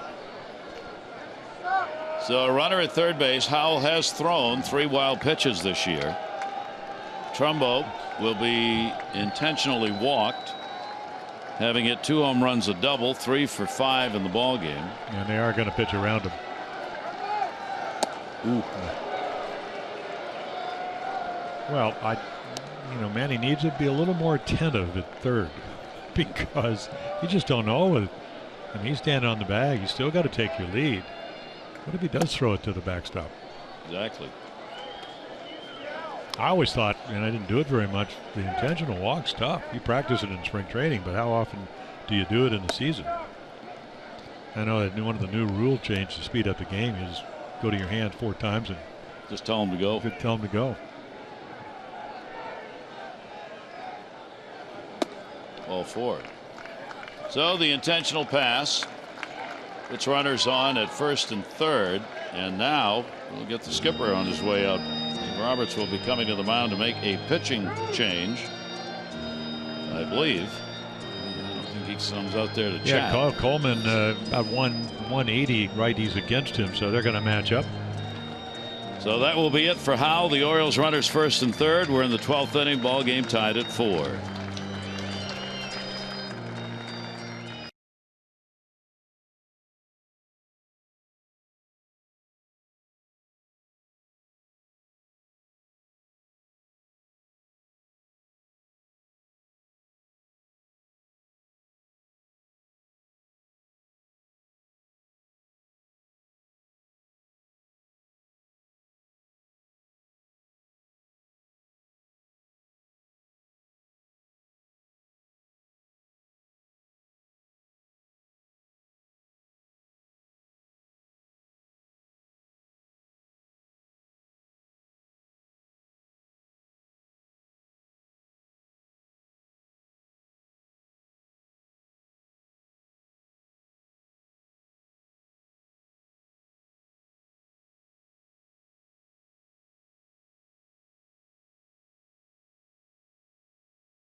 Only hitting .217 against them. He's done a great job. Best bullpen in the National League. 182 the righty. So this is what the matchup's all about. Done a nice job for him. Of course, everybody in their bullpen.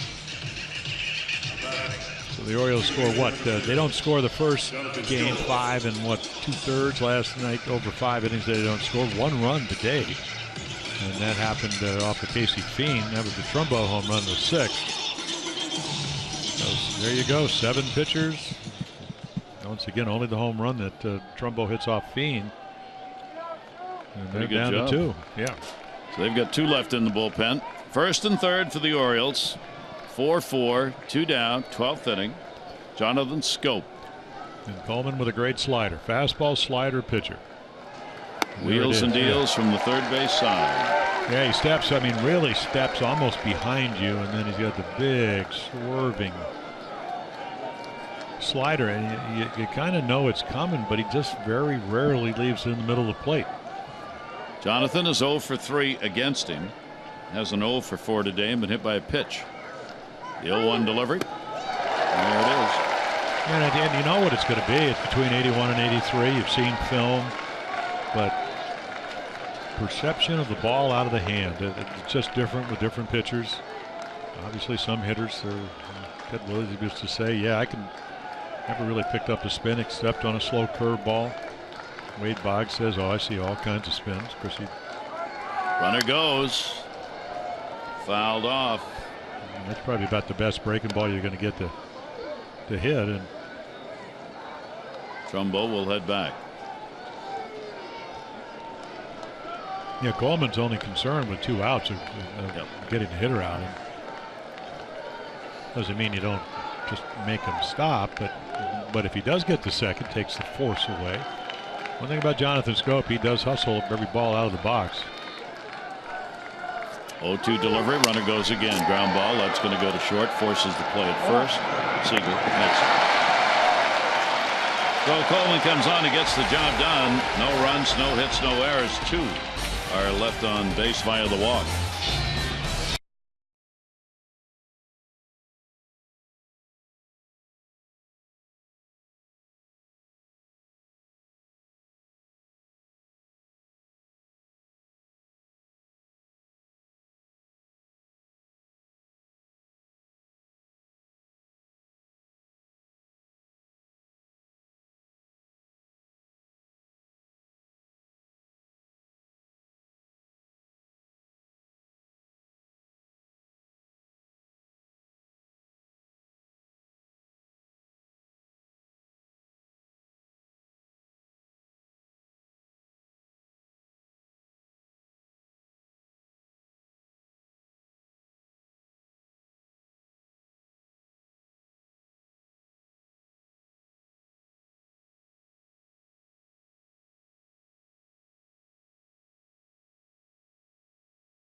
Have been used. Bundy, Brock, Despagne, and now Worley.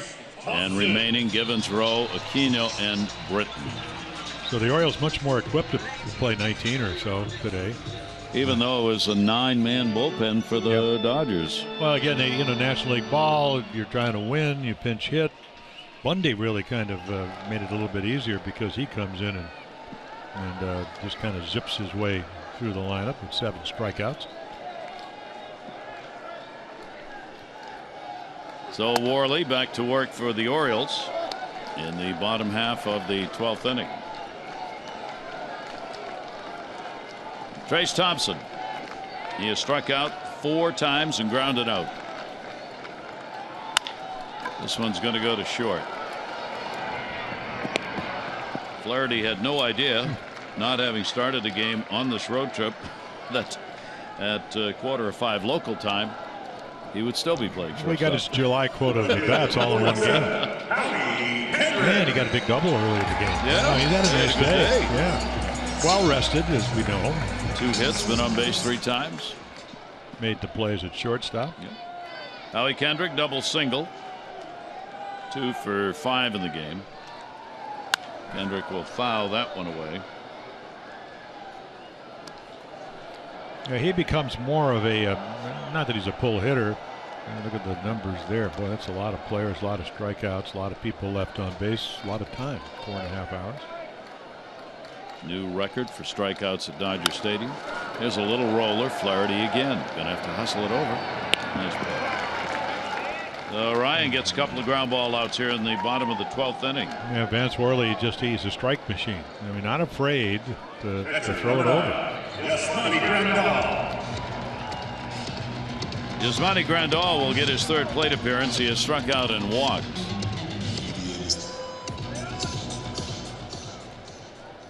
Worley, the left-hander's 288, right-hander's 268. Lefty's 3 of the 4 home runs he's surrendered. Grandal will take it inside for a ball.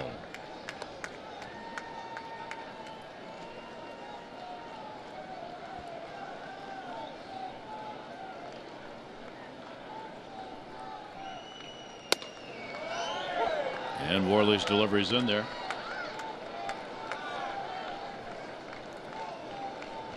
Oh, we know he's got power because he deposited one in back-to-back home runs deep in the Oriole bullpen on Monday night. And a foul ball. Worley, good pitch, got it in.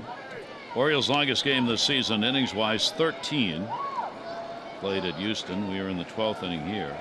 Time-wise, 4 hours and 14 minutes. There were 19 strikeouts in that game. Are we closing in on it? At Houston. Yeah. And that pitch will be taken inside.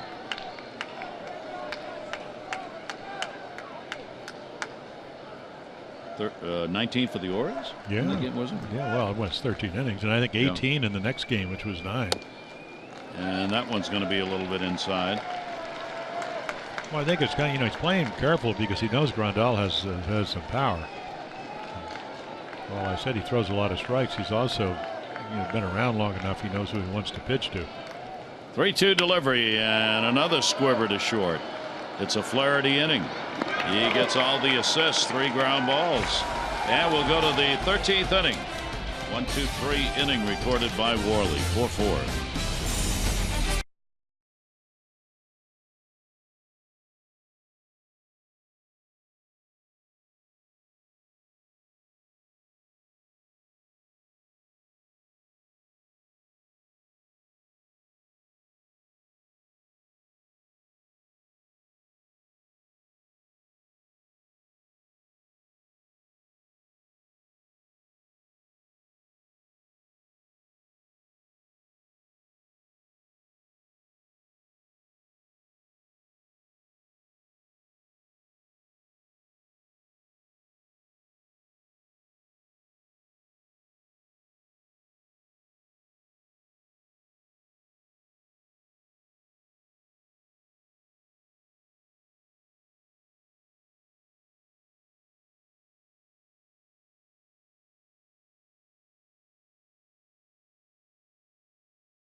A heck of a ball game.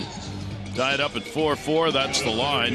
We go to the 13th inning. Coleman came on and got the final out in the 12th, so he'll stay and work here in the 13th against Ryan Flaherty. So again, a lot better against righties. You got a couple of lefties, Flaherty and then Wieters behind him.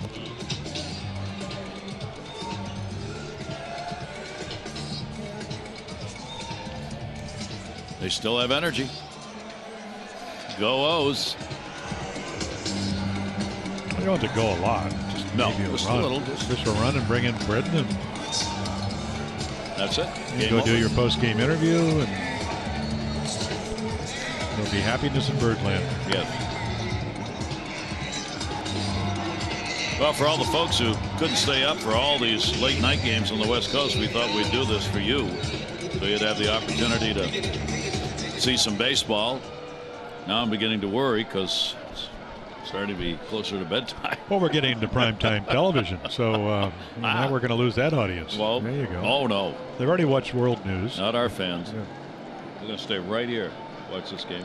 Wait a minute. Breaking news on Masson. Flaherty with a double, leading off the, what is it, the 13th? Well, it's his day. Yes. I mean, he's done everything else.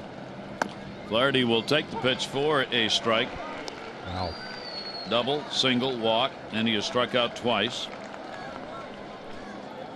Ryan Flaherty.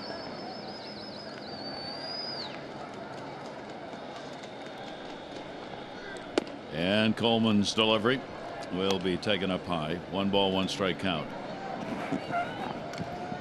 Yeah, if you're right-handed, the slider swerves away from you, and if you're left-handed, that fastball runs down and away because he turns it over.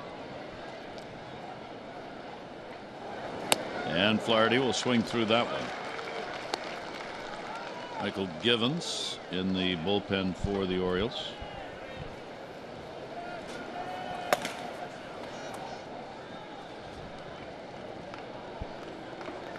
One ball, 2 strike count. Flaherty back over the screen. Vance Worley's due up next. He's in the on-deck circle.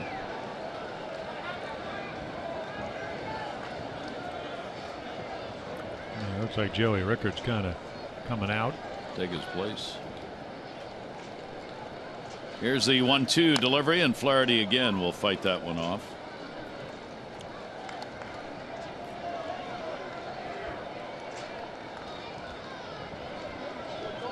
So Rickard's out in the on-deck circle.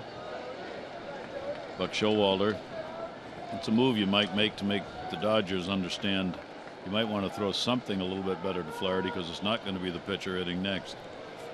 1 ball, 2 strike delivery on the way, and that will be fouled away. Now you can see him again. He's not going to overpower anybody, but you know, I look at Louis Coleman. We've, you know, if you've been with us the last couple of nights, he pitched with Kansas City and actually had some good years, but their bullpen was so good last year that he spent most of the year at Omaha. He went 8-2, and he was a free agent, and the Dodgers swooped down to get him. Flaherty on the 1-2 pitch. But again, my point is that if you look at his slider, you go, well, you know what he's going to throw, but some sliders, a good slider, you don't see the spin. And again, the spin is so tight. Same thing with curveballs, changeups. You know, they have good finish. Do you sell it with a good arm action? 2-2 delivery. Coleman got it in. Ball in the air, left center field. Kendrick. 1 down in the 13th. And Joey Rickard indeed will come on and hit for Worley. Pitch hitter number 23, Joey Rickard. So Rickard will stand in against Coleman. He has not had an at-bat against the Dodger reliever. Outfield continues to be very deep, and the pitch to Rickard is on the outside corner for a strike. Yeah, remember righty versus righty against Coleman's 182. So you bring in Rickard and you hope that, you know, maybe you'll get a pitch to hit. It doesn't have to be a home run, could be a double, single, get on, speed. That's what he got. Base hit into left field. He'll take a big turn. Kendrick will play it cleanly. So the Orioles with 1 away here in the 13th inning. Rickard delivers a pinch hit single. And of all the guys that get on, he's the only guy on this team that really runs. I mean, doesn't run a lot, 4 out of 5, but he has speed. Rule 5 player, first year in the big leagues. First hit as a pinch hitter. He's 1 for 3. And then you do get the lefty up, Matt Wieters. from the side of the plate where he has hit best. He has drawn a walk and struck out since coming on in the 9th inning as a pinch hitter. And Coleman will pay attention over at first. One down. Wieters fouls it away. Yeah, Rickard with the kind of speed, any ball up the gap, especially left center field. You know, Thompson plays as deep as he does because he can maybe circle balls, but the ball to up the gap and left, and Matt does have good strength that way. Ball will be going away from him, and Rickard will be running on contact. Gonzalez holding the bag at first on Rickard. Wieters got jammed. Puig, Thompson, the center fielder, will put it away. The second out here in the 13th inning. So Coleman gets 2. And Adam Jones will come to the plate. This will be his 7th plate appearance. 1 for 6, a base hit, and a run scored in the 3rd. Trumbo has had 2 home runs in the ball game. Flaherty's had an RBI double. The other run on a double play ground ball. Turner a 2-run homer for the Dodgers. Gonzalez a 2 RBI double in the 5th. Both teams had leads. Neither could keep it. And here we are in the 13th inning.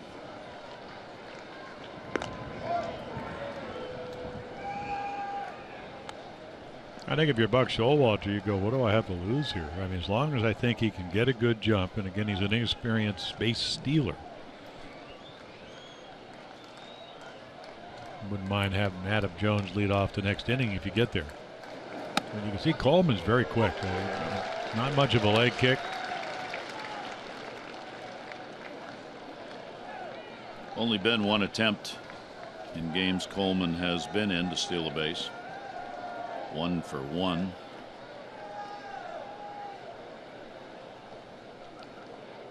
Rickard has not extended his lead a great deal over there. Here's the delivery, and Adam will go down to 3rd foul. So a 2-strike count on Jones.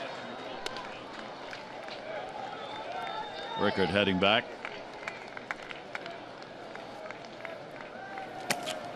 In case the Orioles get a run. Britton, the left-hander, the Oriole closer. Givens is ready to go. Yeah, second time for Zach. Yep. Well, the off day means a lot for the Orioles in a sense. You know, I mean, Worley, maybe that's why they got him out of there. I mean, he's still thinking a prospective starter for Friday. Just don't know. Ubaldo Jimenez, of course, can be put in that start. It would be on his schedule, but there's been no commitment to that yet. 0-2 count, 2 down. Rickard off first, not going. Adam will take the pitch down low, stopped by Grandal. 1-2.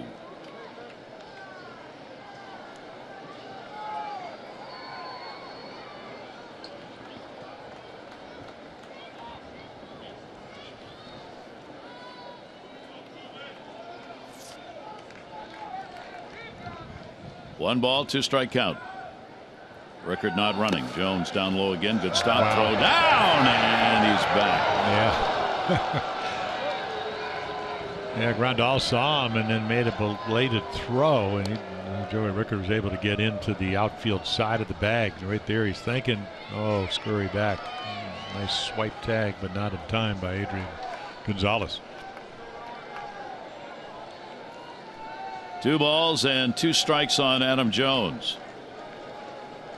Rickard was thinking about going when that ball got away, but not far enough away.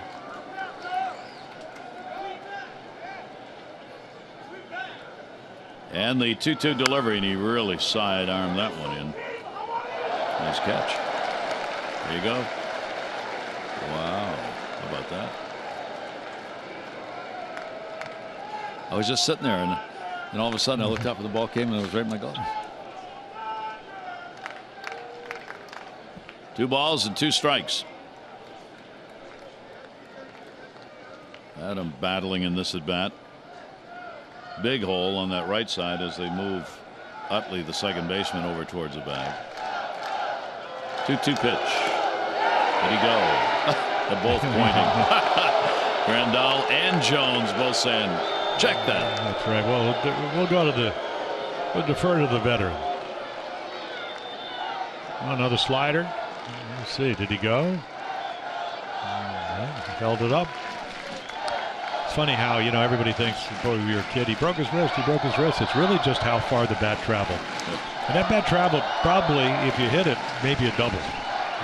But the guy's strong. And they just can stop the bat. Runner goes here, 3-2. And the delivery to Jones is fouled off yet another time. Well, the 3-2 really does make a difference, especially if Adam, he hits a long single and they are playing so deep. And by long, I mean in the sense that, obviously if it's a gapper, it's probably going to be a double. But if he does what Gonzalez did, which is just find a hole in the defense with Rickard's speed, good chance that he might have a chance to score. This is the 8th pitch of the at-bat. That's what he did in the 3rd inning, and he got a single on an 8-pitch at-bat. Runner goes, and he's going to get another one down the line in right field. Yasiel Puig, Bobby Dickerson's going to wave him home. The throw will come to the plate, and he is out! Bobby Dickerson did not hesitate. It was going to take a perfect throw to get him, and that's exactly what happened. And again, the arm of Puig hitting the cutoff man. The Orioles are probably going to want to take a look at this. Grandal had the plate guarded correctly and held on to the wall. Yeah, Utley really makes a nice throw. Already 5 hits. And on we go. Still tied.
Made at the plate. Yasiel Puig, who's been known to throw the ball around. Not that time. He hit Utley, the cutoff man, and Utley relayed it to Grandal, and they got the final out at the plate. Michael Gibbons comes on. And a lot of fastballs, occasional changeups down the bottom of the list. Again, low ERA, nice record. And wait till you see this number jump up to what he pitches against lefties. Up over 400. So they're National League Baseball. They're going to pinch hit with one of their pitchers. Scott Kazmir is going to pinch hit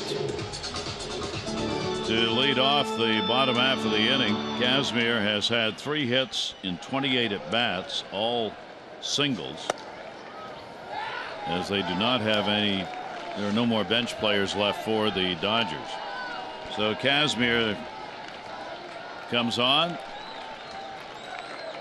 Gibbons' delivery is grounded down to third. Manny Machado will get the big hop. And the out recorded, 1 away in the bottom of the 13th. Puig in the number 9 spot, and then Utley at the top.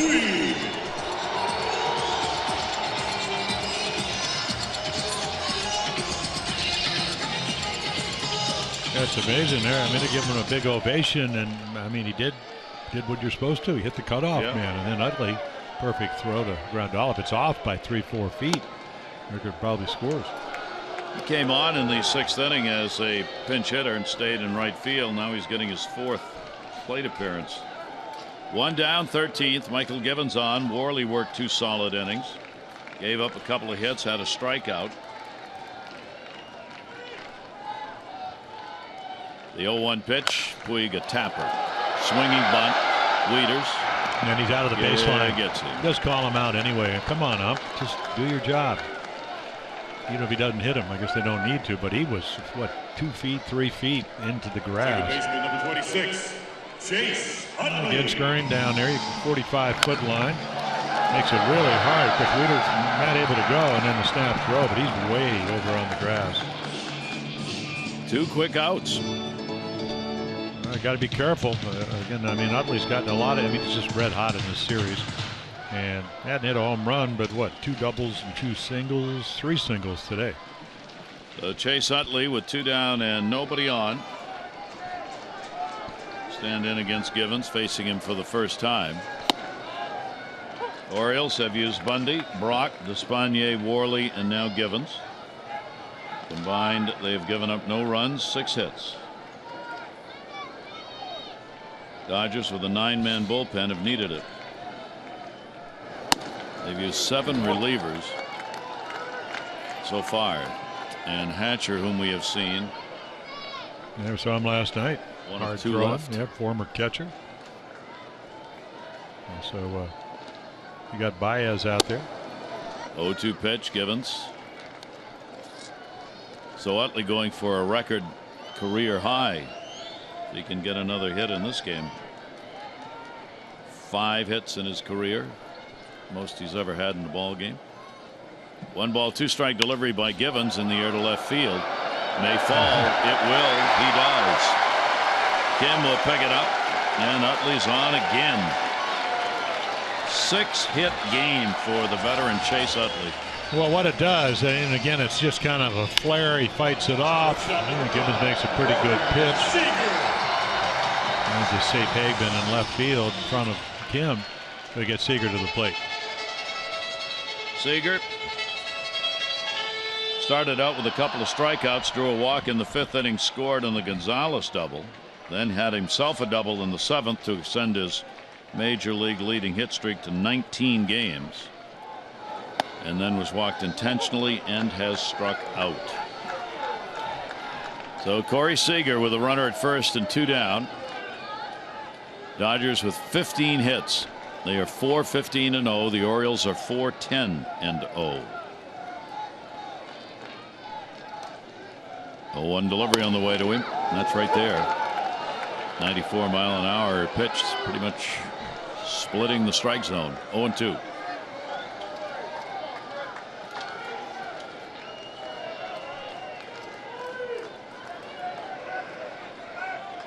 Runner goes.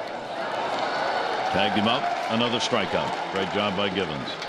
So the Dodgers are retired in the 13th. No runs on 1 hit, no errors, and 1 left on base. 14th inning coming up.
It's still Thorne and Palmer. We're still survivors. Here's Hatcher. Former catcher came in and pitched a couple of innings last night. One of those, another guy that doesn't give up a lot of runs. This is really kind of irritating me. Dodgers were the best bullpen in the National League, so he comes in. Maybe he's not as good as some of the others, but look at this lefties, 127. He's got a fastball, he's got a cutter, he's got a good splitter, hard one, 88, 89 miles per hour. Throws in the mid to upper 90s. As we mentioned last night, and I'll do it again, former catcher with a big arm. Coleman worked an inning and a third, 2 hits, zeros the rest of the way. The play at the plate preserved his no runs allowed. Young-Soo Kim will lead it off. First 2 at bats, he had singles and looked like a really positive day, which it is. But the trouble is, he had 4 other at bats. He's flied out 3 times in those and struck out. So his 7th time to the plate. Kim at 338 on the year, and the pitch to him will be taken inside for a ball. 1 ball, 1 strike count. Orioles have Machado and then Davis due up.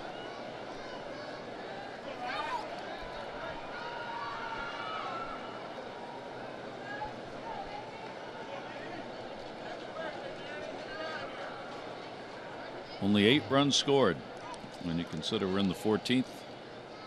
Not a lot of runs. Ground ball to second. Chase Utley waits. Gonzalez gets there and he makes the throw.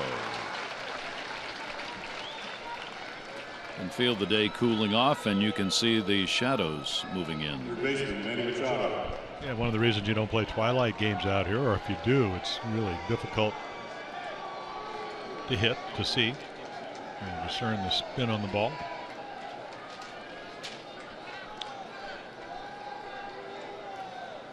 Here's Manny Machado.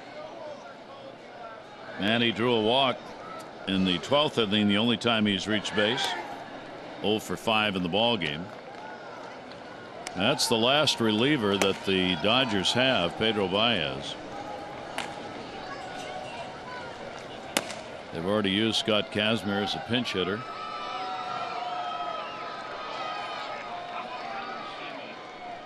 One-0 count.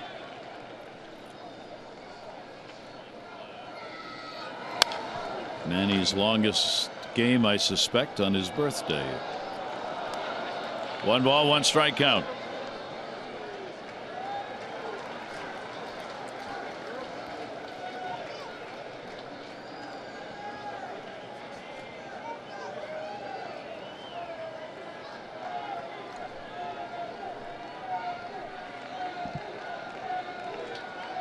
Every little chant clearly coming through from the crowd. Here's 1-1. Manny a bloop. Texas Leaguer is going to fall in. So he's got his first hit of the day. Puig will get it. And Manny is on. So the Orioles here in the 14th pick up a 1-out single from Machado for their 11th hit of the ball game. That will get Chris Davis to the plate. Chris, 4 strikeouts, a walk, and he is grounded out in that order. Yeah, he hit the ball pretty sharply the last time. He had it actually hit it right underneath the glove of Adrian Gonzalez, but Turner was playing right behind him, which is where he's going to go again. He's the 3rd baseman for the Dodgers. They're in the 5th inning in Toronto. Jays have a 1-0 lead over the Royals. The Red Sox look like they're ahead 7-1 after 3 against Texas at home. Finding some hits. Got the knuckleballer going right with a 2.37 ERA, pitching for the Red Sox in that one. Yankees just underway against the White Sox. 0-1 count. Davis, runner at first, shift on, double play depth. Outfield, of course, very deep.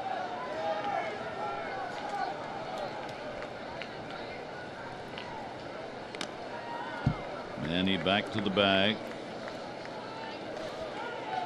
That's Chris Davis right behind Carlos Correa of the Astros. And of course, last year's MVP down there, fourth. Correa, excuse me. Hatcher 0-1.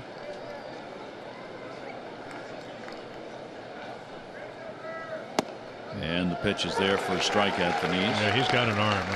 Again, tried catching and went to pitching.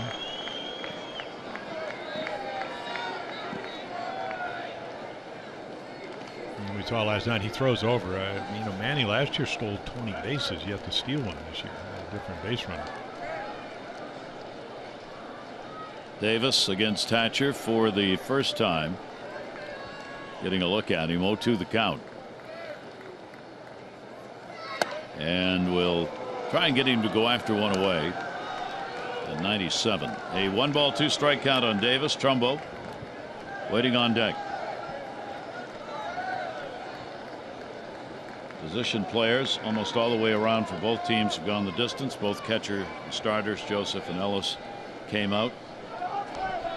And Slik started in right for the Dodgers. Puig came on as a pinch hitter and took over in right in the 6th inning.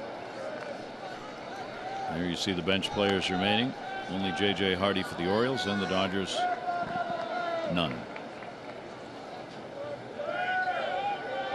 1-2 delivery on the way.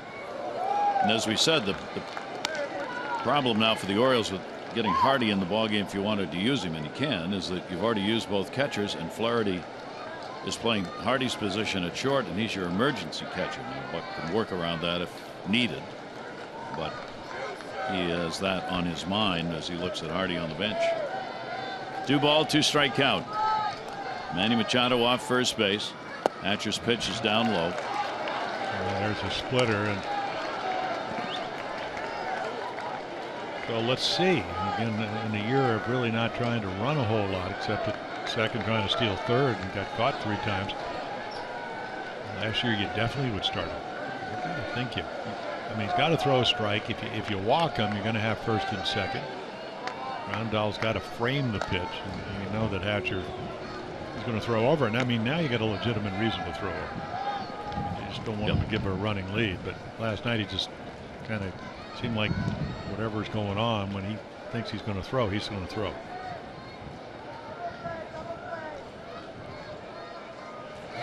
And Davis will foul that one back. And they don't send it. One of the things about Chris, because he's such a predominant fly ball hitter, he's only grounded into 1 ground ball double play this year. Well, the other thing is he does run really hard. For a home run guy, he doesn't ever assume that it's going to be a routine ground ball. Obviously in this situation you want to beat a double play, but even the routine ground balls aren't really that routine because of the hustle factor. Chris Hatcher working, 3-2 count. Manny Machado has not extended the lead at first, not running. Davis goes to right field in front of Puig. That's a base hit. Puig again gets it into the cutoff man, and Davis delivers a single. He just fires it in there, and misses Seager, who's out there short right field, and then Turner runs it down. So if you run, but maybe, I guess Buck Showalter's saying, well, he strikes out so much. Well, you have runners at first and third, but they don't send him, and it's just, again, it's hit so hard you can't get anywhere but into scoring position. So a discussion now with only 1 away and runners at first and second base. And Trumbo, who's had the hot bat today with the 2 home runs, a double. He's 3 for 5 with an intentional pass. They discuss what they want to do with this, and the Orioles a chance to get the lead here in the 14th inning. Orioles today 1 for 8 with runners in scoring position. They have stranded 12. Delivery on the way, and Trumbo will take it for a strike.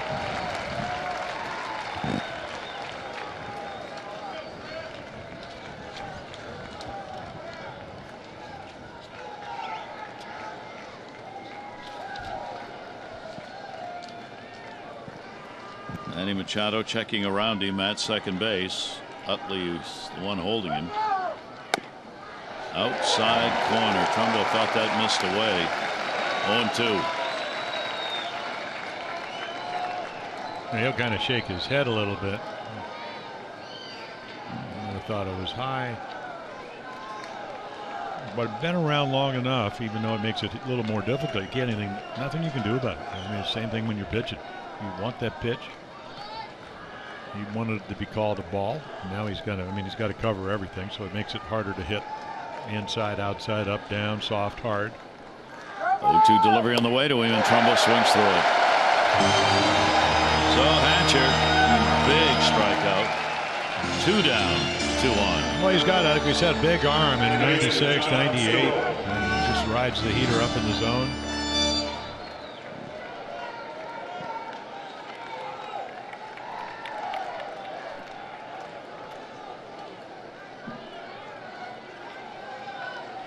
So Jonathan Schoop.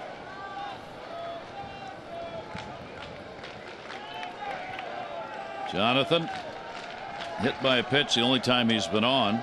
Otherwise 0 for 5.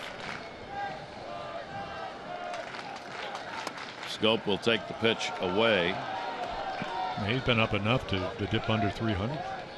Came in at 301. Now at what, 296. God, it seems so simple. Just get a hit. 2 outs, everybody running. This game that's not the way this game is. Nope.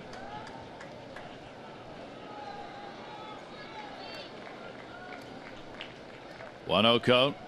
Count rather. And they play him shallow. Yeah. 1-0 delivery. That's going to go to left center field. That will score a run. Diving Thompson cannot get it. 1 run is in. Ball played by Kendrick. They're going to wave on a second. Davis coming to the plate. Will score. And coming through, Jonathan Schoop. A double and 2 RBIs. And the Orioles take a 6-4 lead in the 14th inning. So there you go.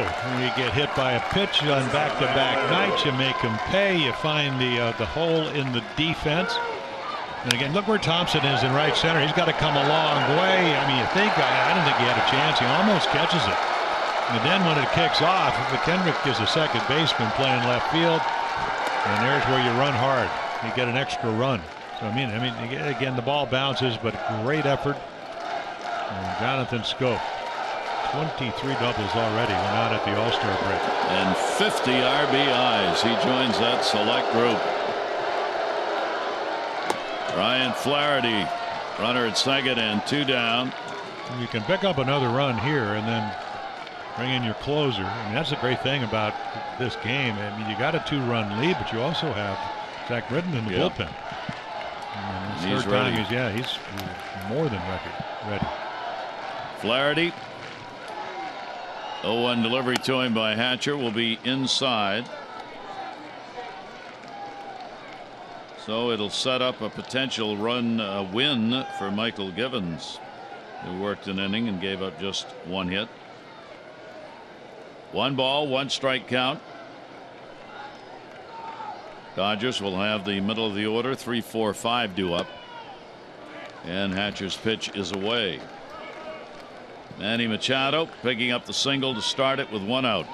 Davis's single kept it going, and then Jonathan Schoop, the 2 RBI double, brought him home.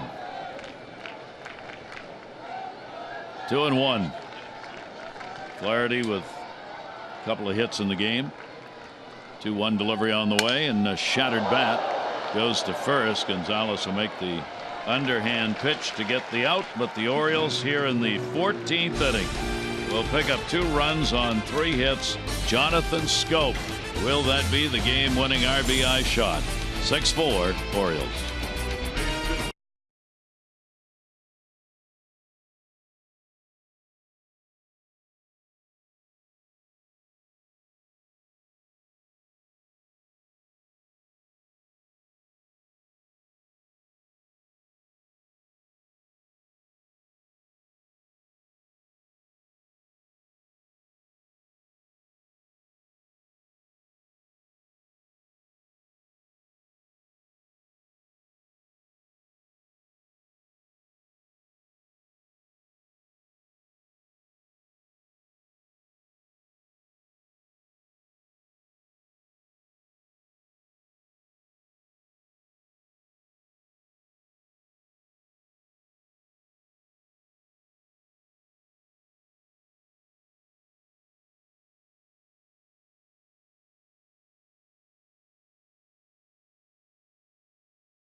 To see if he gets a game-winning RBI. 3 outs away from a win and a series win if they can get this one.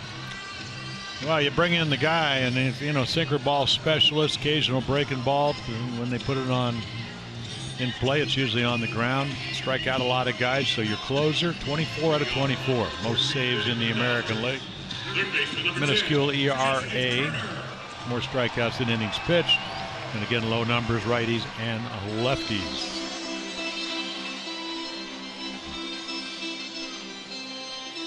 So here we go. Bottom half of the 14th inning. Turner, home run and a single in 6 at-bats for Justin Turner. Zach Britton on. Orioles looking for the 17th series win. And it is a strike. There have been 36 strikeouts in this game. The major league record is 43. That was in a 20-inning ball game between the Angels and the A's. July 9 of 1971. 43 strikeouts. The record 36 in this one. Yeah, 1 ball, 1 strikeout. Yeah, Turner came in and pinch hit last night. Hit one to the base of the wall in right center. Rickard made a nice catch, but Rickard already pinch hit it. So standard defense for the Orioles. That one will bounce. And we know the drill. They just, Zach's trying to have a clean inning, if that's possible. And usually, if anybody's going to do it, it'll be him. And they're trying to get somebody on.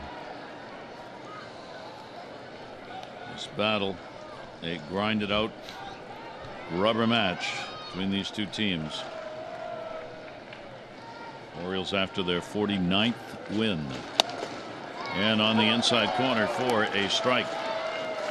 Yeah, that's the one pitch that Zach Britton, hitters will give up. The ball runs back, it sinks.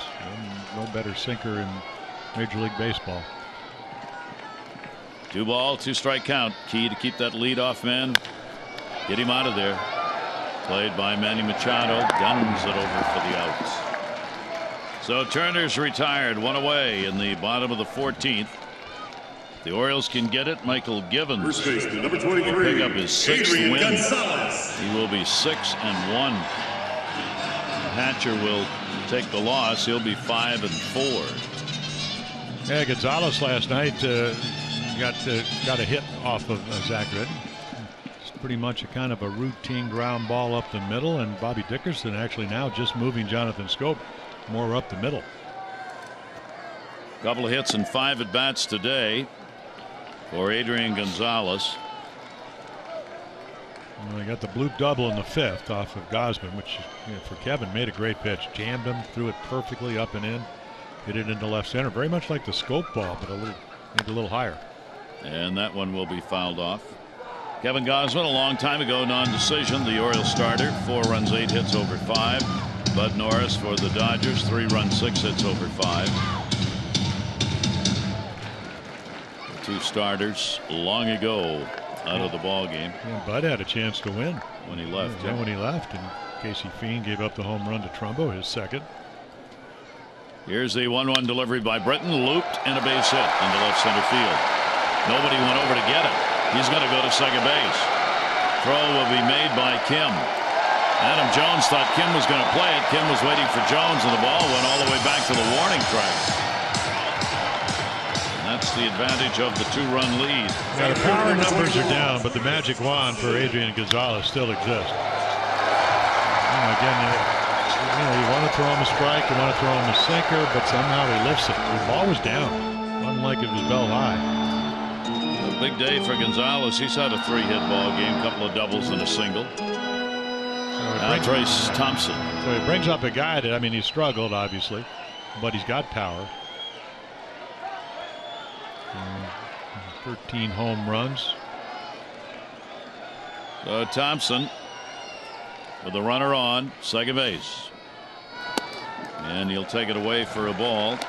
In this ball game, he grounded out, struck out 4 consecutive times, and then the 12th inning grounded out again. He has not had a hit in this series. 0 for 14 in these 3 games. 1-0 delivery by Zach, and that will miss inside. Howie Kendrick on deck. You certainly want to try to get Thompson out. I mean, that's a rather obvious conclusion here because Kendrick's tough out because he sprays the ball. So you got a home run guy and then a line drive hitter. Britton, the 2-0 pitch. 3-0.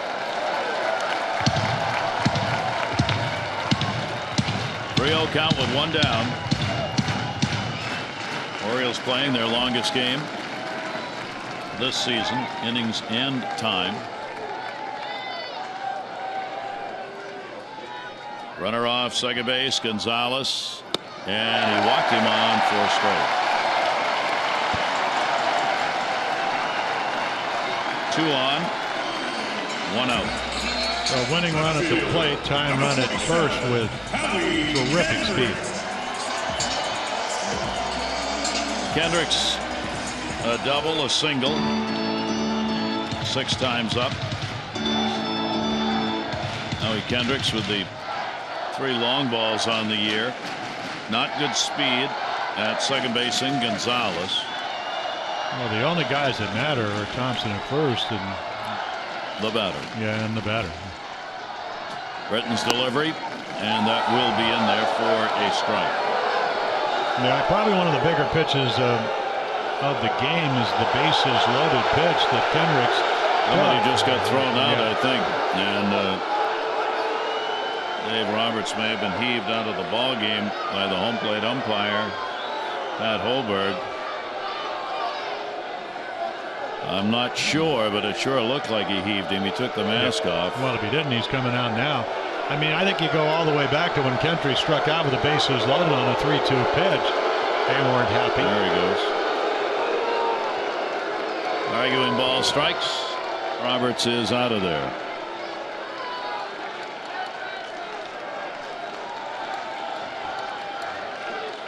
Oh, 1 count, 1 down. Runners off first and second base. Pitch to Kendrick.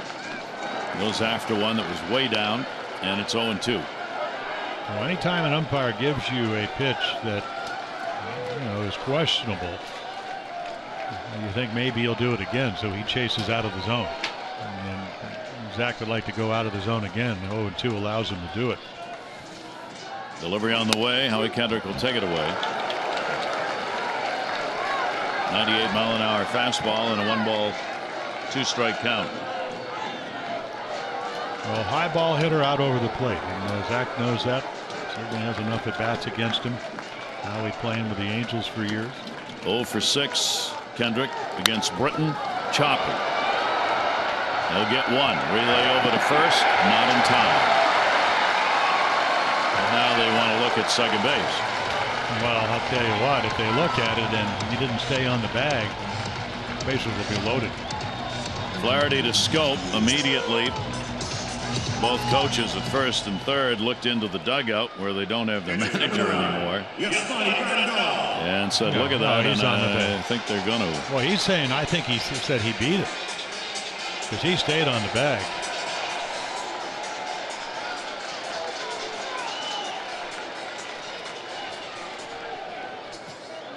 Like Showalter, I think, wondering the same thing. What was the call? It take a is look. under review, so they must have called him out. Yeah, again, Thompson runs really well, and it looked to me that, Scope, this happened up in Seattle. Scott Service came out and they got a call reversed because they came off the bag a little bit quick. But again, Thompson's speed makes the play close. They're challenging the out call at second. I don't know if there's anything you can reverse. It is bang bang, but it's not obvious from that.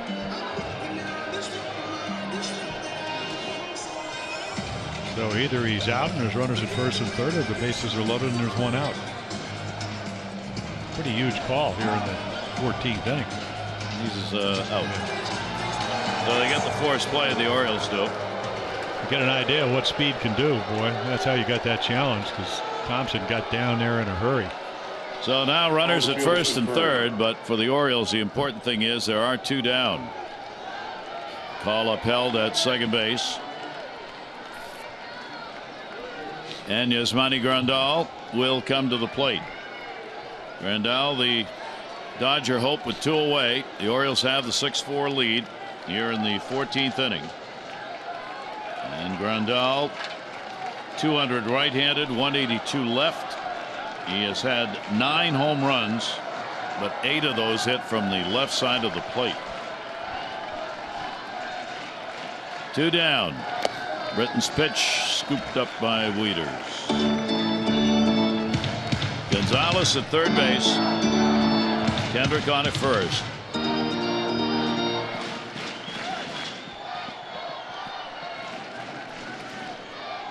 See 42 players used, 36 strikeouts.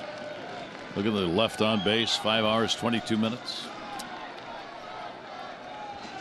Britton's delivery, and that too will miss. And the amazing thing, after all that, the Dodgers still alive. 6-4 doesn't mean a whole lot unless you get that. Used to be 27 outs. What would it be now? 52. 52 outs. The 52nd out is the most important one for the Orioles. Now they're going to walk him. You got nobody left on the bench to use other than pitchers, and that's who's due up next. So the intentional pass will be surrendered here. You see the importance of that, an added importance to that call at second base on the force out. Well, I guess if you're ever going to have one of your pitchers come up, it would be Hatcher, who was a former catcher. Now, the reason he's pitching because he didn't hit, and I got a text from Dean Albany, or one-time Orioles scout. He said he didn't have a good swing. Number 41. Well, what an opportunity. He gives up 2 runs, and now he has a chance to tie the game, or I suppose if he hit a double, maybe win it. So Hatcher will come up here in the 14th inning, the pitcher. There are the numbers, 7th season for Hatcher. And this is National League Baseball in this one. Bases are loaded. There are 2 down. The pitcher's up. Chris Hatcher. And he'll take the pitch for a strike.